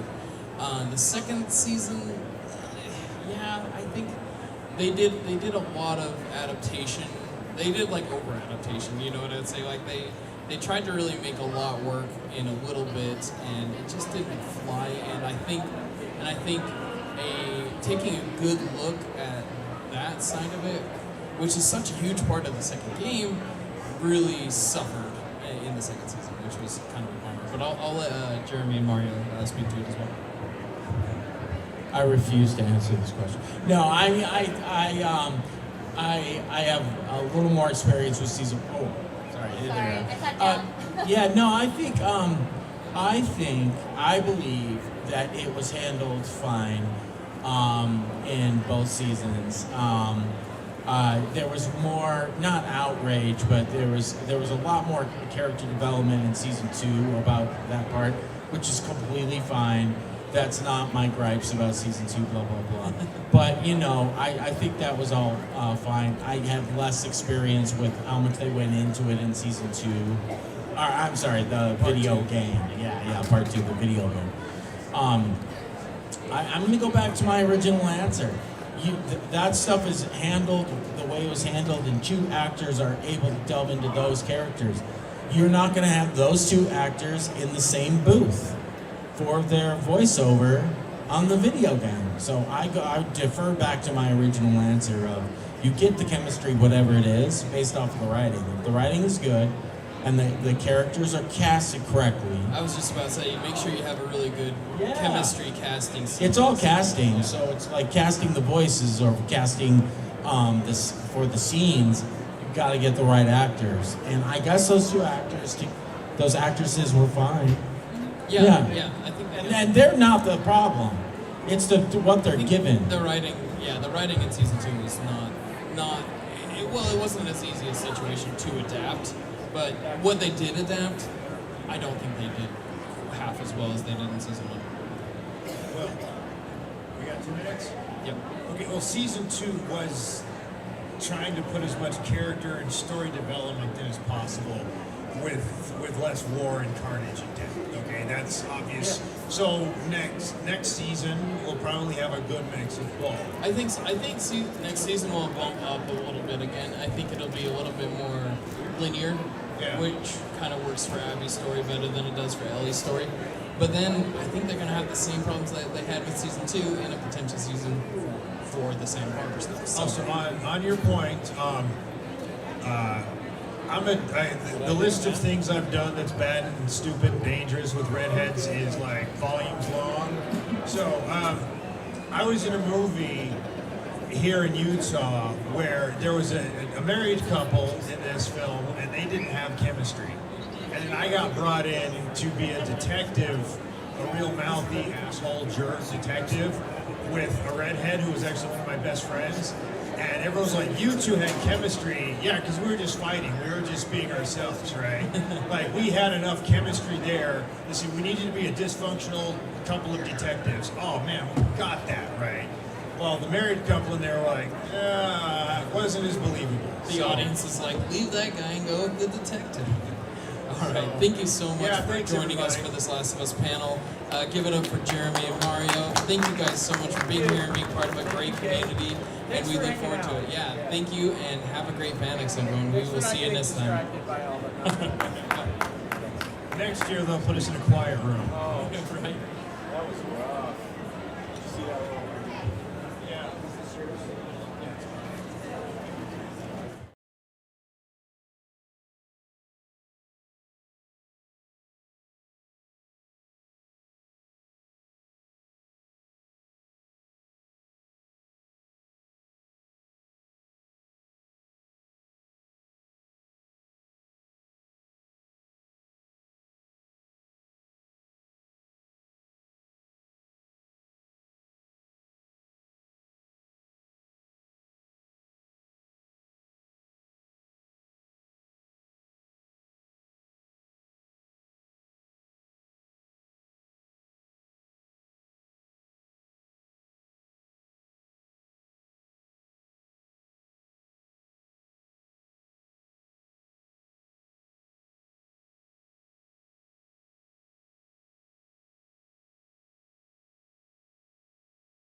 Okay, so in violation of FAA regs, we are solo flighting this.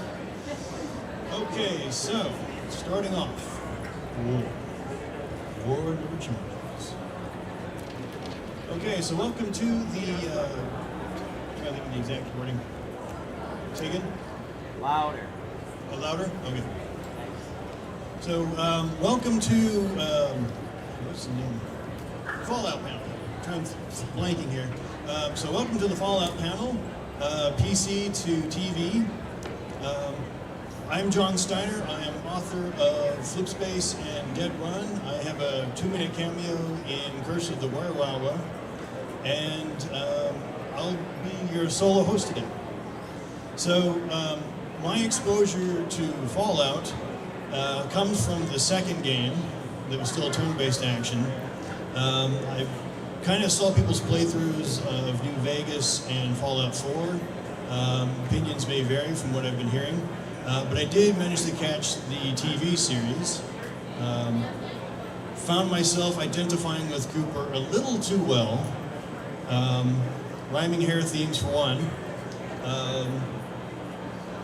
Person who's raised believing in the social values of his society only to find out they were illusory with a sinister underlayer. And despite living in an apocalyptic hellscape, he was still expected to earn and spend money. So I'm like, that connected. Anyone want to start off any questions? If not, we can kind of jump into other things about this series, the game series and the TV series. Any questions? Okay, so we'll swing back and see if you have any ideas. So when I started with the second game, playing it, I was still hung up on like fantasy monks types, so I started gearing the character I was playing with that in mind. Very hard at first, a lot of spear throwing action and scrounging up firearms, but putting point attributes to improving open-handed fighting and speed, I eventually got to a point where I could take on recon groups of armored suits without any problem. And then stumbled across New Vegas, had no idea what was going on, and the guy invites me to the ring. And he's like, hey, do you want fair rules or unfair rules? So I'm like, I have no idea what's going on here. So I'm like, okay, I'll take fair rules. I've trained in boxing and martial arts. I'll do this. He still has his firearm. So I'm like, okay, this is going to be that kind of fight. All right. So because of all the gearing I did for my character, close ranks, killed him in 6 punches before he could even fire his weapon. And I felt good about that. So from that point on, it was like finding character editors and, you know, because I'm a firm believer of the rules of the U.S. Army. If you're fighting fair, you're doing it wrong. So character editing from that point on was what I was doing and running hit canon stories. I did find an interesting glitch in Fallout 2, and I don't know if the Steam version has this. I looked at it this morning. But if you were to get the car and deliberately lose the car, the trunk would float in place on every game map. That was wild to me. So, encumbrance problems, bye-bye. The themes that I thought really resonated with Fallout is the normalization of catastrophe. That absolutely fascinated me, and back then I just thought, oh, well, this is a fantasy realm, and as life rolls forward, I find it more and more rhyming with reality, so that made me swing back to interest with it. But also, I love one of the themes in both the game and the series that I thought was absolutely fascinating is the stunning level of naivety that Vault Dwellers exit with. And that is just hilarious to me. Just coming out and not having a clue that one, people survived, two, they don't care that you're a Vault Dweller, or maybe they're laughing at you. But then to run into people you have to kind of travel with, and them just kind of dealing with the fact that you're a Vault Dweller. And I think that with the TV series, they did that impeccably well. Like Lucy's like, you can't torture me. He's like, oh, Oh, sweetheart, I ain't torturing you at all. I'm using you as bait. That absolutely was hilarious to me. And then finally, when he gets the gulpers to come out, and she's like, you can't do this to people. Yeah, why is that? Because of the golden rule. Do unto others as you would have do unto you. And I think I had the same reaction as Cooper. I'm like, yeah, the wasteland's kind of got its own golden rule. Thou shalt not be distracted with cowardice for every damn step of the way. Editing that, of course, because I'm not sure what we're rated for. But yeah, that I absolutely connected with that kind of thing. The interesting change to the ghouls I was fascinated by. In the original games, they just kind of time out from being sane to feral. But the drug angle I thought was interesting. It's like he takes his breathalyzer and he can function for however long. And then when he runs out of those, things kind of go sideways. And I thought that was fascinating. The other thing I think with Fallout that I think resonates, I don't know if it resonates with anyone else, but does with me, is you got a lot of fantastic technology. Next to none of it improves quality of life. Like the one exception is like Radaway. And that's hard to come by, both in the series and in game. And that was really interesting to me. But anyone else want to talk about their experiences with the game through? All right. So I think some of the creatures I thought were I don't recall gulpers being like they were in the TV series with the fingers in their mouths, but that might be a more recent addition post Fallout 2. The thing I was fascinated by were the geckos in the early game.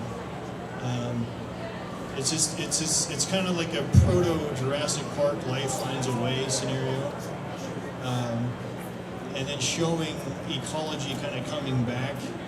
My background, my educational background is biology. To see ecology accounted for in a post-apocalyptic wasteland rather than doing the road warrior scenario, that always interested me. So seeing geckos get along, new tiers of predation taking place with, I believe, Deathclaws at the top of the food chain, and that's factoring humans with firearms into the equation. So, but seeing that kind of balance work out, and seeing people work out new livestock, the Brahmin, the two-headed Brahmin, that was an interesting twist in post-apocalyptic survival. Making that a consistently managing trait in a mammalian species was really, really fascinating to me. But I think also in the second game there was some kind of weird creature with a tail, but the body looked like a toilet seat. Never did figure out what that was about. They were just weird and a pain to take down because they were resistant to like physical damage. Still haven't seen them show up in the series yet, but I believe the second series is coming out in December, I believe. So maybe they've been kind of teasing the Deathclaw introduction there. In the game series, they seem to show up fairly early on, and then they kind of go through variations. What else was there to think of? I think some of the TV show writing has its own little wrinkles because they kind of jump back to the past, which I think that's kind of done to bring in people who don't know the franchise. But it's also an interesting narration tool because you get to see why characters are pre- and post-apocalyptic, how different they are. Lucy's father, for instance, he's the starry-eyed, oh look, the Western actor's here. Okay, let's back up a second. How many here have not seen the series? All right, so I'm gonna be careful with my spoilers. And our little six-legged visitor here. Yeah, you get to see a little bit of Cooper in the pre-apocalyptic life. He's like an ex-Marine actor. A little unsure about the advertising that he's doing. And then his post-apocalyptic version of himself drops as many F-bombs as I'd be inclined to do, so, whereas his pre does not. I'm like, I can relate to that transition. But also, his Pollyannish view of the world very rapidly is dismantled. He doesn't want his actor to be cold and callous, and then 200 years later, that's exactly who he turned into be. And I thought that it's an interesting trap to set for the characters. Like, yeah, this is where you're going to be, whether you know it or not. How many here kind of identify with Lucy a bit? Any hands? You? Yeah. So her experience, she comes from the life where there really isn't much trouble emotionally, like the well-balanced family, which is like alien to me.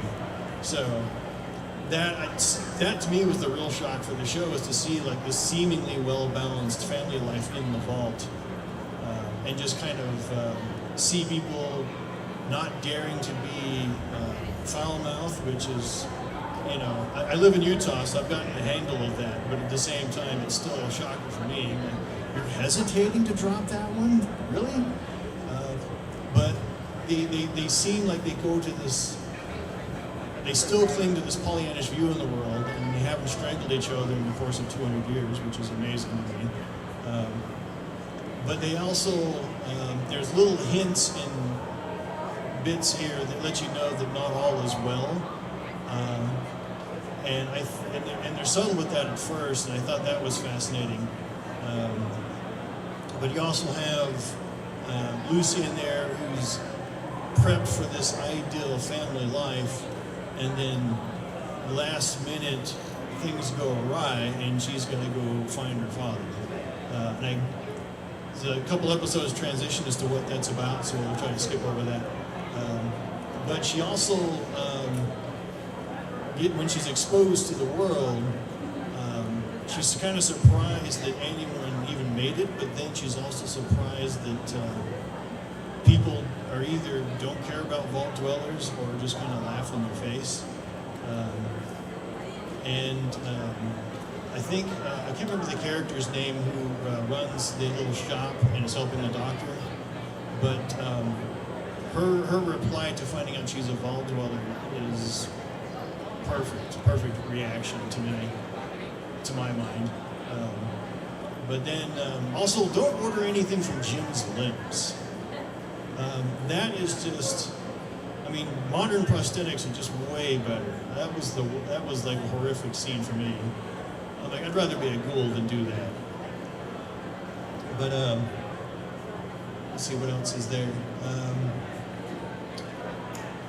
Trying to think of the Wasteland. If I remember correctly, the Wasteland was more like the southern parts of the what's left of the U.S. But it feels like they've placed that somewhere in a different place in the TV show, as far as I can tell. I think they've added a wrinkle about what turns people into a ghoul, and it's not just the radiation, which is probably good, because as a scientific mechanism, I don't know if that would work. But the take they have of, oh yeah, there's a compound at work that also contributes to that. It's interesting to see them introduce that, or at least I think it's introduced to the TV series. Yeah.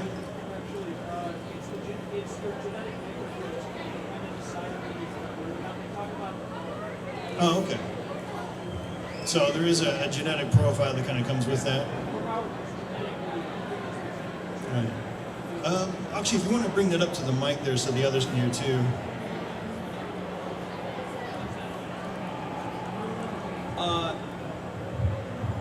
It's actually your genetics that can influence whether you become a ghoul or not. It's discussed in Fallout 4. There's a small mission where you help a kid out of a fridge and he's a ghoul, and it talks about his whole family becomes ghouls because they're genetically dispositioned to.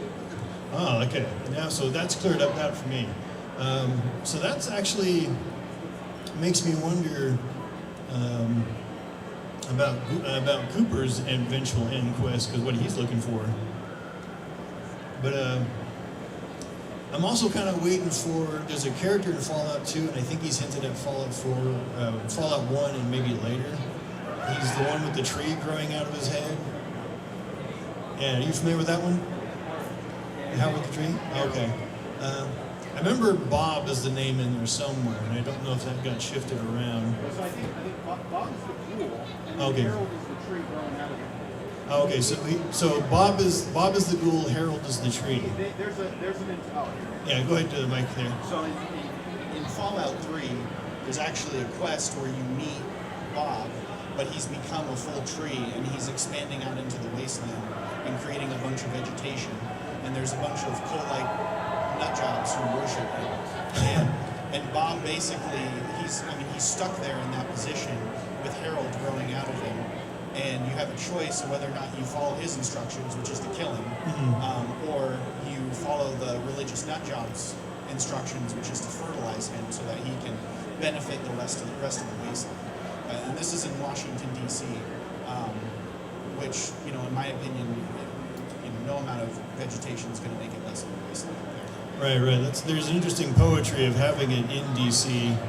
It's like, oh, we're going to respawn a new ecology, and that's like probably one of the worst conundrums of that quest line is, okay, I can solve the wasteland issues, which if you're familiar with the Chernobyl exclusion zone, there's something to that. The fact that the vegetation can serve as a sump of radiological isotopes, thereby reducing ambient radiation levels lower than calculated. That is a side quest versus putting the poor tree out of his misery. That's a tough call. I can't even fathom being stuck in that situation. But if you're familiar with, there is a documentary called Chernobyl, Life in the Exclusion Zone. I think it's like late 90s, early 2000s when the documentary was filmed. And they do address some of the late radiological consequences of the meltdown. And one of the first things you learn is wildlife is completely unfazed by the fallout that's happened there.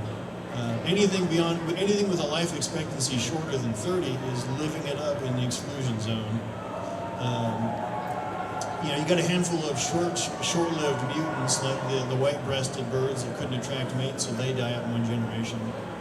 But there's a lot of endangered species in the exclusion zone that are doing just fine. And Fallout, at least the game version of Fallout, kind of addresses that issue as well, just saying, oh, hey, here's how you survive the disaster. And the side quest with Howard the Tree is really interesting for that regard. So, anyone else have some ideas you want to bring up? Yeah, come up to the mic if you would. So, back on the rules, another aspect to ghoulification is the first evolutionary virus, the FEV. And it's speculated in the games that during the Great War, or at the start of the Great War, when the bombs hit, the first evolutionary virus entered into the atmosphere, and that is also an impact in ghoulification. Yeah, I remember, that does remind me, because I'd forgotten that, and thank you for that. I did hear something about that. I don't know if it's in the second game, but I ended up hearing it in YouTube channels later about that it was like dispersed through the atmosphere. So I guess that's a contributing factor. Let's see if anyone has any input on like the green mutant soldiers. Anyone got any ideas on that you want to bring up? Yeah. I have a theory that we're not going to see a lot of them in Fallout. We brought up like it was like this in Fallout 2, but it wasn't really like this in Fallout 4. Right. Bethesda's kind of done a lot of retconning, especially over the last few games. In the original Fallout games, power armor, you had to be trained to use it.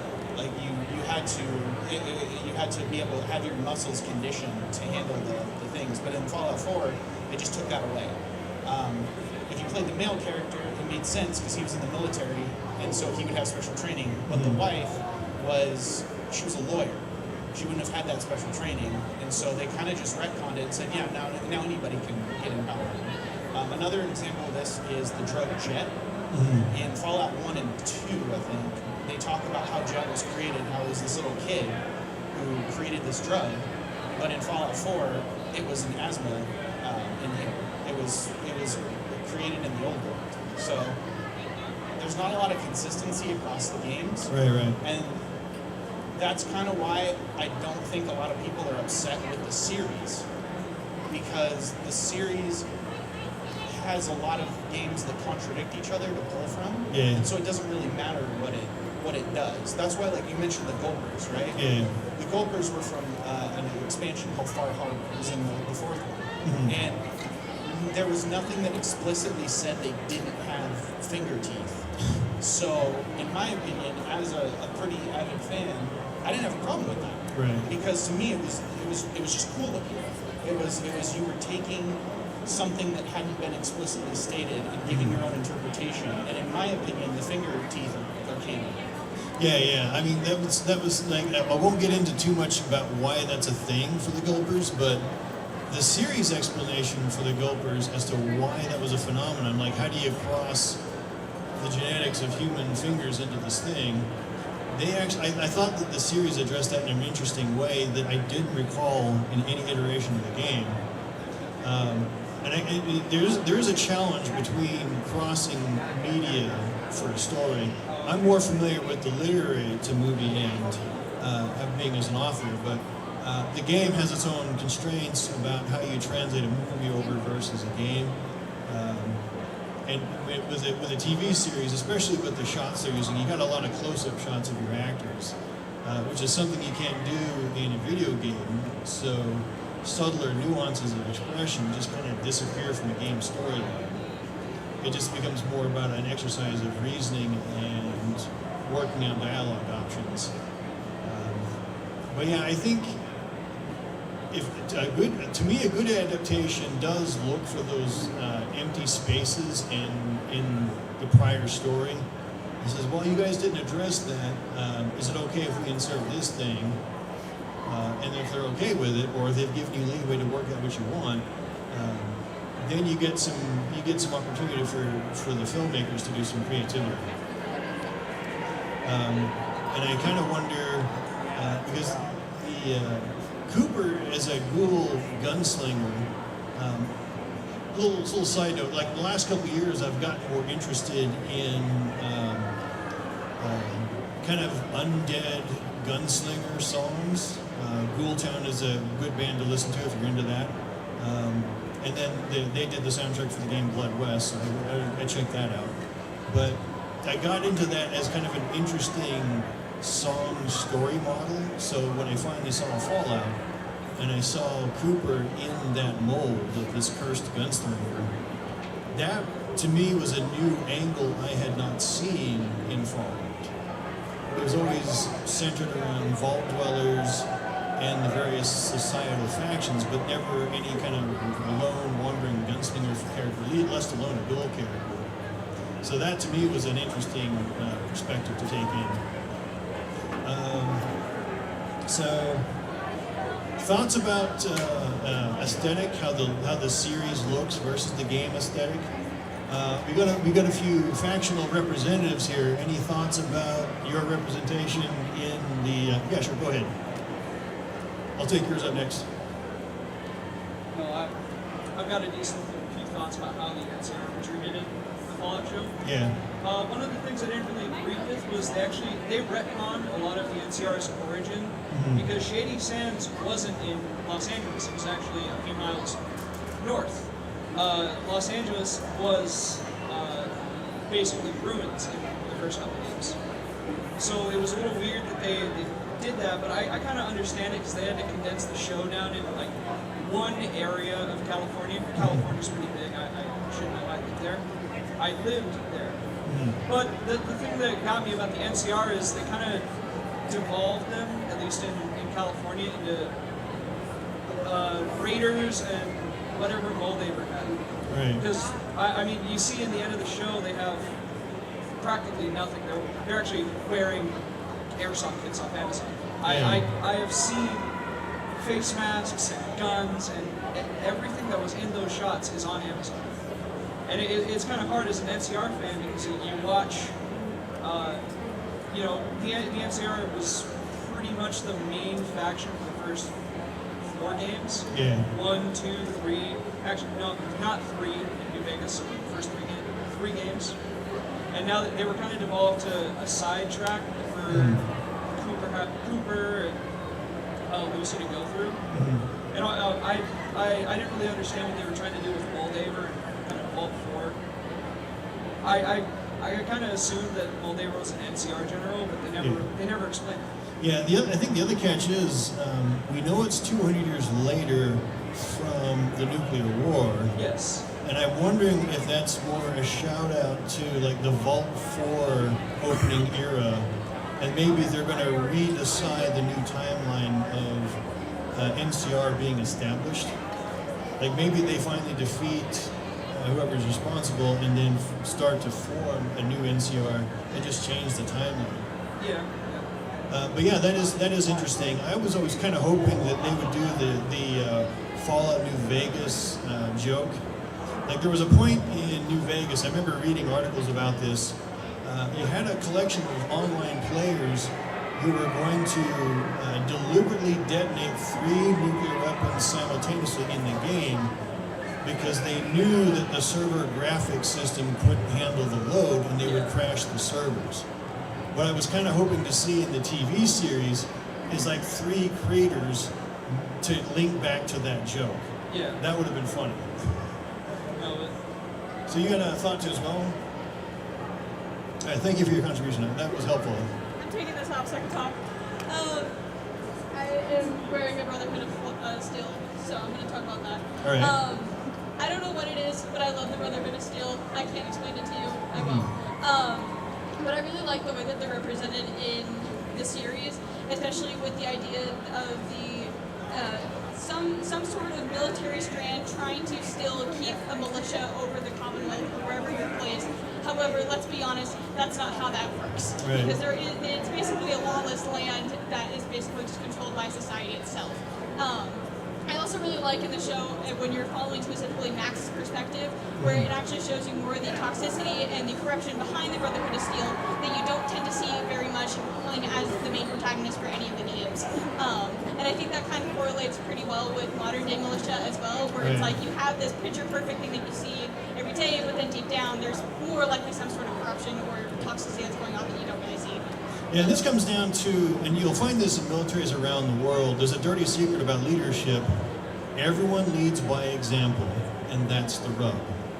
Because you might set a bad example, even though you intend to set no example at all. And there are some historical parallels to corruption in the knighthood.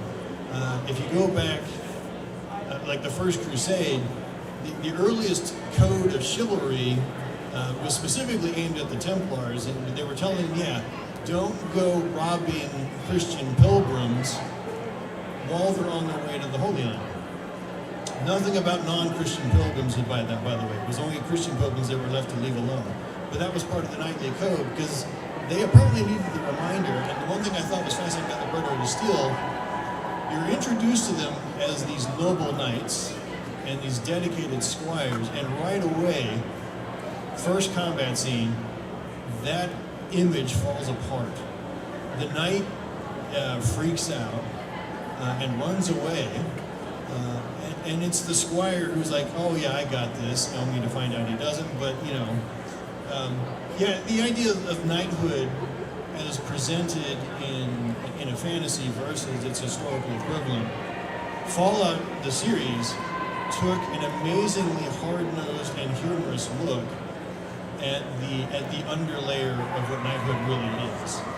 Maybe the prior knight also finagled his way into the army and just made everyone else go along. Max's take in getting into that, his take over the armor, I thought was the most justified. I mean, you got like mechanized armor that can carry itself easily, but the knight is not handling any of his own logistics. He's got the squire dragging this gigantic bag, and he's doing nothing. He makes the squire go out and fetch his firearm, while the dude's exhausted and kind of gets his comeuppance, which I wondered if maybe the casting was decided on because the actor had kind of a reputation. Maybe put him in there to reflect that demeanor in the character, only to have the character then brushed aside and have Max take over. But yeah, if you get poor discipline in a military organization, that kind of hazing environment will metastasize in fairly short order.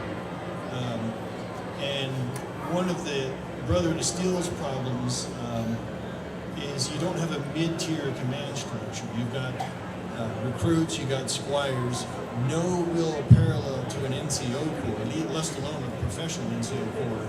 And then you're out to the knights, which are basically officers. And without that intermediary, the glue of the army, as we used to say, your command structure becomes dysfunctional. If you look at the Soviet doctrine of the military, there is no professional NCO corps. And its modern equivalent of the Soviet force, you can see the consequences of that. And so this show captured that kind of dysfunction in a really interesting, I don't think I even saw that in the games.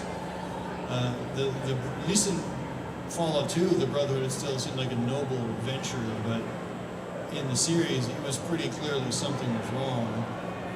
And even the reformers of the Brotherhood also have their own suspect motives. That's an interesting angle. I like that. Does anyone else have something they want to add? Yeah, go ahead. Yeah. So, one of the things about Brotherhood in the show is that they condense the Brotherhood ranking structure because, like you said, in the show there really isn't an NCO corps, but when you look in Fallout 3, Fallout 4, Fallout 2, it goes Initiate, Squire, Scribe, Knight, Paladin, Elder. The Paladins the Knights are actually considered the NCO corps because they've been there long enough. But most of the Brotherhood of Steel's infantry are squires and scribes. Scribes are logistical members. Paladins are what you would consider your commissioned officers. They're what the Knights were set to be in the show, but we don't actually see many Paladins in the show because they're kind of hoisted up. I'm pretty sure they're saving the Elder of that chapter of Brotherhood of Steel for season 2. Okay. So that clears things up for me because I was, I know that like when you're telling a TV or a movie story, you do have to carefully manage your character load. And you have to introduce things in stages, and for a TV series, you also have pacing involved. If the studio has guaranteed you so many seasons, then you can time your story introduction and your faction introduction to that duration and kind of manage that rhythm. I learned in literature not to overwhelm people with characters, and so I have to assume that, and the phenomenon of TV is this literal psychological effect of looking at the screen. That has a psychology altering effect about knowing what it is you can mentally manage and how much you think you see into the world, sort of the soda straw view of the world.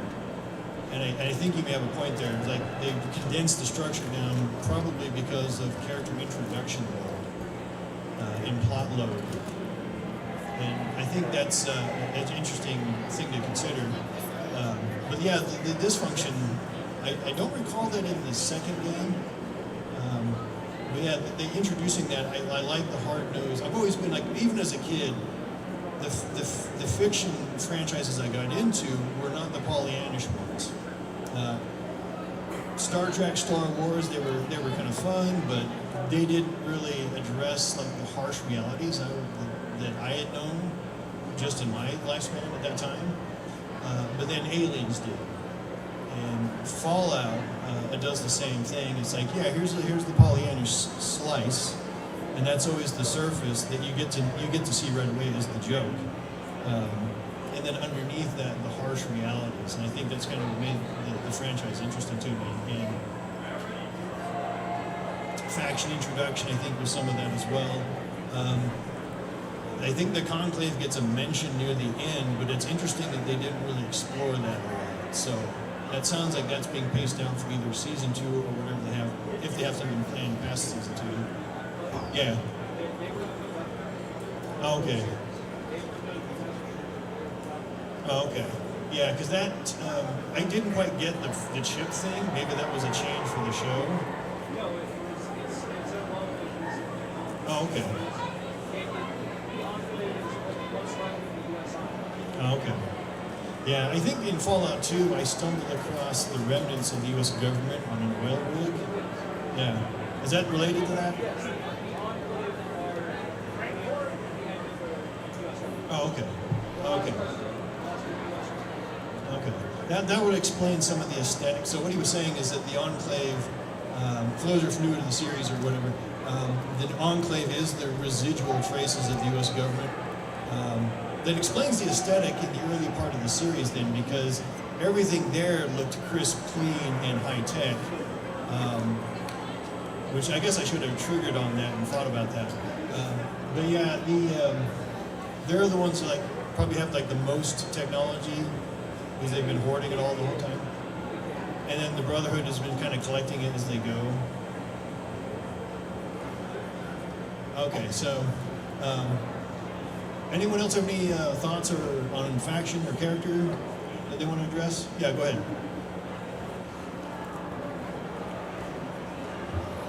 Do you think we'll see the Institute at any time during the series run? The Institute. That's an interesting idea, because I think that's the one where they're kind of in a weird priestly order kind of thing. Yeah, okay. I'll just make sure I have my reference right. The funny thing is the arc they have now, that seems centered on the Conclave / NCR clash and the Brotherhood clash. Depending on I guess it would come down to how many episodes they have, because the series I wrote, I wrote it like a streaming series where it would pace out a whole plot arc for a season and episodic stories within. And if I get their framing right, if they do that, they will have to give it its own season arc, I think. Right. Because the Institute should exist in the timeline they're in, with New Vegas existing. Mm-hmm. I don't know if this is a Gen 2 synth, I don't know if they'll exist yet, but they should be developing androids of some sort by that timeline. Yeah, so I just wondered. Yeah, because if you have an antagonist faction, and I think you start to see this with other series as well, if you introduce an antagonist faction, if you do 2 antagonist factions, that would need to be its own plot point, and because there'll be tension between the 2 as well as your protagonist characters. But yeah, I think the trailer doesn't give us enough information to know if they're in, and if they are, where they would be in. It sounds like they may be, at least as how the season 1 ends, it sounds like they're going to zero in on the Enclave and see about either concluding the Enclave story arc or weaving it into a clash with the Institute. Right. But I don't know if we have enough information to make that conclusion. Because I kind of think Moldaver's an android. That's my opinion, because it shows her she's been around for 300 years, you know. So I think that would be an interesting story plot if you found out if she wakes up, you know, with holes in her. And, yeah, you know, I think it would be cool. If they do that angle, the potential exists is to mislead the audience into thinking, oh, now she's a ghoul. But then it slowly introduced hints that, okay, maybe she is, maybe she isn't. Here's the hint to let you know. And if you collect enough of these hints, you, the audience member, can discern ahead of the plot reveal what's going on with her. Right. Ghouls didn't exist back in the, 2078 or something? I can't remember. Yeah. But I mean, if they did exist, they weren't readily apparent. So yeah, as far as a game angle, they may be ghouls, but we just don't know because they're not distinguished from anyone else yet. Yeah. Yeah. Oh, that's a good point. That's a good point. Because it's like they were saying, if you retcon it, you have to explain the void of ghouls, and if past is prologue, they may just decide, well, they were there, but weren't in the areas that we address, or they were just not visible to anybody. You know, I mean, I think the character who gets the arrow through his neck, and I'm not going to introduce who that is, but I thought that was a funny way to reveal that character is a ghoul. Right. But they themselves don't know. That has some potential in terms of if Moldaver wakes up and she's mystified that she's still alive, then you have those two angles to work from. That's true. That's true. Super mutants could be another possibility too. Right. Yeah. Maybe there's that transition because now is Moldaver? She's not military trained, is she? She's not military trained in the franchise. No, she's more of a scientist. Oh, okay. And she's looking to warn humanity about the coming war that the Vault Tech people are trying to start. Right. Yeah. Yeah. The Vault Tech, and this is one thing that I thought was fascinating about Cooper, is when he finds out that about his involvement, despite his not knowing, and I'll leave it at that. What he learns about his involvement in Vault Tech and how things escalate. That has some potential there to say, okay, now Moldaver maybe is awake again. Right. What does she, what's going on in her life? Right. That'd be cool. But anyways, thank you. Right. Hey, thank you. Let's see how much time we got here. So we're down to about last 8 minutes. Anyone else want to have a question? Yeah, go ahead. Oh yeah. Actually, it's been a while. I did ask you a question. It's going to bring you up. Since the series has been geographically located on the West Coast, I'm just curious if they're going to incorporate more elements from the first two Fallout games into the series, meaning like the centaurs and the mastermind and the super mutants and stuff like that, and then perhaps San Francisco having the Chinese immigrants have their established community in San Francisco. That was the Enclave were a big bad. Yeah. And that part of especially the second.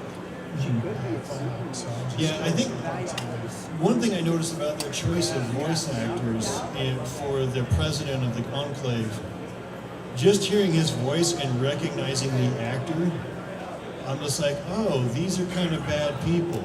Okay. Because back then, he always got cast as a villain character of some form or just an annoying character. But he was always an antagonist figure, and when I heard his voice, I realized they were kind of the bad guys. Yeah, relocating it in the West Coast, you do have to, I would think, if they're monitoring the lore but then changing it a little bit,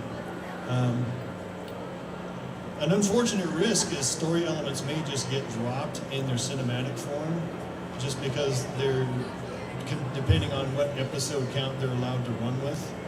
I believe the first season is like something like 10 episodes. Now, for those who are old enough to remember series TV in the 80s and 90s, they gave you many more episodes to play with. Even the short-lived series Werewolf only had 28 episodes, and it was cut halfway off. Now you're down to like 8, 10, 12. Yeah, I think you might run into the risk of losing whole plot arcs from the game just because there isn't room in a season or even 2 seasons. Plus, what we're seeing now is we're seeing productions being altered or delayed based on social climate issues. And it may be that they're worried about an audience reaction to the inclusion or the exclusion of story elements. And that's always a risk. But yeah, you had another point you wanted to bring it to?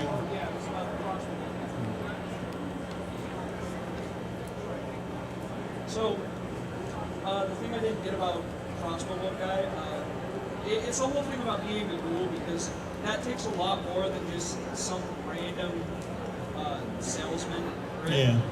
But I think a more likely thing is that he was infected with FEV, and that would actually lead to a subplot where super mutants are reintroduced because they were kind of excised from the West Coast after the first game. But the whole thing about Game and Ghoul is he gets regenerative abilities. That's a thing entirely related to FEV. Right.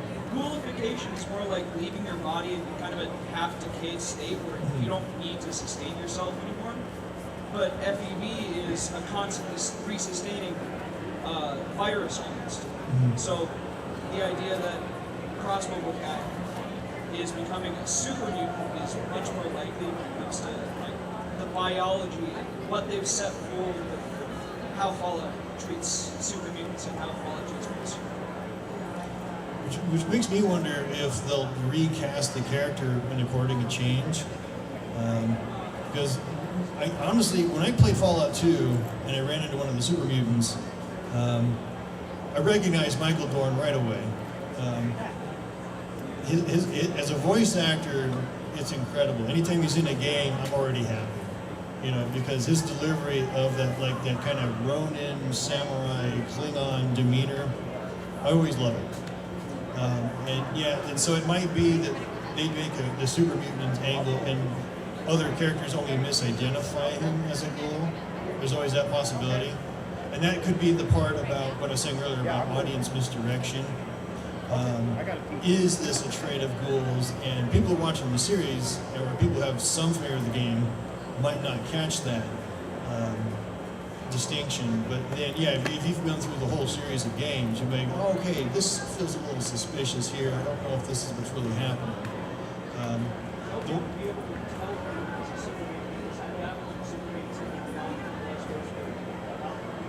Yeah. So you have the absence of super mutants for like 3 decades. The one thing that had me interested about the salesman is the guy's ready to punch his own ticket out of the world, but he has this thing at his disposal that arguably could solve all his ills, but he doesn't partake. Instead, he's living such a miserable existence, but he's carrying the stuff that solves other people's ills. I'm kind of curious what his story is. He might have just found it and just bluffed his way through.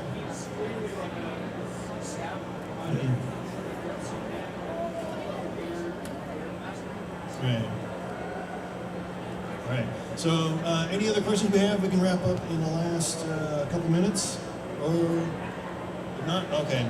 So, once again, I'm John Steiner, author. My books can be found on can be found on Fiction for All.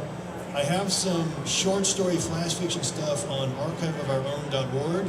If you put my first and last name with an underscore, the search bar tends to hit that. Also, brief moment in Curse of the Werewolf.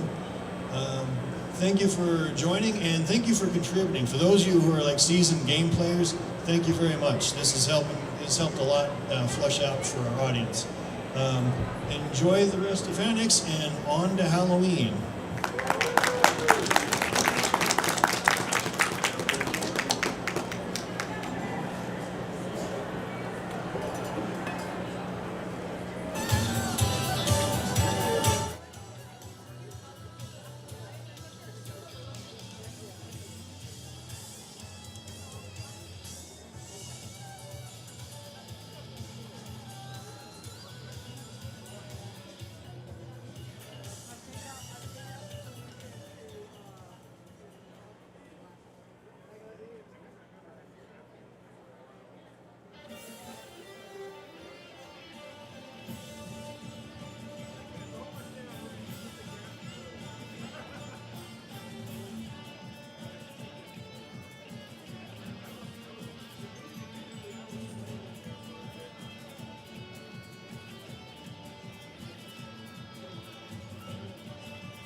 All right, friends, in about 10 minutes, we are going to be hosting the Mario Kart 8 Deluxe finals, the grand finals with the tournament run over by our friends over here at Land King, hooking us up with some tournaments. We've got the console free play area. We're gonna do Mario Kart 8 Deluxe finals, and then we're gonna do Smash Bros grand finals. It's gonna be a great time starting right at the top of the hour, 6 o'clock. Don't miss it, be there.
battle. Luigi, fight!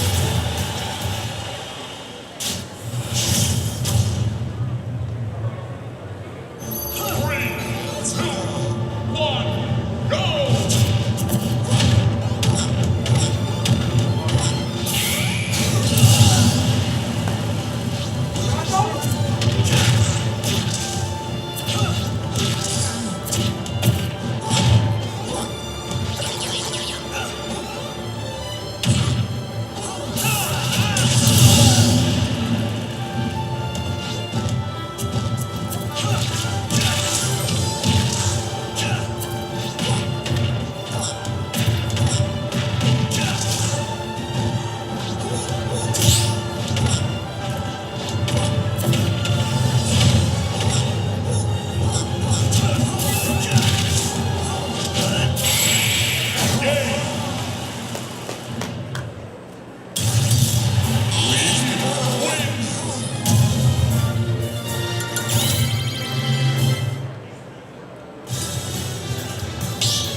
Start battle.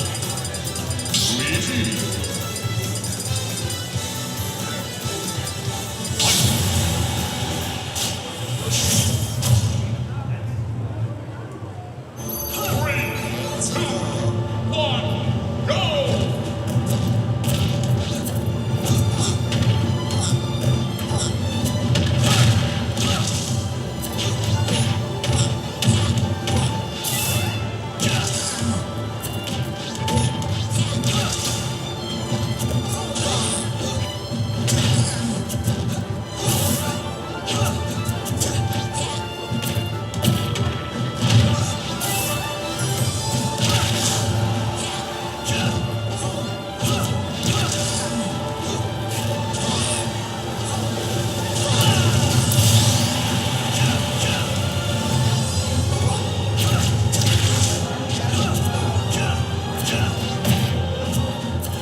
All right. What a great showing for Super Smash Bros. And Mario Kart. That was amazing.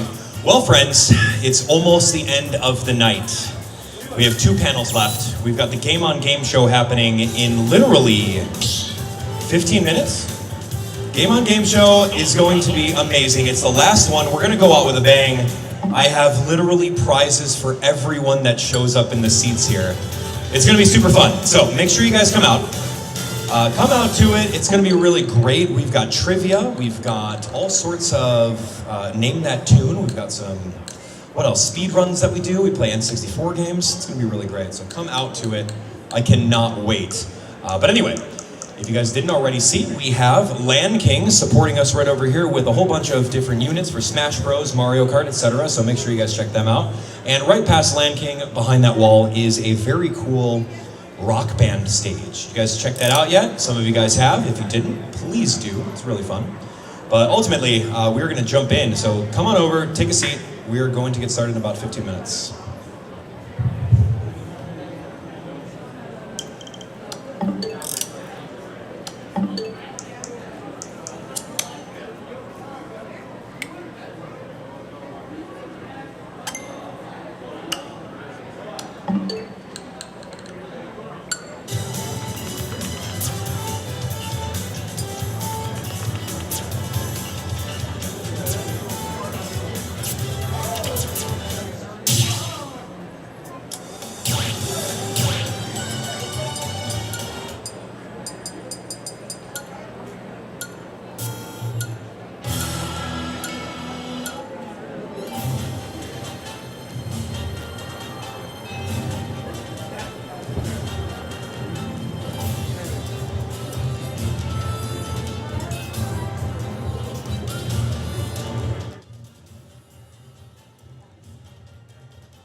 they remade?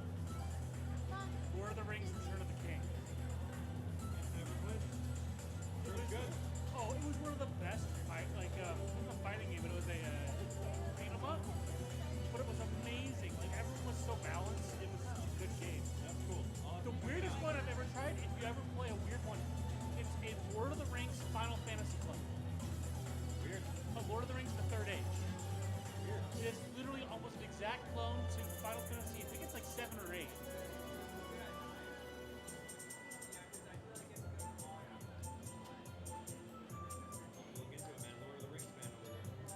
Yeah, it's a very weird game. It was on like 4 discs on the That's GameCube. crazy. That's what it needs to be nowadays, man. Forget those game cards. What is it? Switch game cards? Yeah, that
The other fun thing about Lord of the Rings: The Third Age, it's nearly unspeedrunnable.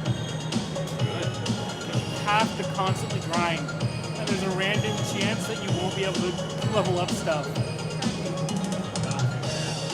It's terrible because you're playing it, and like there's a chance that you can level up ability, and your ability might not level up.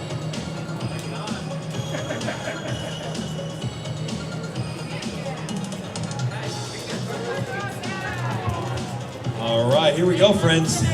This is the pre-stage party over here where I get to give away a whole bunch of fun stuff to all the fans that have been supporting FanX Gaming right over here on stage. It's been a great time. It's been a great time. You guys, oh, good. Hey, I'm gonna need some of you guys to actually like grab people that are leaving that way and just shuffle them in this way. No, seriously, who's in charge? Who's the most charismatic? You are, that's right. Get them all over here. We got some giveaways. Yeah, there we go. He's doing it. My speakers are pointing this way. They don't point that way, but that's okay. All right, no worries. So we're here a little early. We got like 10 minutes of crowd work, which is going to be super fun. Thanks for coming out. All right, guys. I kind of feel like hitting people in the head with a football today. That's been the theme. That's been the theme all day. Who wants to catch one of these very cool FanX footballs? Yeah. I have to. If it's going for your head though, you have to let it hit your head. You got to catch it with your head. How about that? Just kidding. You ready? I'm not going to be held liable for any injuries. Okay.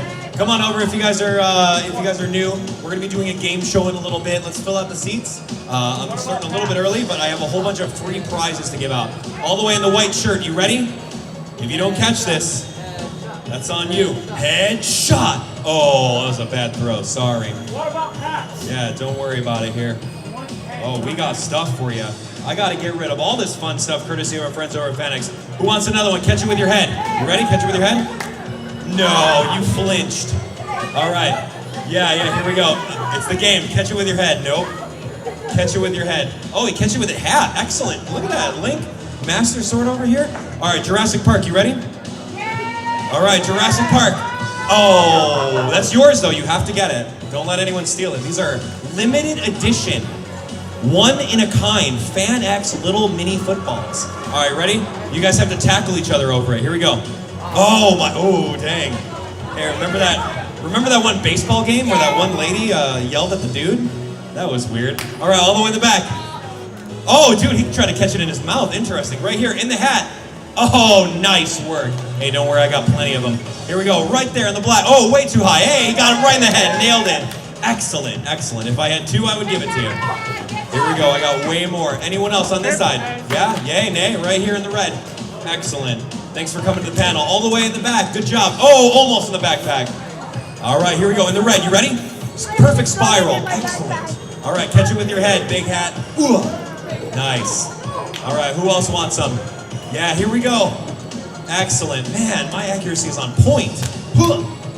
All right, we are just throwing stuff at this one. Here we go. Oh, look at this little one. Here we go. Oh, we'll see. All right, I got like 10 left, man. I'm almost out of ammo. Oh, good job. Hey, this is great. If you guys are within earshot of my voice, come on over. It's the second to last panel of the day. We're having some fun. We're giving away some stuff. I've got some more cool stuff to do. I don't want to throw the pins. Those are like hurtful. Those might hurt you. But I will give you guys some pins at the end of the panel. You ready? Whee! Oh, good job. So please don't forget to come and grab a pin. They're very cute. If you guys want to come up right now out of your seats and grab a pin, let's do it. But don't bum rush. Be nice. One per FanX fan per household. Have a good one. Yeah, that's right. And then while you're at it, pass one down to another fan right over this way. These are really cute. They have like little cats on them. You'll always remember the time where you came over here on stage and you met Abdallah for his panel. Isn't that cool? Yeah, I love cats too, man. That's great.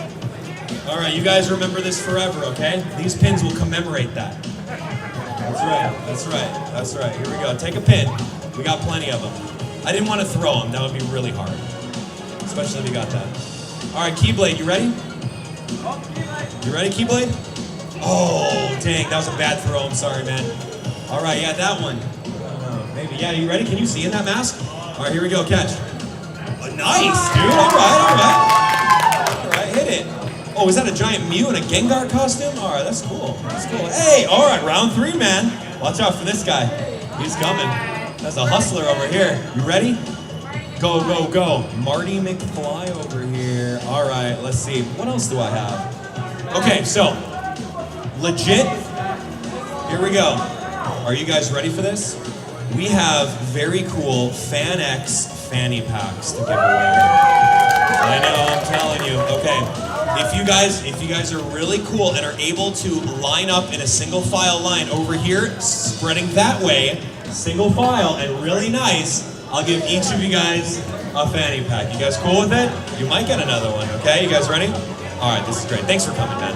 Enjoy, enjoy. We are hooking you guys up with some cool FanX stuff today. Well, great. Now I'm your new favorite YouTuber. Make sure you hit that subscribe button. That's right, enjoy. Thank you so much. Here we go, enjoy, enjoy. We got so much. Our friends over at FanX hooked us up with some cool prizes to give out to all of our cool fans that support FanX Gaming, all right? Thank you. So when they ask, you tell them that you really enjoyed the gaming stage over here, okay? All right, hold on a sec. Okay, you ready, little one? That's for you. Enjoy. You want one as well, Mom? Okay, here we go. We've got plenty. Hey, thanks for coming. That's right, you better. I'll check your phone later to see. I'll check all of your phones later to see if you're actually subscribed. Just kidding, just kidding. Don't do it. You're fine. As long as you guys are here supporting FanX Gaming, we're fine. That's all I ask, friends. Here we go. Enjoy. This is cool. That's a line. Wow, the line is wrapped around. All right, you guys are staying for the panel, though, right? I'm about to cut you guys off and have you come at the end. Anyway. All right, here we go. Let's take some more. Oh, dude, yeah, you can have a little string with it, too. A little extra. All right, come on, here we go. Yeah, do it. Let's see. Hold a sec.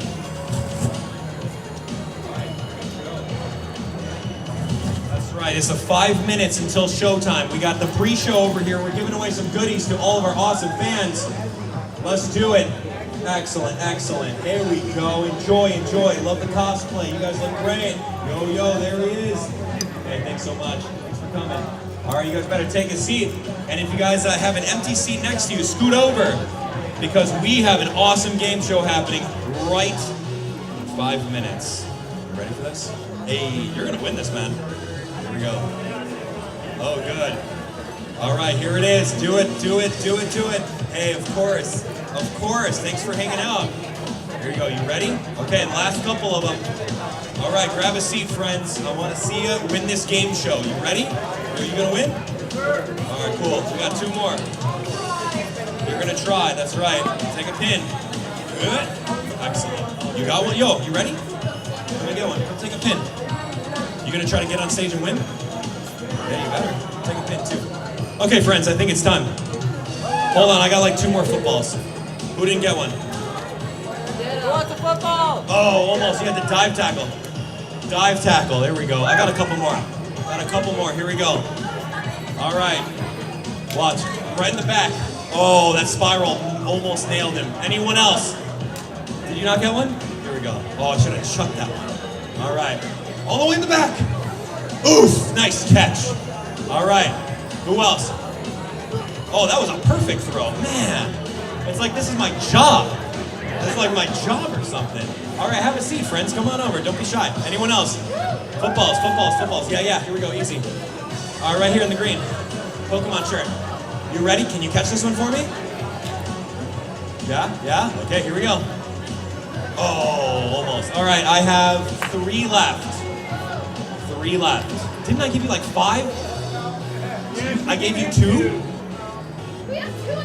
Oh, you have 2 in the hotel. All right, save some for the rest of us. Right? All right, last 2, friends. This is it. Right here in the back. Go for it. Living legend. Last one. I gave you guys like 5. All the way in the back. All right, here we go. Get ready. Oh, send. Yeah, dude. And he caught it, too. That was a good throw. Yeah, that was really good. All right, friends. We got some stuff going on. We got some grand prizes over here. Look at that. That's a lot of prizing. Wow.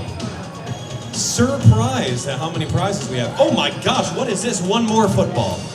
Who didn't get it? I got you guys. Yeah, you in the back. Go for it. Enjoy. Excellent. Oh, he did not catch it. That means that you have to give it up to the kid next to you. Okay, guys, cool prizes. We have a couple more pins over here, but I'll save those to the very end, and I have more fanny packs. So let's do this. Let's get the show on the road, shall we? All right, thank you. Okay, wow, welcome to it, welcome to it. This is the last day of FanX. How are we feeling today, guys? That's cool. Thank you for choosing to spend your time over here with me on stage on the last day. Really appreciate it. My name is Abdallah. I run the YouTube channel Abdallah Smash, so there's a little YouTube sign right there. Make sure you type in my name. I got my banner over there. I'll check all your phones later to see if you're subscribed. Don't worry. Just kidding. All right, so today we're going to be doing the Game on Gameshow. This is our third round of it. I'm very excited. How many of you guys have seen the previous 2 rounds? Awesome. How many guys have won one of the previous rounds? I don't know. Maybe he has, maybe he hasn't. But today, we are going to be, not only do we have some fun FanX stuff for all of our competitors that come up here, but the grand prize is going to be an Elgato Game Capture Neo. Ooh, okay. So in case you don't know what this is, I got you, trust me, I'll give you the context. So streamers like myself who want to capture the gameplay for Xbox, Nintendo Switch, all that stuff, you're going to need a capture card to plug into your computer to get that signal crisp and clear. So this is exactly what all the streamers use. This is a wonderful product. Thanks to my friends over at Elgato for hooking us up. But today, that is exactly what the grand prize is going to be. I'm excited for that. What about you guys? Is that good? That's good, man. You guys are going to become YouTubers like me.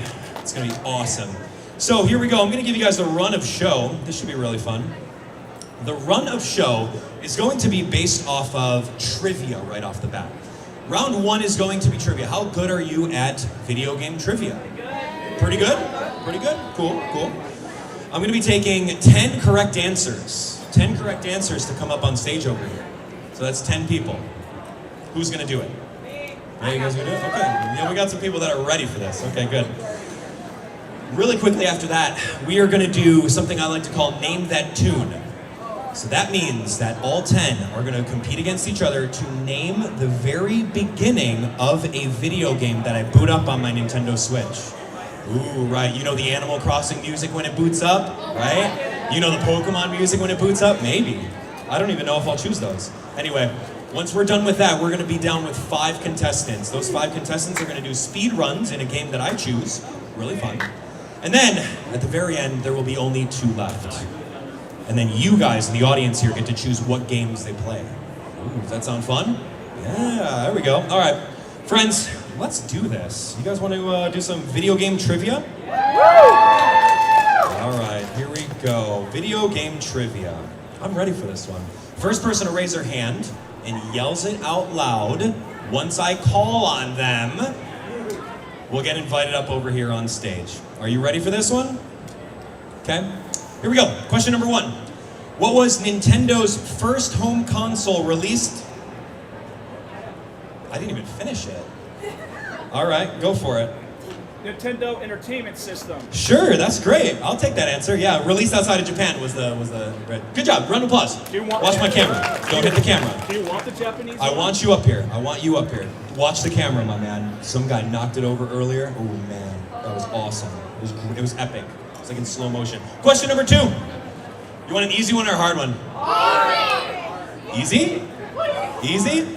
If you don't get this, and you're not the first person to get it, you have to give up your seat and walk away. I'm just kidding, I'm kidding, I'm kidding. Here we go.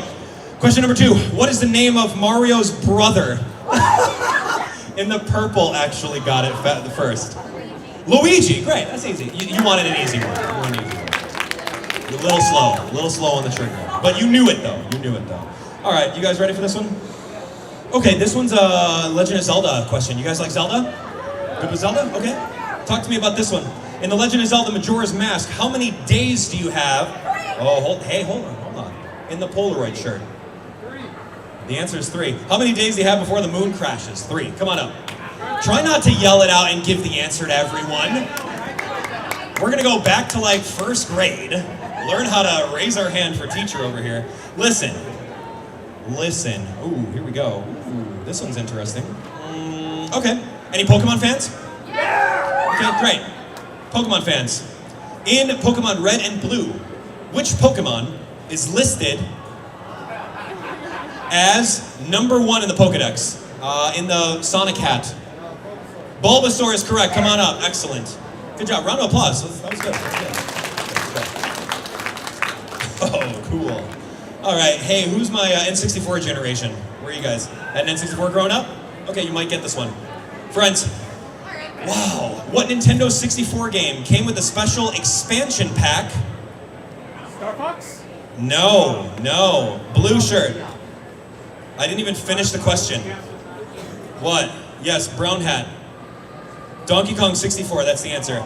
I kind of stopped saying the question when people raised their hands. It was, what game came with an expansion pack to improve graphics and performance? That's right. Right on the very top of it, you flip that open, there's like a little red thing you put in there. Weird. Perfect Dark used it, that was cool. All right, friends, where are my Star Fox fans? Okay, only one. Great, one Star Fox fan. You better get this right. Hey, Star Fox fans, what's the name of Fox McCloud's spaceship? The Armada is not correct. You're our only Star Fox fan. Star Fox, we need your help. Really? No one else? No, I know you want to do another question because you don't know the answer. Go. No, kid. It's an R-Wing. Sorry, guys. Very close. Hey, let's talk about this. Which Pokemon game introduced Mega Evolutions? Ooh, with the blue scarf around you. Yeah, you. Pokemon, I'll take Pokemon Y. I'll take Pokemon Y. Come on up. That's great. Excellent. Round of applause for that one. Pokemon X and Y is the answer. All right, here we go, friends. What game introduced the character Captain Olimar? Ooh, that was a tough one. Okay, Red Jacket. Pikmin. Come on up, Red Jacket. All right, good job. He's very fast at that one. Okay, this is it. Are you guys ready? How many do we got? 3. Okay, 7. 3, 6, 9, 7. Okay, 3, 6, 9, 7, 8. Carry the 1. All right, give me more. What kind of game? What kind of game do we want trivia based on? Okay. Oh yeah. I have those. Pre-made. Check this out. Let's take a look at this one. Okay. Ooh, this one's fun. What is the name of the ghost dog companion with the paws and the mask? I can't even hear you. You better take that off and yell. I didn't finish the question. You better do it quick. Go. What are you saying? Yell it. Nah, who wants to bail him out? In the green. Luigi? No, I'm gonna finish the question. It was, what was the name of the ghost dog companion in Luigi's Mansion Dark Moon? The answer was Polterpup. Very close, you were so close. We'll get you next time though. I want the real answer. Here we go, take a look. All right, this one's easy. Come on, you guys got this one. What is the name of Donkey Kong's, put that hand down. Donkey Kong's sidekick. Shoot, that was tough. In the Metallica shirt. Diddy Kong is right. Sidekick in Donkey Kong Country. Good job. Oh, what do we got? 8, 4, 8. Okay, 2 more. That's it. 2 more, friends. Easy or hard?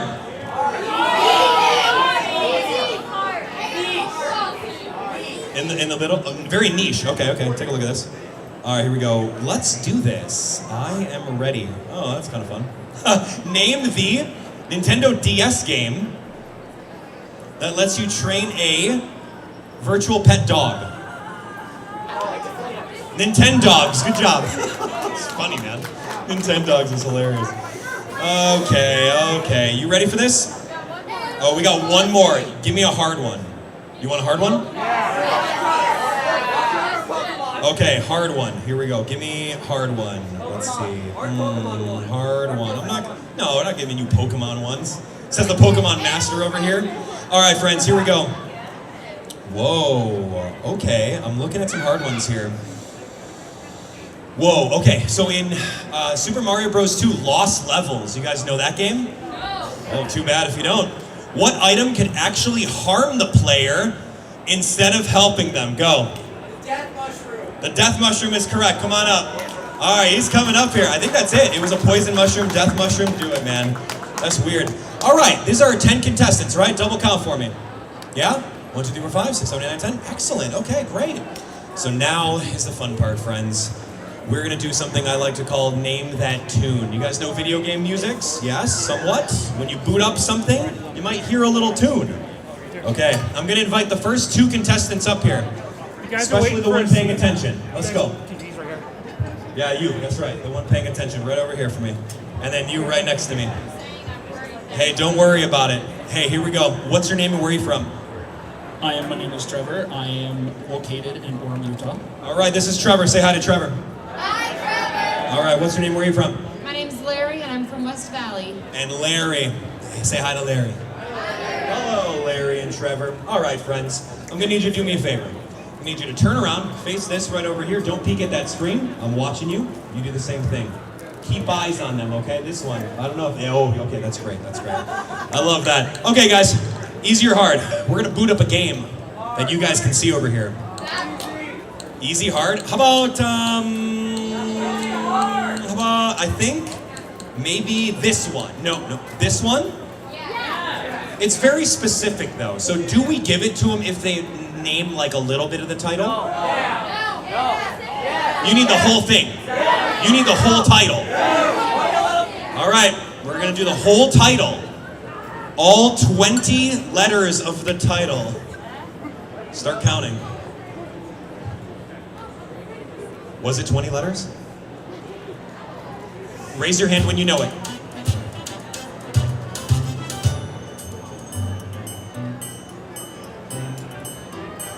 Raise your hand if you know it. Fully, I need a full commit on the hand raise. Okay, that is a full commit on the hand raise. Go for it. Super Mario Brothers Wonder. Oh my gosh! Yeah! Wow! Excellent work. You're done, dude. Have a seat right over that way. Oh yeah, beforehand, fist bump. Fist bump it out. Excellent job. You can have a seat in your original spot. Hey, it's okay. It's all right. That's the name of the game. You might know it, you might not. It's a game show. Have a seat. Okay, friends. Next 2, come on up. Was that one too hard or too easy? That was easy? You guys would have known that one? No way. No way. That's hard. All right. What's your name and where are you from? I'm Alex. I'm from Salt Lake City. Everyone say hi to Alex. All right. What's your name? Where are you from? I'm Ethan. I'm from Harriman. Okay. Alex and Ethan. Say hi to Ethan. Okay, same thing. Turn around this way. Turn around this way. Don't look at that screen. Put that, yeah, there we go. Keep an eye on this one. Okay, you're good. Great. Okay, easy or hard, friends? Hard! Oh my gosh, all right, you guys are funny. All right, why do I even ask? Is there music in this one? Oh, I don't have the game, sorry. Is there music in this one? You think they know it? Is it too new? No, I don't want to waste time. I don't know, I don't want to waste time. All right, how about this one? Too easy? I might save this for another one. Okay, here we go. How about this one? Check this out, check this out. How about, hold on.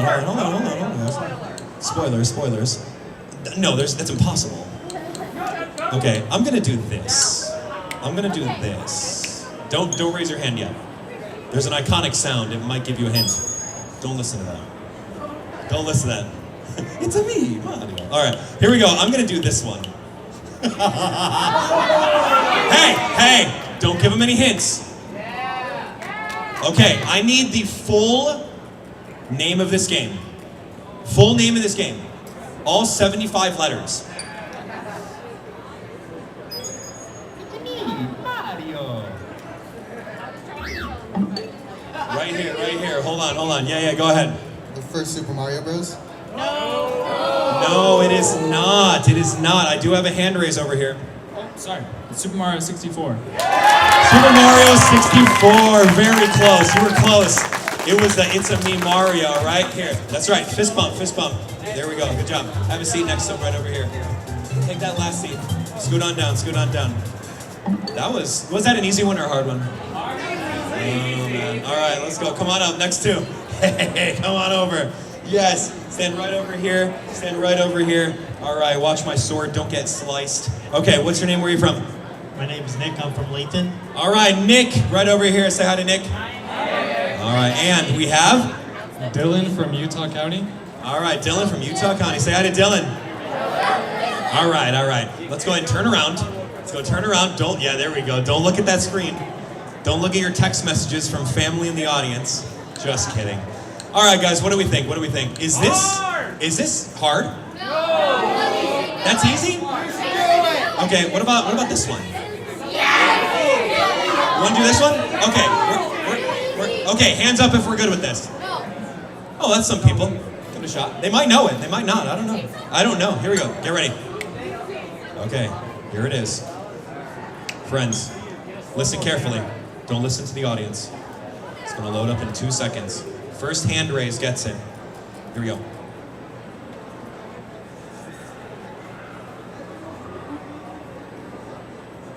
Loading screens. Fun, right? Loading screens. Go. Wow, okay. Go ahead. Super Smash Brothers Ultimate. Super Smash Brothers Ultimate. Did you know that after a little bit? After a little bit. Close. All right, fist bump it out. Excellent. Have a seat right over here, number 3. Dylan, you can have a seat, man. Thank you so much for coming up. Them's the breaks. Was that? I think that one might have been too easy. See how fast he got it. I gotta stump these guys here. Oh, I gotta stump this guy in red jacket. Come on up. I gotta stump him. Watch out. All right. Let's have you stand right over here for me, and right over here. All right. What's your name? Hold on. You gotta introduce yourself. What's your name? Where are you from? I'm Gray from Shelley. All right. This is Gray. Welcome to Gray. Everyone say hi. All right. What's your name? Where are you from? Gary, I'm from Utah. Okay, Gary. Everyone say hi to Gary. All right, this is Gary versus Gray. Here we go. Turn around, turn around. All right, watch them. Okay, here we go. Dude, I gotta stump these guys, man. How am I gonna stump them? I got one. Yeah, we'll see, we'll see. This one, maybe. I don't know, I don't remember. Here we go. How about, is this one too? Ooh, this one could be it. Do it. That's pretty good. Hey, don't say the reason why or not. You might give them a hint. We good with this? Thumbs up? Yeah. Okay, we got some people. Okay, here we go. This one's gonna stump them. All right, get ready to give me a hand raise, okay? I'm looking for this hand, and I'm looking for this hand. Straight up. Okay, we got some loading screens. Don't worry. Okay, here it comes. Love it. Okay, here it is.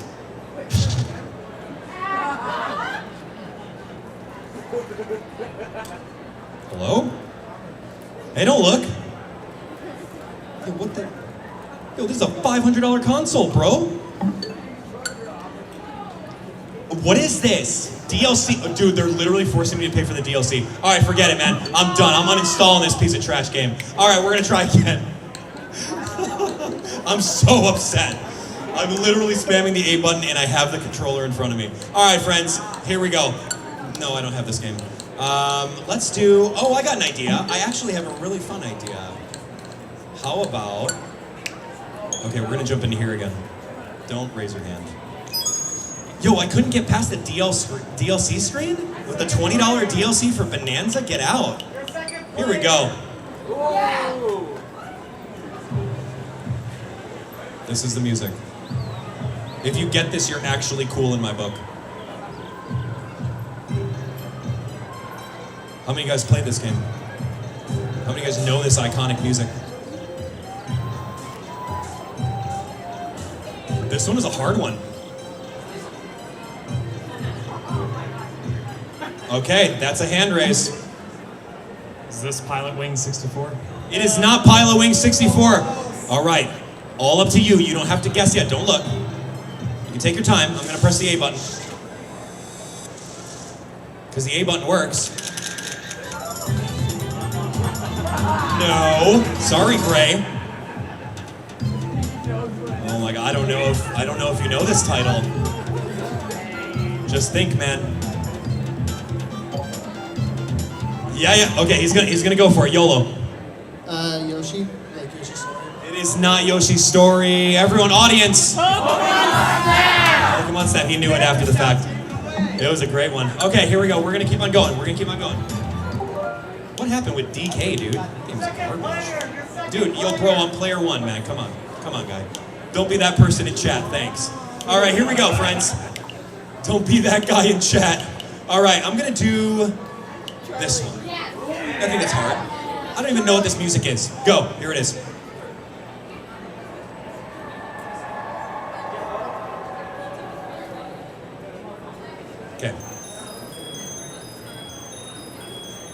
This is very difficult. I'm stumping these guys. Yes, that slow hand creep up. Go. Is this Kirby 64? Ah, yes it is. Oh my gosh, how did you do it? Yo, this guy. All right, fist bump, fist bump. Cool, man, that was good. Yeah, whatever. Hey, take the last seat over there. All right, that was good. Dude, I don't know how you did that. I don't even know the music. This isn't even like iconic Kirby music that we all know. All right, next two, come on up. We need, okay, a last one for for these guys. Hard or easy? Hard? Okay, they say hard. All right, you stand over here for me. You stand over here for me. Hey, hold on, I gotta introduce you guys. Hey, face the audience, say hi.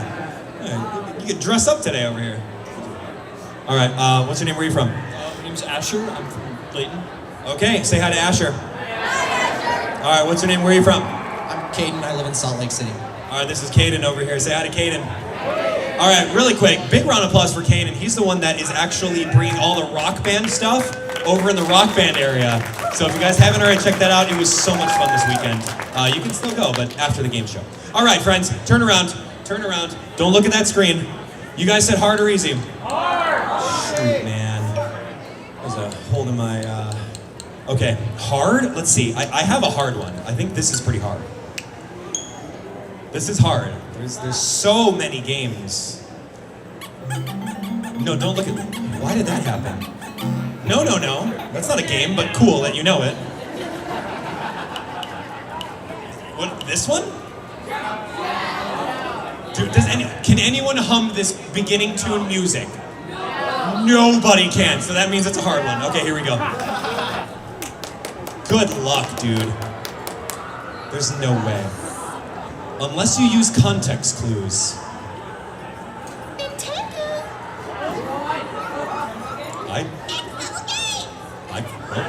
That was not me. I did not say that. All right.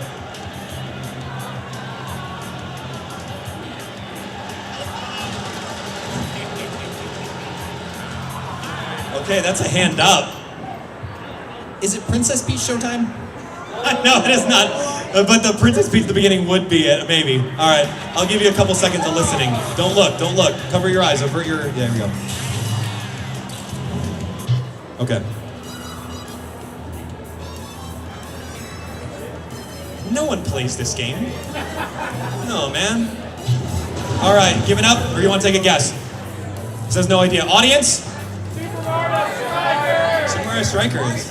I don't know, dude. I didn't even know Princess Peach said Nintendo at the beginning. That's weird, man. All right.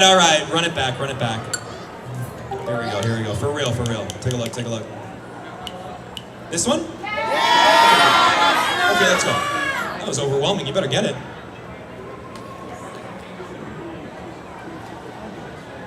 I don't know if this one has music at the beginning. Oh.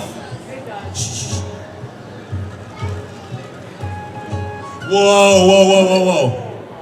It's Legend of Zelda Wind Waker. That is a Legend of Zelda Wind Waker. Good job. Go ahead, fist bump. Good job. All right, you can have, actually, this is great. Wow, you guys are really good. Holy moly. All right, I'm going to have all of our winners do me a favor and evacuate the stage and line up over that way for me. And then face the very cool wall that's over there. It's very, very well designed. It's a very fun wall. All right, guys, this is fun. How much time do we have? Oh, we got some time tonight. And our next panel won't mind if we go a little late, trust me. All right, let's see. Now becomes the speed run round. We're gonna choose a fun game for them to speed run. And the top two move on. What game should we speed run? Ooh, good question. What do you think? Should we speed run Minecraft, right? Speedrun getting all 777 bananas in Donkey Kong Bonanza? That's gross. Don't buy that game, it's bad. Fire Emblem would be cool, but that's not really speedrunnable. What are we feeling, man? I wanna do something in like 64. Like I don't know what yet. What is Ocarina of Time? To do what? We're gonna be here all night beating the game, get to Ganondorf? No way. You're crazy. All right, what do we want? You know what? Let's see. What do you think if we did, what if I made a save file for Mario 64 and we got a star? The first person to get any star. Yeah, that's kind of cool. Okie dokie. We've never done this before. This is actually really fun. All right, let's take a look. Wow. How many minutes should we give them to get a single star? No, you can't get a star in a minute. What do you think, like 2 minutes? 5 minutes? I don't have that much time. I'll give you 4 minutes. Maybe you might get it faster. So if I leave it right over here for them, they can go anywhere in the castle. Do you guys know where the fastest stars are? Oh, actually, you know what? That's gonna take forever. But I have an idea. I have a better idea. This one's way easier. And we're gonna do this. We're gonna go down Princess's secret slide. And we are going to find out who has the fastest time for the Princess's secret slide. This is perfect. Great. All right, I'm in. All right, first contestant, come on up with the red hat. Come on over. All right, let's give him a round of applause. I'm gonna let you sit right here so everyone can see you. There's the controller. All right, friends, audience, don't get started yet. Should we teach them the controls? No! Hands up for yes. You guys are the nice ones. Hands up for no. Great, cool. You're gonna have to figure it out. Remind me, it was Stuart, yeah? Trevor, okay, Trevor. Oh, he knows the controls. He just had to let you guys know. All right, Trevor, let's take a look. I'm gonna put your name down. Let me spell that correctly. Trevor. And then I'm gonna get a timer in case there's no in-game timer. There is. All right, here we go. On the count of 3. 1, 2, 3, go. That's right. Yeah, those are the controls, that's right. Oh, there is a time, great. I don't even need the timer now. All right, let's hear it for Trevor over here. Go, Trevor! The Princess's secret slide. Now, being a pro gamer myself, I'm looking for one thing for our contestants to do, and I don't know if I'm gonna be impressed today. I really hope I am. All right, you got it. Yep, 21-8. That's it. I'm gonna call it 21-8. Good job, good job. Hey, collect that star. You earned it. Excellent job. You can have a seat over there. Yeah, okay, work in the audience. Good job. Way to go, Trevor. Have a seat all the way at the end over there. That was cool, actually. Yo, work in the audience. Come on up, Polaroid. Let's do it. All right, you ready? All right, have a seat over here in the hot seat. All right, tell me you've played Mario 64 before. I only played it on the DS. Only on the DS. It's the same game. Yeah. Okay, whenever you're ready, remind me your name. Alex. All right, let's hear it for Alex, guys. You can now practice the controls. All right, just run forward. Run forward.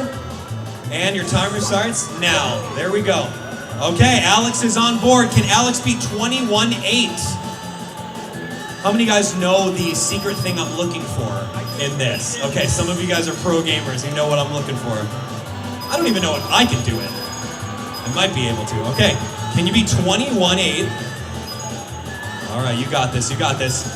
21-6, okay. God. Hey, go collect that star. You deserved it. Do you know how to go collect the star? And then you gotta say, here we go, to the audience. Ready? Wait, hold on, when Mario does it. When Mario does it. Okay, jump and get it. Go. Here we go. All right, great. That was good. Take the next seat over. All right, next one, come on up. This is actually really fun. We should do this more often. This is great. Here we go. All right, have a seat in the hot seat. Right over here to my right. Right over here. Have a seat. Right here. Yeah, don't worry about it. Okay, here we go. Super Mario 64. Is someone going to impress me today with some cool secret strats? Remind me your name. Nate, yeah? Nick, dang it. Nick. All right, let's hear it for Nick. All right, Nick. Slick Nick, run forward. And let's make this happen. Here we go. Oh, he already knows how to do something cool. All right, here we go. How do we beat 21-6 and 21-8? I don't know if we can, man. I kind of want to try myself. Cutting corners might be the way to go.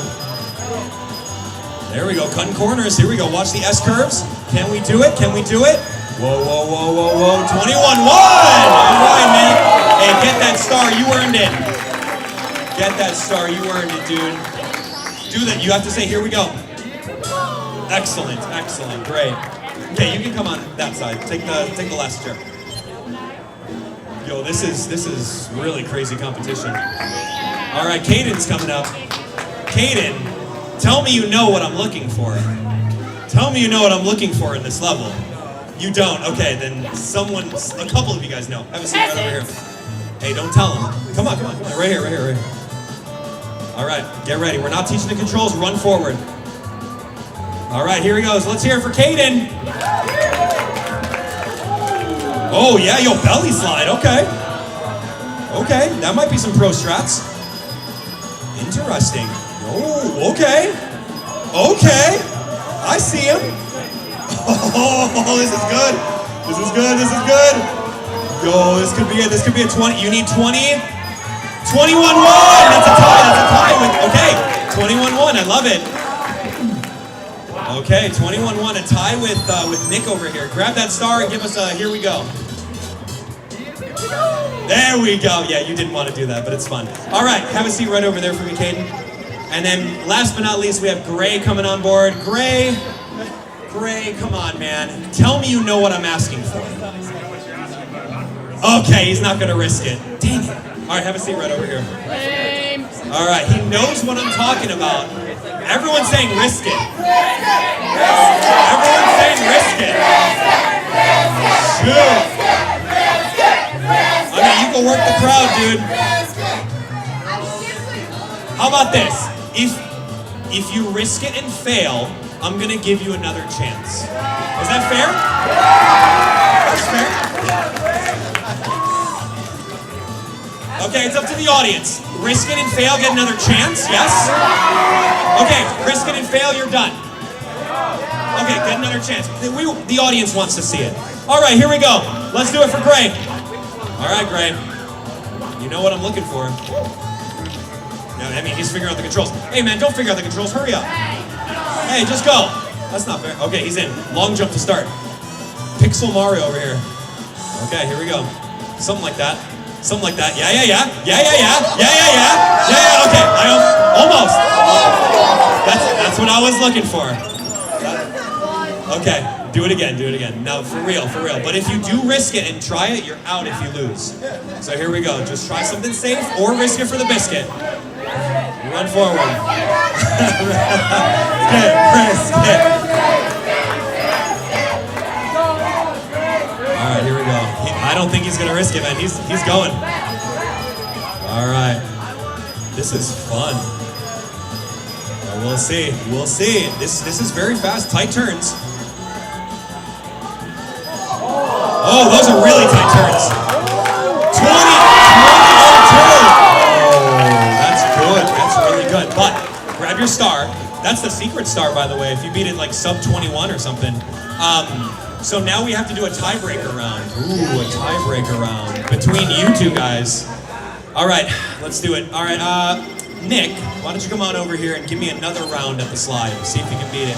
And then Caden's gonna go and see if he can beat Nick's time. That's it. Okay, since you guys had a literal tie. All right, have a seat right over here. That shortcut was kind of cool. So speedrunners use that strat in order to get the secret star. Or just go fast. Okay, you ready, dude? All right, Nick, beat your old score at 21-1, or just go fast. Here we go. Ooh! A head bonk, but that's okay. He's down, but not out. He's gonna risk it. He might do it. That's the camera's way too close. Whoa! All right, Caden. That was good. He's working the audience, though. Let's give him a round of applause for that. That was really good. All right, Caden, are you gonna risk it too? He's not. He's just gonna crash. You had no choice. He had to. That was interesting. I mean, the audience is telling you to risk it, dude.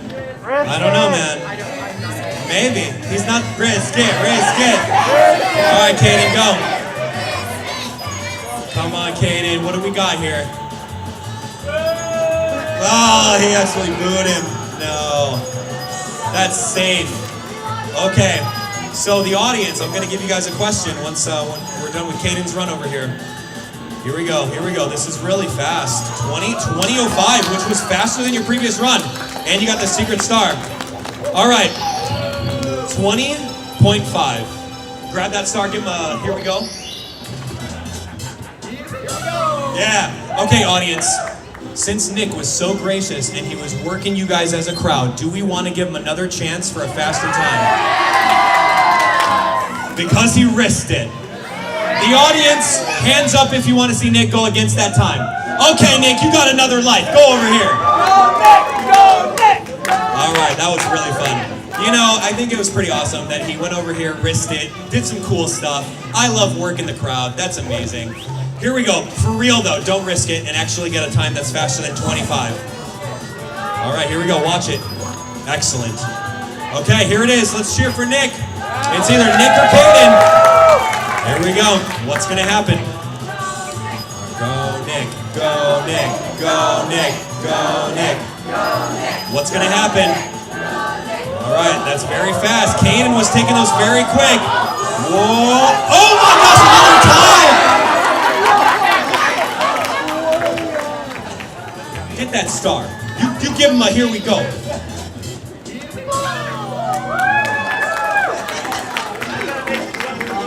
Dude, I gotta do this next panel over here. All right, here we go, friends. Do we do it a third time? No, we're gonna do it a third time. You're gonna do it a third time. All right, here we go. Kaden, you're going first. No, actually, Nick's here. Nick, you're going first. Go. Go fast. There we go. Okay. There might be some someone may have to jump off. I don't know. But remember, yeah, that was tough, dude. Whoa. Hey, that might be a shortcut. You got the life, too. All right, Nick is bouncing off. Yowie. Oh, but that's okay. It's very fast. 21-1. Okay. That was your original score. So, Kaden, it's up to you. Give him one last. Here we go.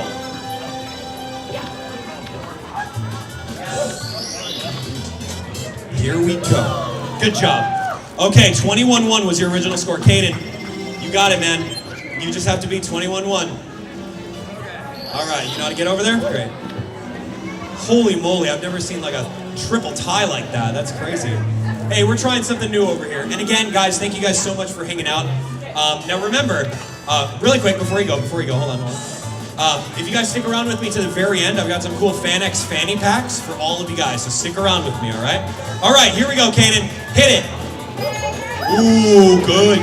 That's the belly dive. Now, objectively, that's the fastest way that Mario can go in the slide over this way. Objectively faster than him sitting on his rear. All right, here it is. What do we got? Zoom in, bouncing. Okay, whoa.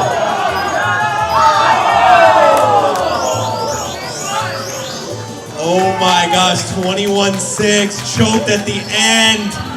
Looks like Nick is our grand finalist. Let's hear it for Kaden one more time. Give him a here we go. Oh my gosh, here we go. Dude, these two guys were killer. Round of applause for both of them, they did great. All right, so grand finals is going to be Nick versus Gray. Everyone else, you guys can go ahead and have a seat. That was really good. You guys can have a seat on the outside. There's some space over there. Take one of those fanny packs too, will you? You come on this way. Take one of those fanny packs. That's right. FanX branded. Your little pack with some numbers on it. Okay. Well, friends, we made it. We made it to grand finals. Give me this. Three controllers are connected. Okay, friends. Wow. What game are we going to have them play for the finals? This is gonna be insane. Oh, those games, okay. Oh, okay, yeah, that's okay. I heard all of those. Great. So we're gonna play a round of Mario Party, first to 100 stars. That's good? We're gonna be here all night until midnight. Hey, watch security. Make sure they don't kick us out, okay? Great. Just kidding, we're not gonna do that. We're gonna go back to Mario 64 and get all 120 stars. Yeah, that's good? Nah, man, I've seen the way that you guys play. I don't think so. All right, friends. I want to do some N64 games. That's just always my favorite. So I'm good with that. I'm good with it. You guys ready for this? You guys ready for this? To game selection. Here we go. Ooh. We hear some things, right? We hear Pokemon Stadium, we hear GoldenEye. What else are we hearing? We hear Puzzle League. We hear, I don't have Smash Bros on this. We got Mario Kart 64. We got, Star Fox. Ooh, we haven't had Star Fox all weekend, guys. That would be pretty cool. What, Dr. Mario? Gross. Ew, I don't even know how to set that up. Wave Race? Alright, friends. F-Zero, what do you think about F-Zero? Okay, we're gonna do a show of hands, friends. Okay, here are your options. I'm gonna give you 3. Hey, hold on, I'm gonna give you 3. I already heard all of you guys, trust me. I'm gonna give you 3. I'm gonna give you Star Fox, F-Zero, and GoldenEye for the first round. Now remember, here's what's happening in the grand finals. It's gonna be best of 3. We're gonna choose one game, all of us together, they're gonna play it. One person's gonna win, that's gonna be 1 point for them. We're gonna go back to the drawing boards. You guys are then gonna pick the next game. If that same person wins that next game, it's game over. Grand finals are done. But if the other person wins, we go into round 3. We in? All sorts of games, cool. All right, GoldenEye, Star Fox, or F-Zero? Okay, hands up for GoldenEye. Okay, hands up for Star Fox. Oh, that's actually really cool. Hands up for F-Zero. Really? I think we're going F-Zero, dude. That's cool. Yeah, that's really good. Okay, I don't even know F-Zero, but sure. All right, here, let me get these controllers going. Wow. All right, friends. Let's take a look. We're gonna do versus battle, I guess. 2 players. Okay. We're gonna do this. Mute City, sure. It's the only F-Zero track we probably know. Let's see. Can we both pick the same cart? Yes, we can. We're gonna both be Captain Falcon. Any Falcon fans here? Yeah. Falcon Punch, Falcon Kick, all that stuff. Okay, we're going to, I'll let you guys customize the speed and acceleration because that might be something interesting. All right, rock, paper, scissors for top screen. How about that? Rock, paper, scissors, shoot. Rock, paper, scissors, shoot. Rock, paper, scissors, shoot. Cool. All right, Nick, you want top screen? Okay, you take top screen. Here we go. Have a seat right over there. You can have a seat right over here. Here we go. Great. Okay, well, friends, now I asked you guys before, do we teach them the controls of F-Zero? Really? Really? I probably don't even know the controls. You're right. No, I'm kidding. You said no, yeah? No? That's okay. Press the A button. Hands up for teach them. Okay, hands up for let them figure it out because you're in the grand finals. You should know this far. Okay, great, cool. So remember, here we go. We have Nick on the top screen with the pink Blue Falcon. And we have Gray on the bottom with the blue Falcon. This is great. All right, interesting. Your name is a color, and then this one's a pink one, and it's all fun. Here we go. Press the A button. How do you play F-Zero? Who's an F-Zero fan out here? You know how to play this game? You know what happens after a certain amount of time? Cool, dude. Here we go. All right, F-Zero. Okay, seems like that's some sort of booster, maybe. Whoa! Hey, maybe down but not out, but hey, I think you have 3 laps to go, judging based on the UI over here. Let's see it. Gray is coming way up top over here. Hey, don't boo him. Cheer him on. Let's hear it for Gray and Nick. That's right. Cheer them both on. That's right. We're good sportsmanship over here. All right, what's going to happen? Here we go. So we're going pretty fast this way, 800 miles per hour. Let's see if we can figure it out. All right, friends, get ready for it. Here it is. Can Nick come out of 3rd place? Ooh, this is showing me that neither of them have played F-Zero before. And they don't know what you can and cannot do after the first lap. Maybe, I don't know. I don't want to give them too many hints. But F-Zero is really based on energy right over here. We got an energy meter in the corner over there. Take a look at that energy meter. What's going to happen if you lose your energy? I don't even know. I don't want to find out. But right now, it's very, very close. We've got some wide turns over here. Looks like Gray knows how to recharge the energy, as does Nick. But what to do to expel your energy? Interesting. Interesting. This is a tough one. Gray is coming in on the final lap. Can we do it?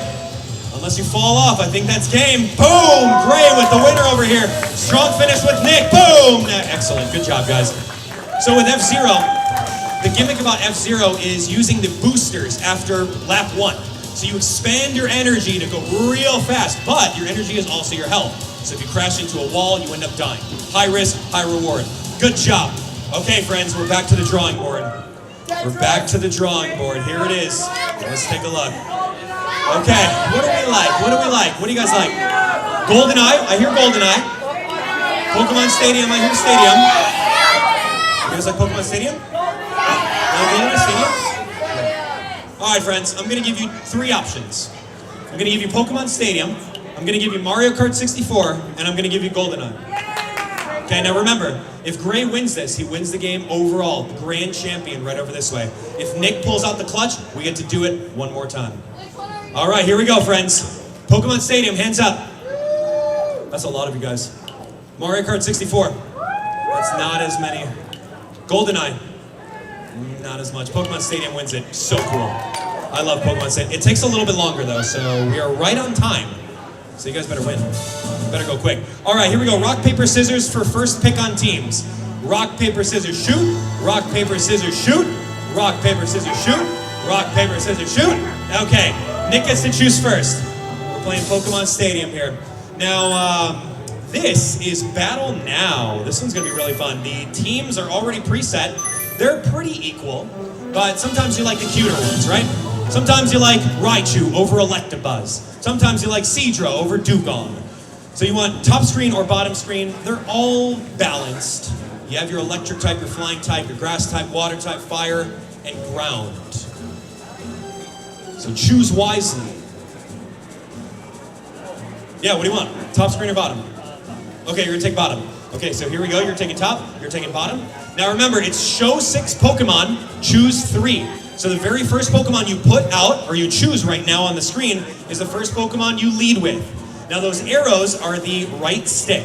Up, down, left, and right. Okay? And then the A and the B button. So choose wisely on who you want to bring into the battle, and then go from there.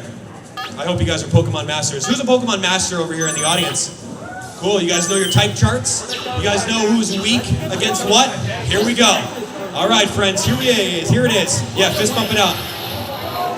Ooh, this one's a tough one. Okay, so here we go. We have Nick's Electabuzz happening right over here. We have Nick's Electabuzz versus Gray's Seadra. They're gonna, oh, I mean, that's it, man. You better figure out those controls, man. I was gonna ask if I should teach them the controls, but I already know you guys, so we're not gonna do that. Okay, Vileplume comes out over here. And Electabuzz is coming out with a Thunder Punch on Vileplume. Will he take it? Not very effective. 20 damage. All right, we'll see what happens over here. So take a look at the screen. The UI is going to tell you what you can and cannot do. There's cancel, there's check. You kind of poke out your menu over here. Do you know what you're doing? Nick, you good? Okay, Nick knows what's up. Okay, Nick is withdrawing the Electabuzz over here. This is like 3D chess. Absolute 3D chess over here. Coming out with Rapidash. What's gonna happen? Oh, taking in sunlight. Okay. This is a solar beam. Solar beam takes 2 turns to charge up. 1 turn to take in all the sunlight, and then the next turn to blast it, which is very strong. But is it strong enough against the Rapidash? We're gonna find out. All right, what moves are you gonna use? Rapidash. Whatever you want. Now the longer you peep at that moveset, the more your opponent also sees it. Going with the Fire Blast, will it hit? It does, and it's super effective. Will it KO? It did KO! Oh my gosh. Yeah, man. Fire Blast is like, what, shaky, maybe 80% accuracy? Not so good, but it hit. So here we go. What's going to happen? Gray knows who to bring out. Bringing out the Seadra, a water-type Pokemon against a fire-type Pokemon. Do we know who's stronger in this instance? What's going to happen? Can you play some more 3D chess and predict a move? Or are you going to sacrifice your Pokemon and bring in someone fresh? What's the move, trainer? That's right, Ooh, I'm looking at that team you brought. Interesting. Here we go, Rapidash withdrawing. Choosing not to sacrifice the Rapidash. Maybe it might be useful later, but bringing out Electabuzz. All right, Electabuzz is fast. Here comes a Hydro Pump. Very shaky accuracy. Does it hit? It does hit. 4. Wow, 75% accuracy just about, or 75% health. Okay, Electabuzz has 40 health left. What can Electabuzz do over here? This is a tough one. Electabuzz with the super effective Thunder Punch. Will it hit or crit? Ooh, just a regular old hit. It is not enough to KO. Oh, here comes a substitute. Oh, a substitute comes out. Great. You had just enough health for that. Good. Hey, substitute is smart. That's like big brain play. We'll see exactly what happens with that sub. So here we go. Electabuzz, what can you do? Can Electabuzz break the substitute? Or you're gonna switch out. Interesting choice. You don't know what Nick does not know what a substitute does. So he brings out his Rhydon, I'm sorry, busting out the takedown. Whoa, you're gonna take recoil damage off of that. Is that enough recoil to KO you? No, it's not. Oh, it survived on 2 HP. Wow, interesting. I guess I won't divulge what a substitute does, since Nick says he doesn't know. Here comes a Hydro Pump. This is hurtful. Oh my gosh, you're done. There's no way you're surviving that. That's rough. 2 HP on Seadra. And sitting comfortably behind a substitute. Wow. Oh my gosh, what are you gonna do, Nick? The enemy's weak. Oh my gosh, I think we might have a grand champ in the making. Down but not out. You never know what could happen over here. Here's a Thunder Punch. Is it gonna break the substitute? Of course it is. Of course it is. But now that the substitute's broke, we have a free Hydro Pump. Will it miss? It did! Oh my gosh! That would have been the Grand Championships. We're done. We would have all gone home. But there's another life here. What are you gonna do now that you've got this blessing from Arceus? Here we go. Pound that Seadra. You have an Electabuzz with 40 HP. I don't know what's gonna happen. This is wild. Dodrio. Oh my gosh. Okay, what's gonna happen? Guys, this is anyone's game, truly. All right, Dodrio, this thing, 3 heads, flying type. Whoa, what are we gonna do? This is actually very tough. I don't know how powerful those moves are, but this could make it. Who's faster? Electabuzz using Seismic Toss for an even 50 damage. Boom! Look at that. That's a choice of a move. Here comes Rage. What is this move? No one uses Rage. Boom! It's a critical hit, but that KO'd! And that's the game. Oh my gosh. No, you got Rapidash? Oh shoot, I forgot he had Rapidash. Wait! He has Rapidash. A fresh Rapidash with full health? I thought it was over. Oh my gosh. Oh my gosh. Hey, we don't know what's gonna happen. It's Pokemon, man. It's luck-based. This could miss. Oh, it did not miss. Is it a KO? Oh my gosh, dude! Dude, what happened?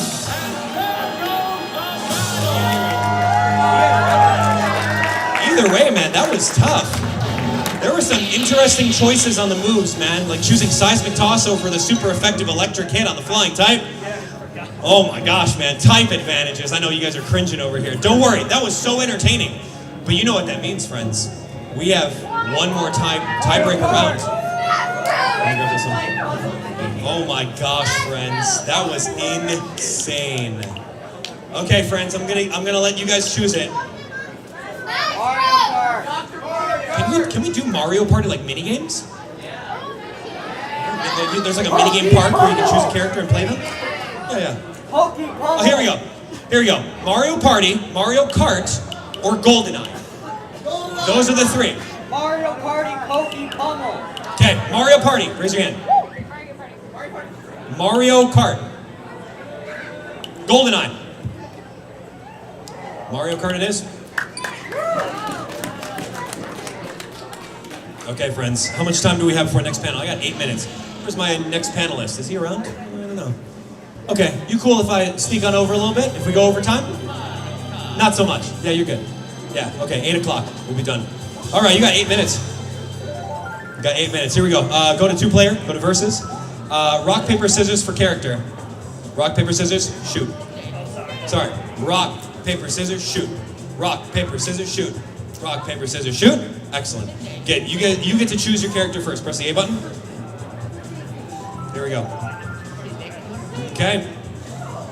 Choose your character. Yoshi. Okay. Good. And here comes Toad.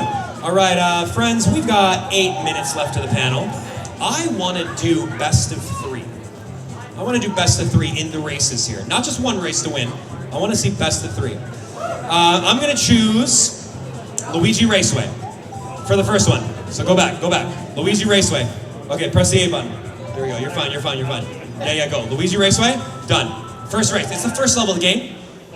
There we go. Here it is. I want to see best of 3. All right, here we go. And the race begins. Now we have Gray as Toad on the bottom screen over here, and we have Nick as Yoshi. All right, let's do it. Here it comes. We got a lightning bolt over here. What's going to happen with that?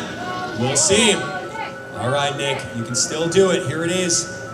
Down but not out. Now remember, in a 2-player game of Mario Kart 64, you are going to get better items when you're in second place. But if you pass through the item like Nick just did, you're not going to get that. So keep an eye out. All right, I see Toad over here doing some power slides. Okay, same thing with Yoshi. All right.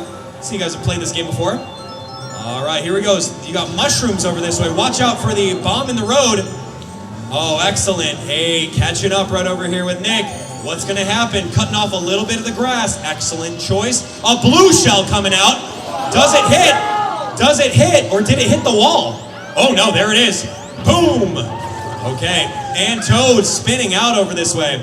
Gray is visibly turning with Toad. Watch out for the fake item block, which was yours on the previous lap. Hey, it's a star. You might be able to use that in a certain area to give you an advantage. Let's see.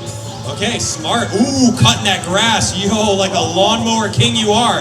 Good job. That was very smart. Down but not out. Nick, you've got to do it, man. The entire audience is cheering for you. Here we go. What's the next item? What's that next item? Triple greens. Boo. Welcome to Mario Kart. Sometimes you get the good items and sometimes you don't. Okay, here it is. The music is back. Your own shell off the wall. All right, what's going to happen? Oh, careful, careful. You got shells over this way. Launch a triple reds. Are you crazy? Oh my gosh, what are you going to do with them? This is anyone's game. Oh my gosh, red shell mattered. Oh, and he dumped the bananas. Oh my gosh. Okay, that was great. Go to course selection. Change course. Sorry, change course. Okay, you got it. Go to Fire Flower. We're gonna go to, give me Choco Mountain. No. Give me Mario Raceway. Luigi, Mario, this is perfect. Okay, here we go. Now if Nick wins this, that's Grand Finals champion. All right. But if Gray wins it, we're going to go into, right into that bomb. Yikes, spoke too soon. All right, but if Gray wins this, we're going to go into that third round of Mario Kart and make it happen. All right, here it is. We don't have time for Rainbow Road. I'm so sorry. That's going to take like 20 minutes. Yeah, maybe. We'll see. All right, here we go. How do we navigate these sharp turns on this and possibly cut off some different shortcuts? Maybe some sand, some grass. All right, yeah, there we go. We're moving. That's right. Motion controls in real life. You know, I'm the same way. Looking around the corner in a video game, I do the same thing. There we go. Super lean. That's right. Work the crowd. All right, here it is, friends. Yoshi is down but not triple reds again, but Toad has like 5 bananas that's going to block him. We'll see what happens. All right, here we go. Is it checkmate? Ooh, from the side. Okay. A red shell from the side. Wow, fascinating. All right, not sure how that happened, but cool. All right, here it is. He's holding on to 1 red and a banana. He could potentially block some stuff. Toad, you gotta pick it up. Toad, all right. Here comes, we're cheering for Gray in second place. Let's go, Gray. All right, we want more content. Oh, Toad spinning out. Oh, but he's got triple reds. Oh, triple reds so far away. They're not as smart as they are in Mario Kart 8 Deluxe. They go directly to the opponent versus taking the actual path. Who knows, one of them might actually connect. All right, you got the super mushroom. You can take some shortcuts. You might make it. This is very close. Taking the grass cut, but that's the end. Oh my gosh, and we have a winner. Fist bump it out. That was awesome. Stand up, you two. Wow, that was crazy. Pokemon Stadium had me on my seats. You guys playing Mario Kart having me on my toes. Oh my gosh. All right, tell me about how you feel after that with Mario Kart. For having won the first day, you couldn't have a more worthy opponent. Yeah, that's right. All right. And now, let's give one more round of applause for Nick right over this way. You did good, man. All right, how you feeling for becoming our third grand prize winner with the Elgato Game Capture Neo right over here? Hold on to that. How you feeling, man? Pretty good. I'm tired, though. Hey, you're tired. Hey, I think we're all tired, but hey, don't go anywhere. We got one more panel. Let's give one more round of applause for Nick right over this way. Hey, if you guys came up on stage and were one of the 10 competitors that answered trivia correct, I do have fanny packs for you. So I'm going to ask you guys to come up over here and grab one. Thank you so much. Like I said earlier, I have pins and I have other fanny packs for other people that would like one. But right now, don't go anywhere. We got one more panel of the day. It's happening over here. Thank you guys so much for coming. Stick around in the chairs. I'll actually go around and I'll pass out some of these. So stick around and we'll see you. Thank you so much for watching. Thanks for enjoying FanX Gaming over here on the gaming stage. It's been an awesome time. And hopefully we see you next year, yeah? All right. Hey, thank you guys. You guys are great. All right. Everyone give a round of applause for Abdallah for a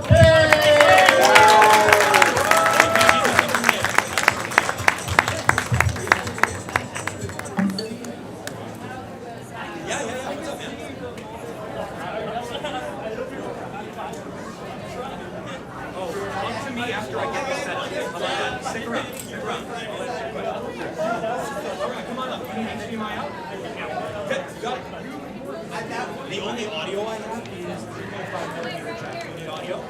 Okay. Hey, dude. I'm so happy for you, dude. I thought you were going to clutch it out. You did great, man. Yeah. Come on over here. Let's talk. Did you win again? Yeah.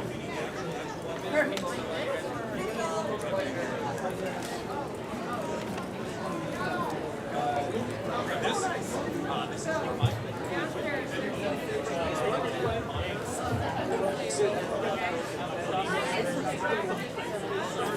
I'll take care of you guys in just 1 second. Right there.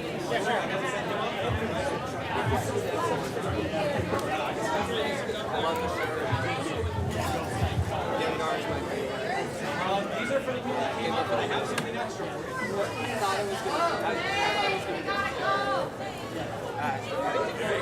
Cool. So if you want to, no, not yet. Hold on. I got you.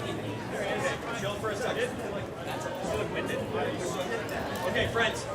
Final week, we're going to have you guys in this seat right here, and then this seat here, so here. You've got this mic over here. Yep. Okay. Perfect. Now talk really close into the mic because the gain is a little low. All right. So be loud because the last panel of the day, and we'll get going in just a little bit. Test. Nice. Wondrous.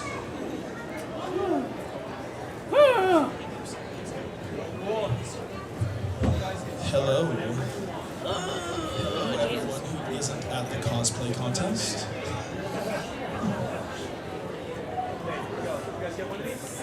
Cool, take some. I got all for you guys. Take one. Here we go. Don't worry. I'm going to pass this out. I got it, Freddie. You guys get some? You guys? Here we go. Enjoy. One more. Come on. Yeah, let me get that out. Ow.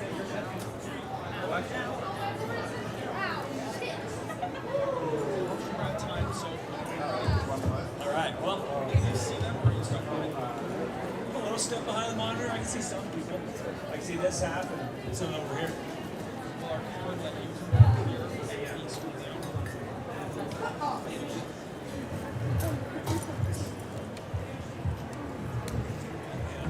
Monitor, middle. Okay, perfect. Yeah.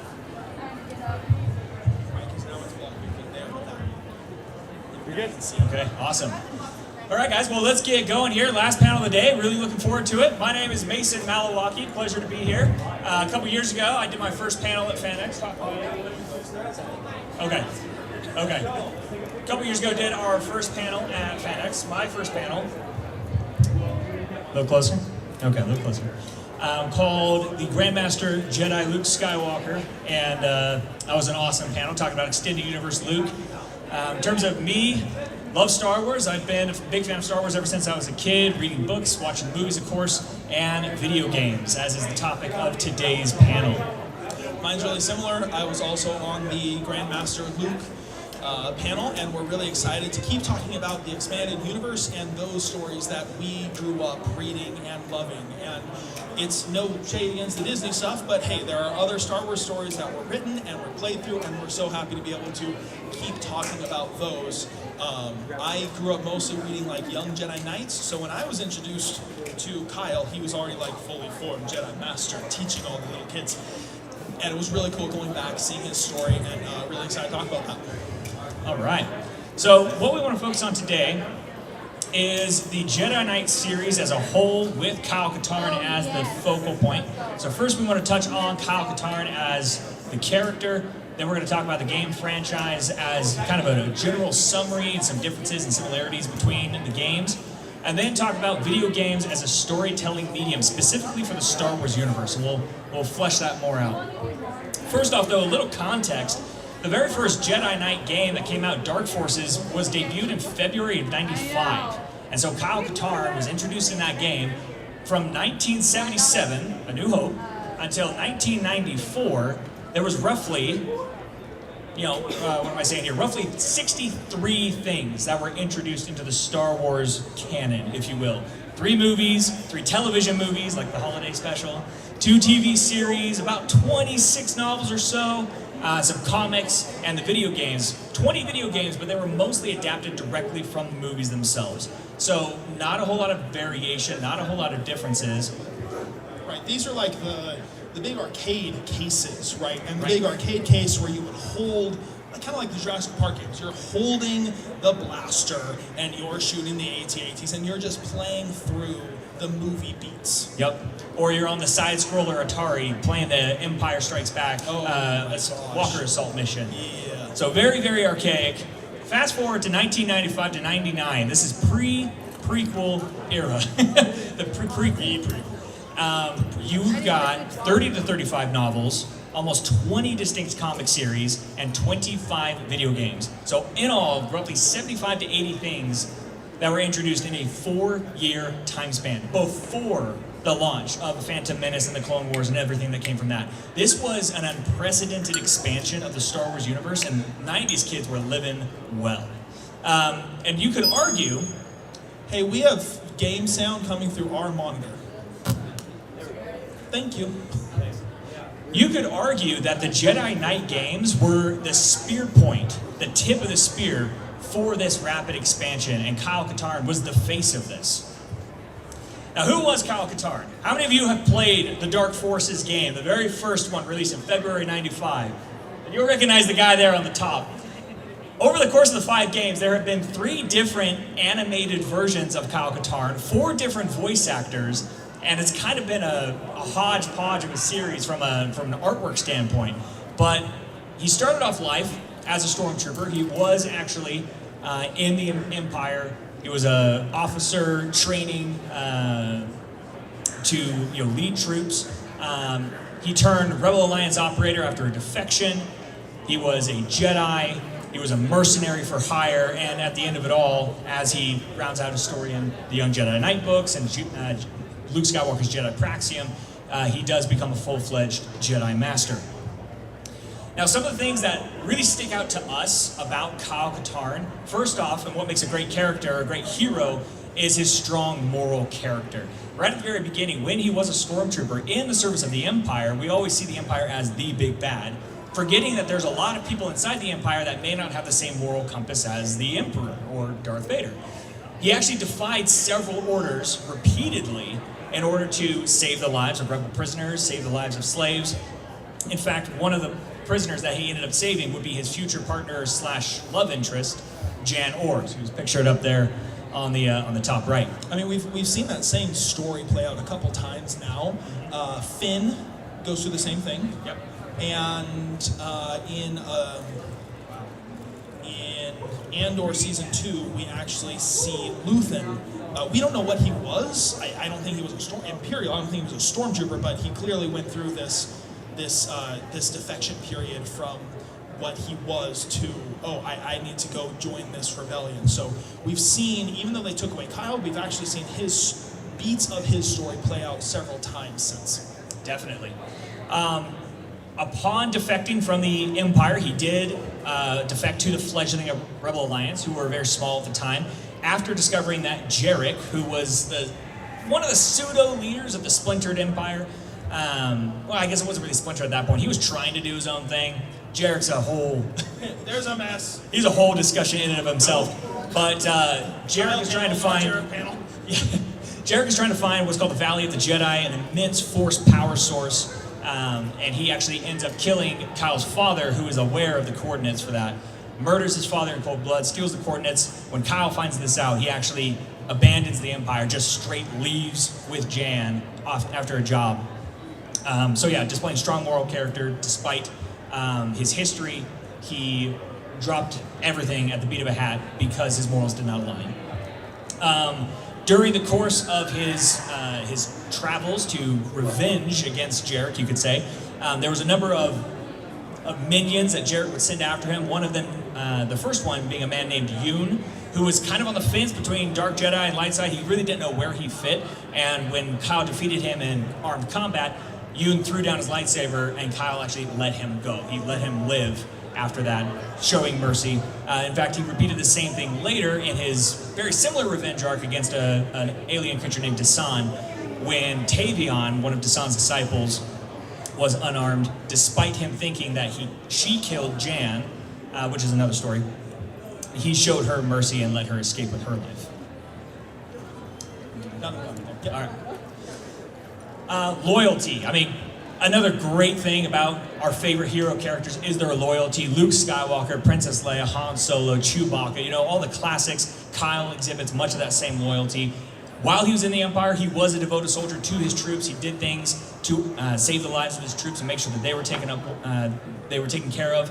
And even while he was technically a mercenary for hire, allied with the Rebel Alliance, but he wasn't like in their ranks, he was still trusted by Mon Mothma with incredible jobs. I mean, the very first mission in Dark Forces is the stealing of the Death Star plans. That was one of the first things that the developers said, we want this to happen. And Mon Mothma trusted Kyle with this mission. I mean, that's not an easy thing to do at all. I mean, again, we see, I do love that we're seeing some of these stories come back, even if we're not seeing him come back, right? This plays out so much like what they did with Cassian. Yep. Right, he is a mercenary. We don't see much of his mercenary stuff, but we know he was a mercenary during that time. But for the rebels that he's working with, that they'll come to him with, I mean, Andor was go save Mon Mothma. That was his big plan, right? They have a different way now that the Death Star plans came to them, so not that one, but I do like seeing these beats that were in these characters we liked coming back. And that's a really great example. Well, it's kind of cool. I don't know if you guys thought this, who are big Kyle fans like we are, but when the Rogue One trailer first dropped and I saw Cassian in the shadows, I was like, oh my gosh, they're bringing back Kyle Katarn.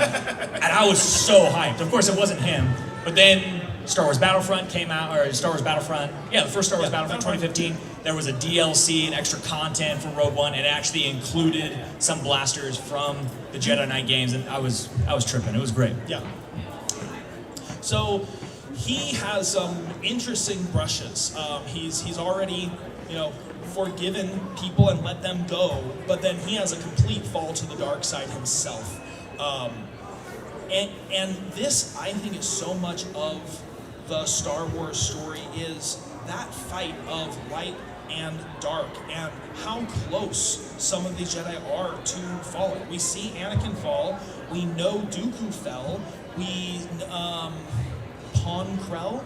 Yeah, Pon Krell in the Clone Wars. In the Clone Wars and Freddy stuff. Yeah, Pon Krell. He never really says he's a Sith, but like, come on, that's what he's doing. And then Luke, we see get so close and wiping Vader off the map at the end of Episode 6. Yeah, very close. Yes. I mean, Palpatine wanted him as his new apprentice. That's where he was, right? So, but that also, again, the Luke panel is not this one, but I love that Kyle could fall to the dark side, and he did. He fell, and then Luke, who has brushed the dark side himself and brought his father back, could be his mentor to come back from that. Yeah. Right? Now he kind of, I don't remember if it's willingly or not, but he goes to the Valley of the Jedi and actually gives up all of his Force powers. He's, and that's kind of his penance, as it were.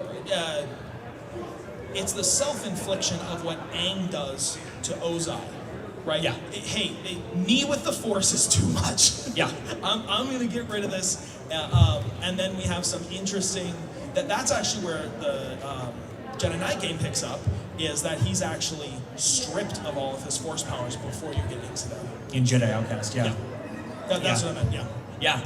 Well, and what's cool about that as well, I mean, we see Luke's fall to the dark side being resisted by his love for his friends, despite Obi-Wan and Yoda saying, beware of your feelings, they will betray you, Palpatine will usurp them and take you over. Luke is relying on his friends and the love he has for his friends in order to pull him out of that. In a very similar way, Kyle is relying on his friends. In Jedi Knight Mysteries of the Sith, when Kyle falls to the dark side, you actually initially start the game playing as Kyle, and then it switches to Mara Jade, who was introduced by Timothy Zahn in the 91, 92, 93 Heir to the Empire books. We love Timothy Zahn here.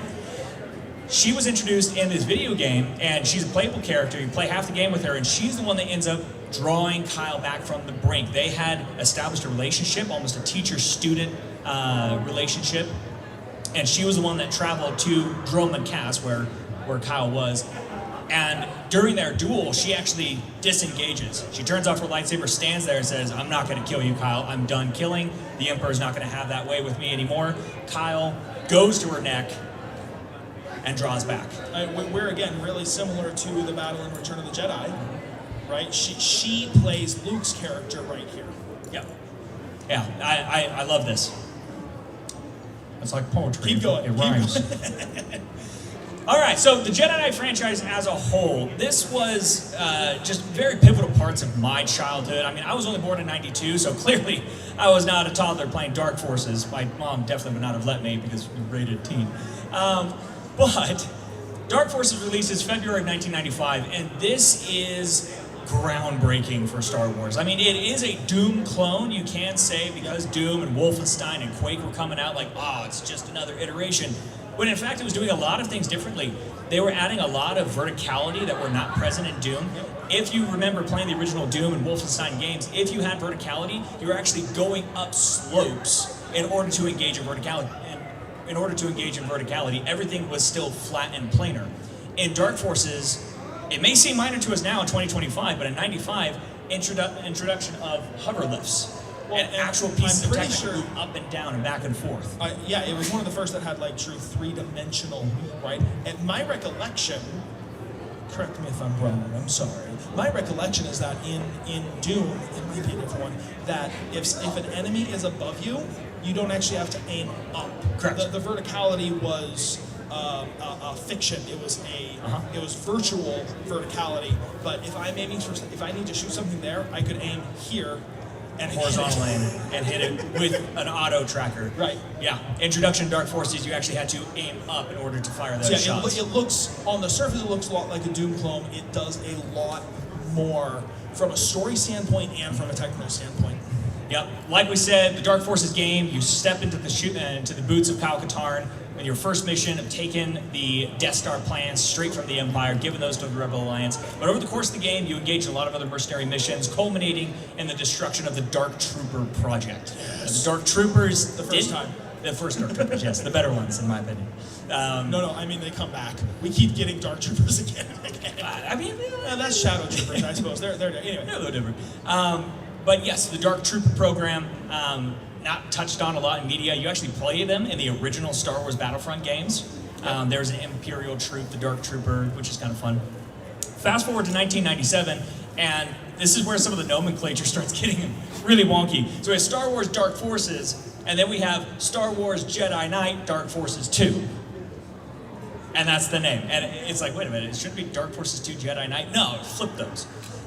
This introduces the very first proper 3D game. It's not a first-person shooter anymore. It is an optional first-person or you can third go to person. third person, and it's here that you start to wield a lightsaber. You don't have a lightsaber in Dark Forces. Yep. Dark Forces, you're straight grab person. that in, which, well, I'm looking at, I think it's Star Wars Dark Forces 2 Jedi Knight. It's just a really weird font choice. It's odd, yeah, because Jedi Knight and then Dark Forces 2. But this is one of the first times you get to wield a lightsaber in the game, and it jumps to third person, and that moment, you don't even know it's really coming. You get to grab it, I have the lightsaber! And in proper Jedi fashion, it's a lightsaber. It one-hits every enemy it touches. You can cut through grates with it. You can find puzzles and access areas previously undiscovered. It's a proper lightsaber. It's Honestly, amazing. That's one of the things I loved about the lightsabers in these games. You hit KOTOR, you hit Battlefront 2, you hit these other ones where you have The lightsabers. new Star Wars games. But they turn them into sticks that you have to hit things to kill it. And it's Glowing like, baseball bats. This is a lightsaber. What do you mean I have to hit it again? Yep. I hit it. It should be dead. And in this, that's how they work. And it works that way against you too. Yes. And that's also like your mortality in the game is right in your face the whole time. Exactly. Now, the cool thing about this as well, this is the first proper introduction of lightsaber combat in Star Wars video games. There was a lightsaber section in the Star Wars arcade trilogy, if you remember that, with the joystick and stuff like that. You're Luke Skywalker defending against Boba Fett in the Pit Carcoon. You're Luke Skywalker fighting against Darth Vader. But it's very stationary. It's on wheels. This is completely playable by the character. First time ever. Cool. 1998 comes around, and we get a very interesting official third title that actually began life as extra content for Jedi Knight. We get Jedi Knight Mysteries of the Sith. Again, odd nomenclature because one would think it'd be like a Dark Forces 3 or something, but no, it's just Jedi Knight Mysteries of the Sith. Okay, so Jedi Knight Mysteries of the Sith, we touched on Kyle, Mara, This is where split Mara campaign. comes in, where she plays the other half of it, and where we get that redemption arc. And it's kind of cool. She's actually the one who's front and cover on the box art. Yeah, it's Kyle's game, but it stars Mara. Yep. It's very interesting. But we get a lot of good things from there as well. You get more enemies, much smoother gameplay, far more advanced force powers. I mean, how can we even talk about Jedi Knight without talking about the force powers? I mean, the introduction of force powers in Jedi Knight Dark Forces 2 and Jedi Mysteries of the Sith was unbelievable. You had force speed, force pull, force push. You had all these things that you can actually interact with the world. If you see a group of stormtroopers, you're like, hey, I don't want you to have a gun anymore. Yoink. And you just take the guns straight out of their hands and they just start flailing around, running around. Actually, in Mysteries of the Sith, if you yoink the guns out of their hands, they'll come up with you with fists. And they actually try punching you to death, which is pretty fun. So, yeah, Mysteries of the Sith. I just realized something that I had not considered before. Oh, yeah. So I'm looking at the box art here for Mysteries of the Sith. Yeah. And the story has always been that the first time we have a lightsaber that isn't blue, green, or red is when Samuel Jackson asks for it. But it actually shows up in this game in '98. I hadn't realized that it actually that idea existed before. Yeah, I want to see, we don't have a lot of people here, but I want to see who's a true nerd. Does anyone know what other game Mara Jade shows up in with a purple lightsaber? This is a massive deep cut. There are no hands. How many of you have heard of the PlayStation 1 title, Masters of Terras Kasi? There we go. Masters of Terras Kasi was a Tekken fighting game that Star Wars made in the 90s, and it's gloriously bad. It's so bad, but it's awesome. Mara Jade is a playable character, and she's got her purple lightsaber. So, sorry, 1998, we've got Jedi Knight Mysteries of the Sith on yet a different engine from Dark Forces. Fast forward to 2002, we've got a company called Ravensoft that comes around. They obtain the property for Jedi Knight, and they go, you know what? Let's warp this into the 21st century. And boy, howdy do they.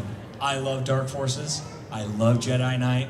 I love Mysteries of the Sith, but Jedi Outcast has my heart. Best game ever. It is undeniably my favorite Star Wars game. I know KOTOR's great. I know. There was an Republic initial Commando. concept of this panel where all we were going to do was speed run the game up here. Because Max we Cheats. just love the game. It's But yeah, so good. Jedi Outcast was unbelievable. It takes everything that Jedi Knight 2 did and scaled everything. Can I make a comment? Yes, go Isaac. So, like, watching Star Wars growing up, I always thought it doesn't make sense why they can't use Force Choke and Force Lightning sometimes, because Luke totally does when he goes into Jabba's lair. Definitely. And so when I saw this game, I felt vindicated. Yes. It's totally possible. Yes. Well, and that's the fun thing. These games introduce you proper choice. if you want to develop your force powers as Kyle Katarn and Jedi Outcast and go full max grip, max lightning, and just blast everyone into oblivion, you can do it. It was really interesting. It wasn't a proper RPG. It wasn't KOTOR. It wasn't choose your alignment. But there was enough things that you could choose along the way that you could end, like you said, like you could just be a Force Lightning and Force Choke Jedi Knight at the end of this game, or you could do all just push, pull, and throw your lightsaber. Like that was open to you to do it how you wanted to. I mean, this was Force Unleashed before Force Unleashed. It was cool. Yeah. I'm sorry. Can you come to the mic? I'm missing it, and I know they're missing it. Okay. Like, was it a tough game to play? Like, where's the mechanics hard to do? The mechanics are very straightforward. The application of them taxes your skills. I will actually touch on that in just a little bit. We're close. Put a pin in that. But it was really nice that there was a full like easy, medium, hard, and super deadly, and the cheats were really easy to access. So if you're totally stuck, you could turn on God mode for 5 minutes if you wanted. Or if you're feeling like it's too easy, you could also put in a cheat that puts your health to 10% for the rest of the game. Yeah. So you can actually adjust how hard do you want this, do that. Yep. But the mechanics worked quite simply. Yeah. It's a very easy game to get into, and then you can scale up from there, definitely. So Jedi Outcast flipped everything on its head. We had the introduction of fantastic new story elements, excellent voice acting, excellent character work, some great cohesion with the Star Wars world around it at its time. I mean, in 2002, we're two prequel movies in. We are hundreds of books into the Star Wars canon at this point, and this slots in exactly where it needs to be and bona fides everything around it. It was so great that at the time this also fit perfectly. This did not disrupt anything in the movies or in the main books people would go for. It actually fit at the time with everything else going on around it.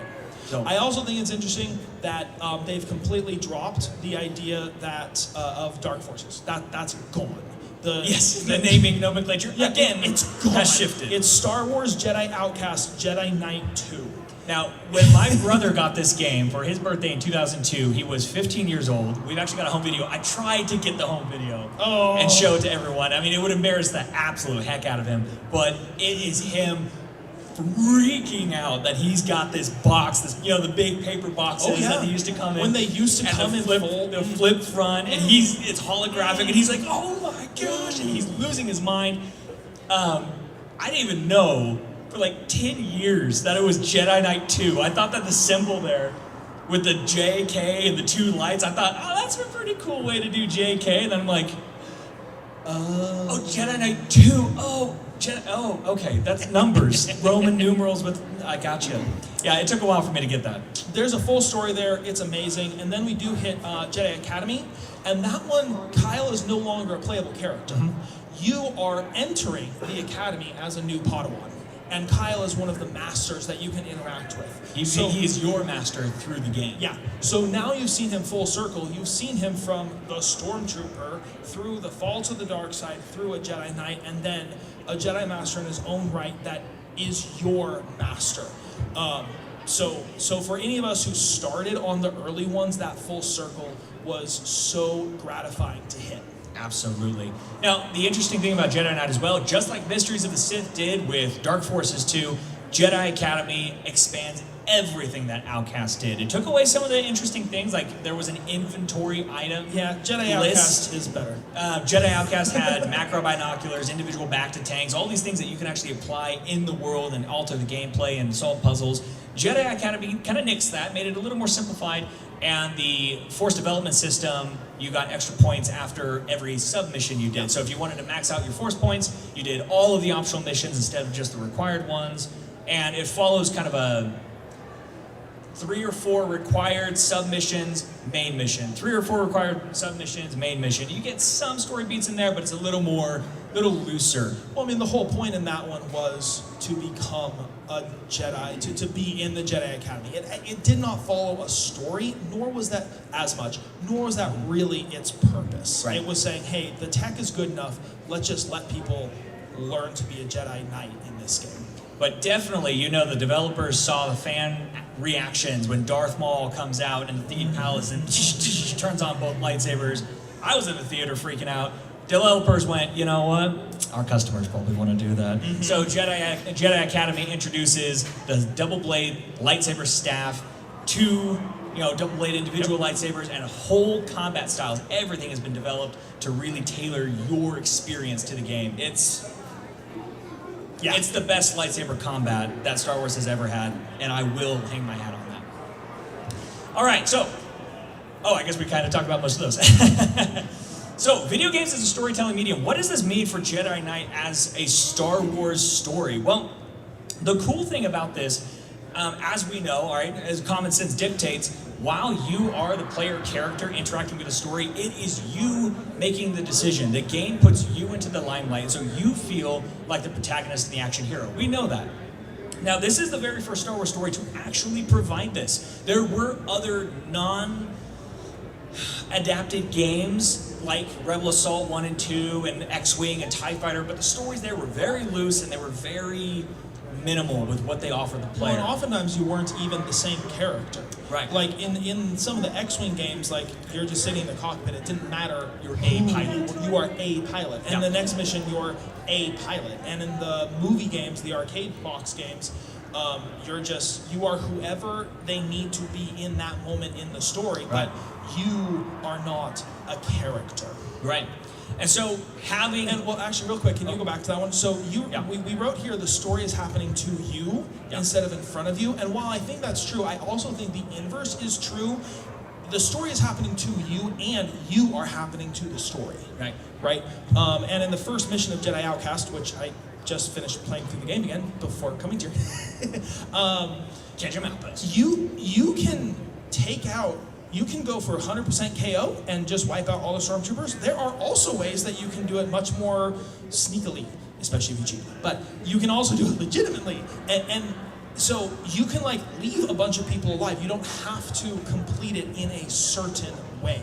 You do have to get the key to open the door to da-da-da. But you are happening to the world in ways that you didn't get before. And it wasn't all the way there, but it was still there in a very new, very cool way.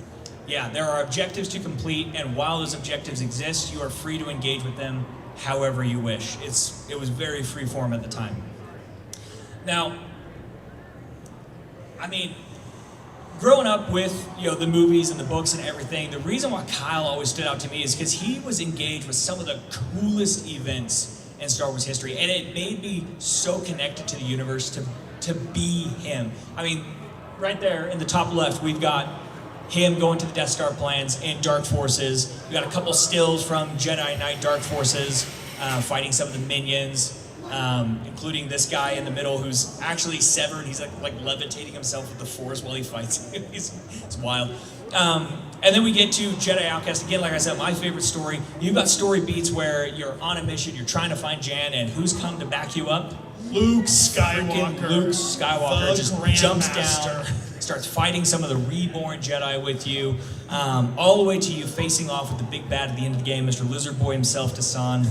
When Luke showed up in Outcast, it was as impactful to me, if not more, as when Luke shows up in Mandalorian. Oh, it's more to me. And especially because he showed up in the full power of the Force. Like, he jumps down a 200-foot ledge to come get to you. And you can if you want, you can basically go hide in a corner and he'll kill everything. He will, yeah. He is an unkillable player. There's also a fantastic cheat that lets you take over as Luke. And then your Force powers are... You could do Force Unleashed in that, essentially, because his powers were, your powers get to 100% and his go to 300%, and he's unkillable, and you can jump over everything. That moment was amazing, seeing Luke in his full power join up with you. And just working your way through the Star Wars universe, playing your way through something that you've read about. I mean, for me, it was an absolute dream come true. Yep. Now, the very first time I actually played through them all, I was in college, my first semester at BYU in 2011. Steam had just come out with the Jedi Knight trilogy, the very first time that all the games were packaged together in one go. And I said, you know what? I'm strapped for cash, but I think I can afford $20. I couldn't. But I will buy it for $20, I'll get all the games, and I'll play through them. And you know what I'm gonna do? I'm gonna do each one on the hardest difficulty with no cheats. Oh, now, no. up until that point, whenever I played Jedi Outcast, who didn't? Dev map all, turn force to 3, give all weapons, unlimited ammo, everything. I just played through the obliterate story game. legitimately before I did that. That's good. I was a stupid kid and I was having fun. College, man. But I got the games, I downloaded them, and I played through every single one on the hardest difficulty. And it's interesting, there's a lot of games where I've played the hardest difficulty, and it has, I haven't cared about the player at all. The ones that I've recently done are, I might get some flack for this, but the recent Jedi New Order or Jedi Order Outcast Survivor games, I can't get into it. I know we had a Cal Kestis, there he is. I know Cal's here, and I don't mean to disrespect you. Your cosplay's sick, by the way. It matches great. I just couldn't connect to the character very well. And while I'm playing through the game, I'm playing on the hardest difficulty, and I wouldn't consider myself a MLG pro gamer, but I didn't feel as engaged with the combat. I didn't feel like Cal's life was worth a lot, because if I died, oh hey, look, I go to the meditation circle and I'm alive.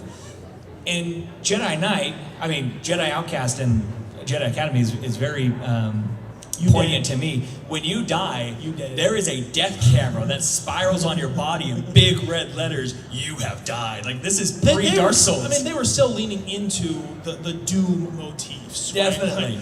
Game over. Yeah, it's a very prominent screen that you are dead. The galaxy is doomed. Yeah, and you gotta restart, you gotta reload wherever you last saved, which was a big thing in the 90s and the 2000s. These days, autosave has made people kind of lazy, I think, when it comes to gameplay. They just do whatever they want, and they're gonna relive wherever they autosave. Scumming. I can't tell you what happened the very first time I played Jedi Knight. I forgot that quick save was a thing.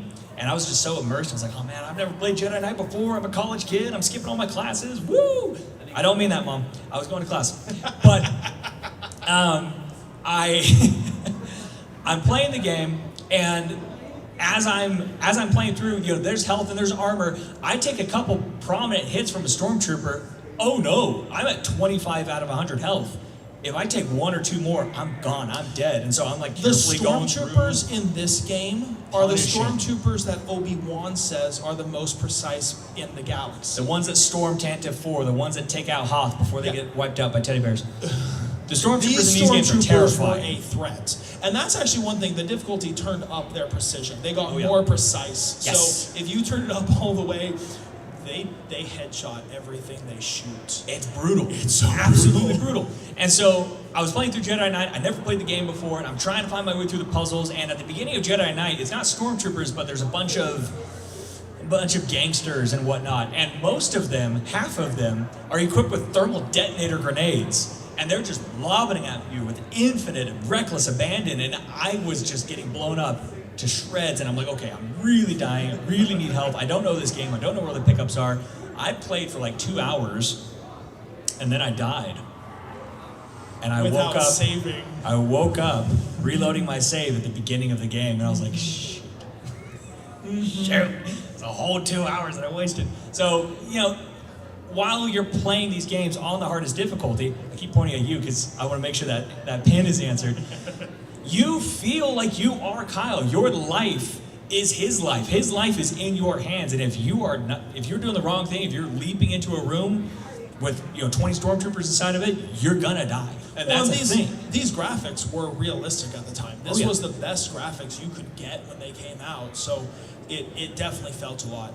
I am looking at the time, and just if there are questions as we go, let's get hands raised, because I don't know if we're gonna have like a time at the end dedicated to questions, but just like we've had, if there's questions, we can just raise hand through the next 15 minutes. Cool? Yeah. No hands. Keep going. Oh, what would you like to say? Oh, was that the end of your slides? I don't remember. Yeah, I mean, just leaving it on these glorious pictures. I love these pictures. Love these games. Yeah. There is so much material also introduced here, but so you get shadow troopers. And Shadow Troopers is a large part of the plot. It was one of those things that at the beginning of the game, you had no idea that was the plot. You get halfway through, there's a new side plot, and that side plot leads you into, oh shoot, this Imperial side group. It actually reminds me a lot of Moff Gideon. They went on to create a Shadow Troopers that they had taken a bunch of people to the Valley of the Jedi, which imbued them with force powers. And then they gave them Cortosis suits so that lightsabers couldn't hurt them. Those ones are the Jedi Reborn that they took to the Valley of the Jedi. Yes, thank you. Thank you. And then they went around and they stole Force energy from a lot of places and developed these Force crystals, which you can actually go to the mining planet. There's a whole series of missions where you go to a mining planet, you interrupt their crystal mining operation, and these crystals are harnessing the Force power, and they're basically creating these anti-lightsaber suits made of Cortosis metal, which is awesome. And these crystals are embedded in the suits, and while wearing the suit, they're empowered with Force abilities. It's an incredible... Which includes turning invisible.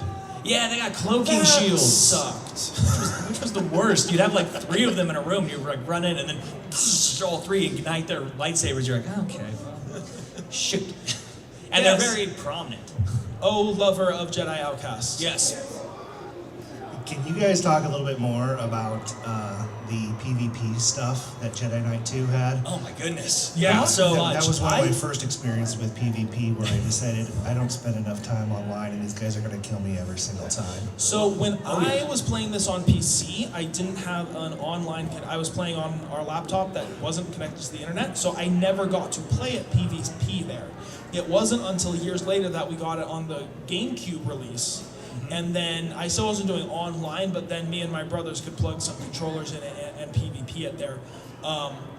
But those lightsabers are still just as deadly. Oh, yeah. Those blasters still work just like it. Well, and one of the challenges I have with D&D and other things like it is the heroes are so much more powerful than the villains. You have your abilities, they have their abilities, and the twain shall never meet. When you jumped into the PvP arena, you're equal, and their lightsaber will cut your leg off, or your hand off, and you can recreate Bespin if you'd like to. Some great death animations. So it sounds like you probably know the PvP better than I do. I do, yeah. I've got a question right here, though.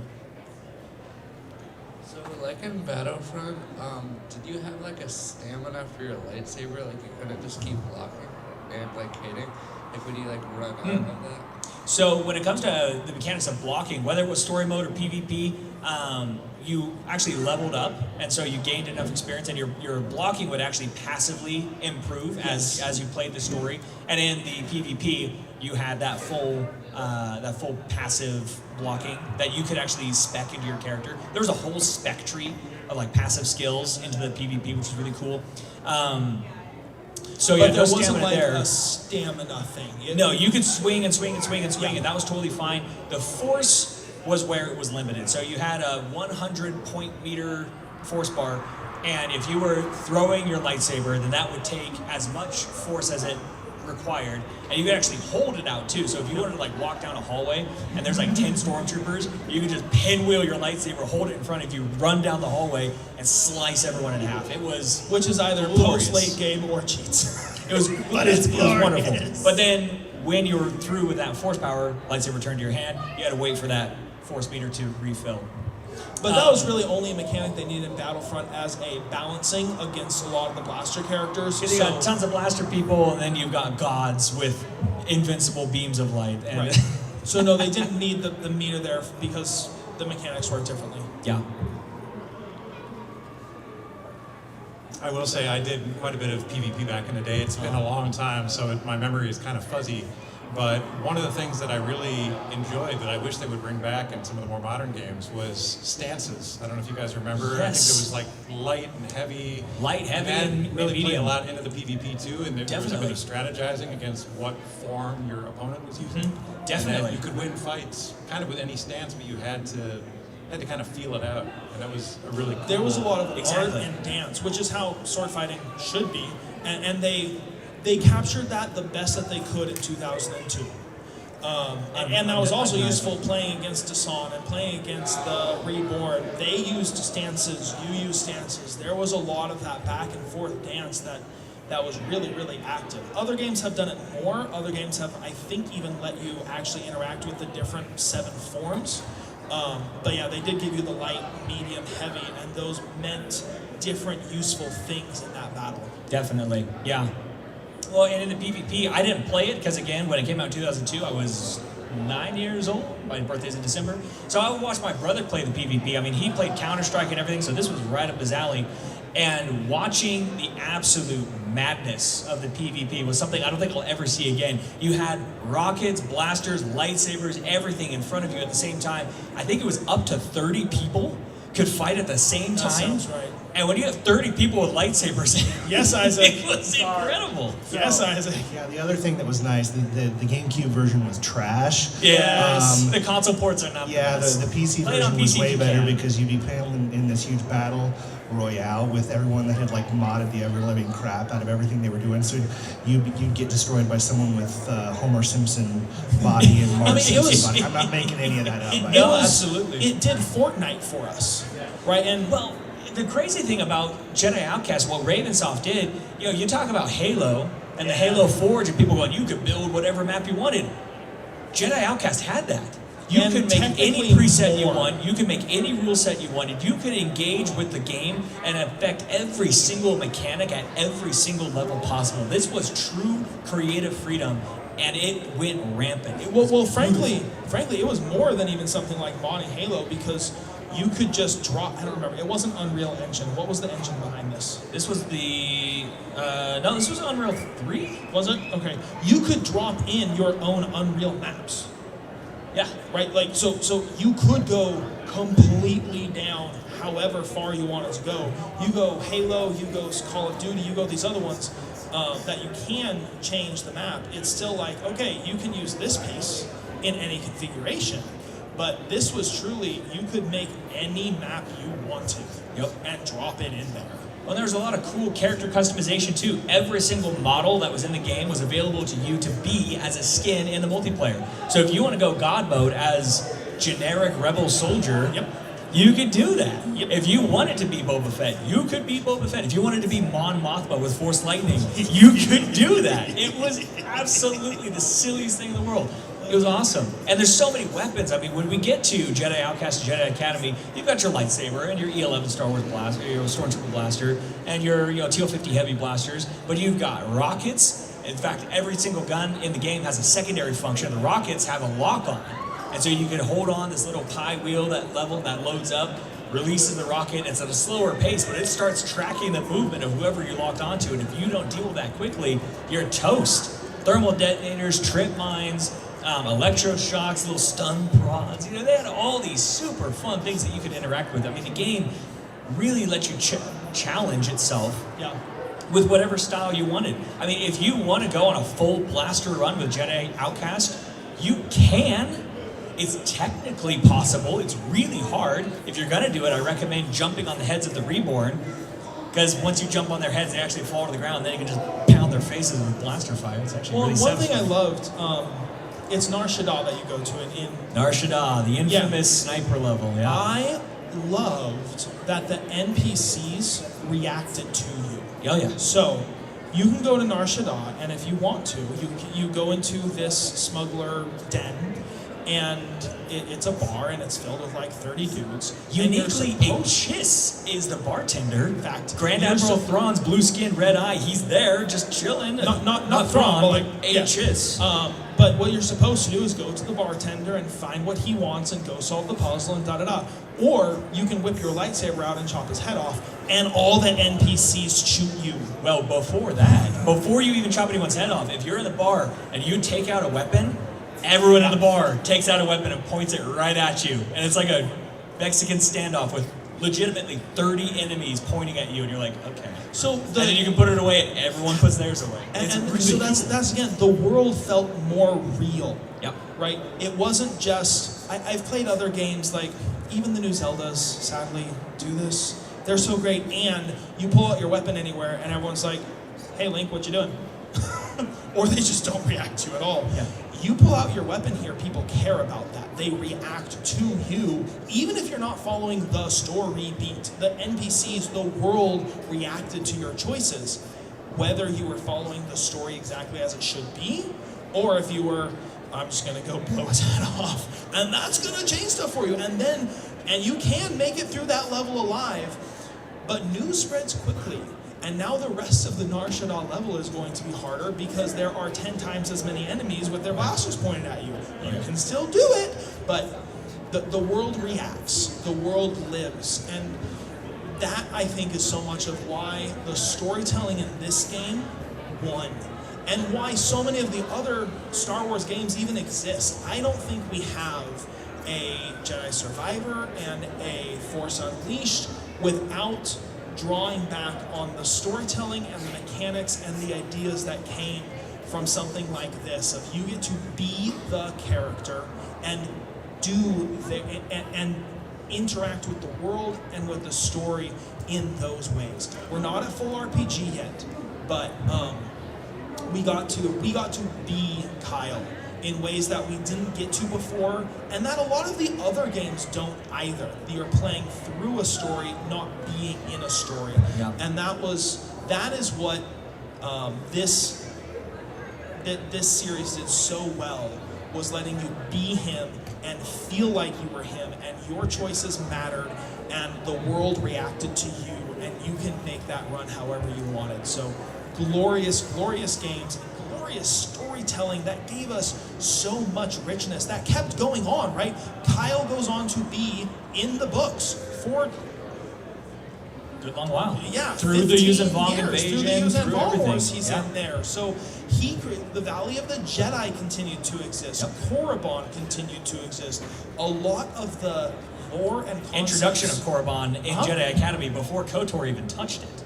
Oh, I thought that was in Dark Forces. I thought that was in Dark Forces too, but that doesn't hit until Academy. No, the Academy is okay. Korriban. Yeah. But so this series of games actually created lore that the rest of Star Wars continued to live with for a long, long time, and sat as a pillar of what Star Wars was supposed to be. And any of us who have played it know it's the best game, and it really immersed you and became part of you, and you got to be in it in just such wonderful, wonderful ways.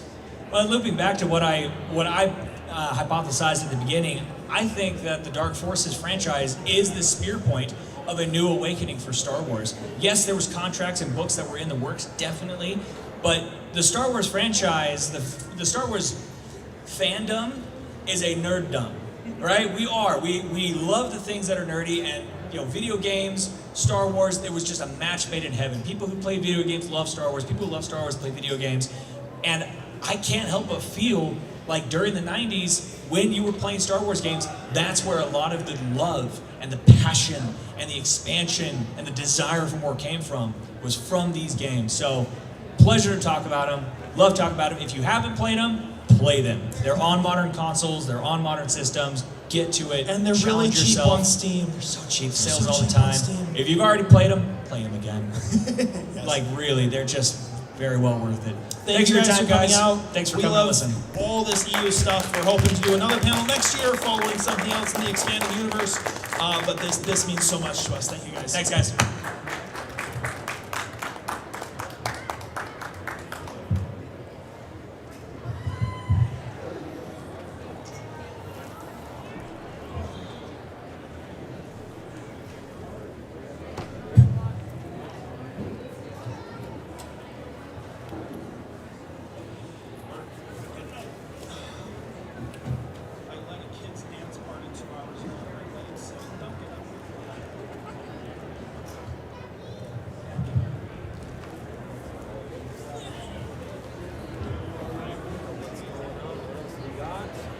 Get some goodie bags? Yes, please take a pin. You guys get a goodie bag? Yes, you did. Hey, did you get a goodie bag? Yeah, you got one of those. Yeah, the little penny bags. Good.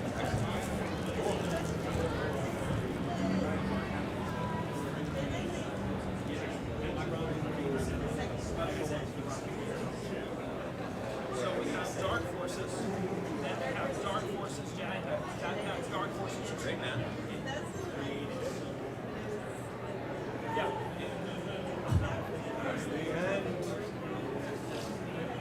The end.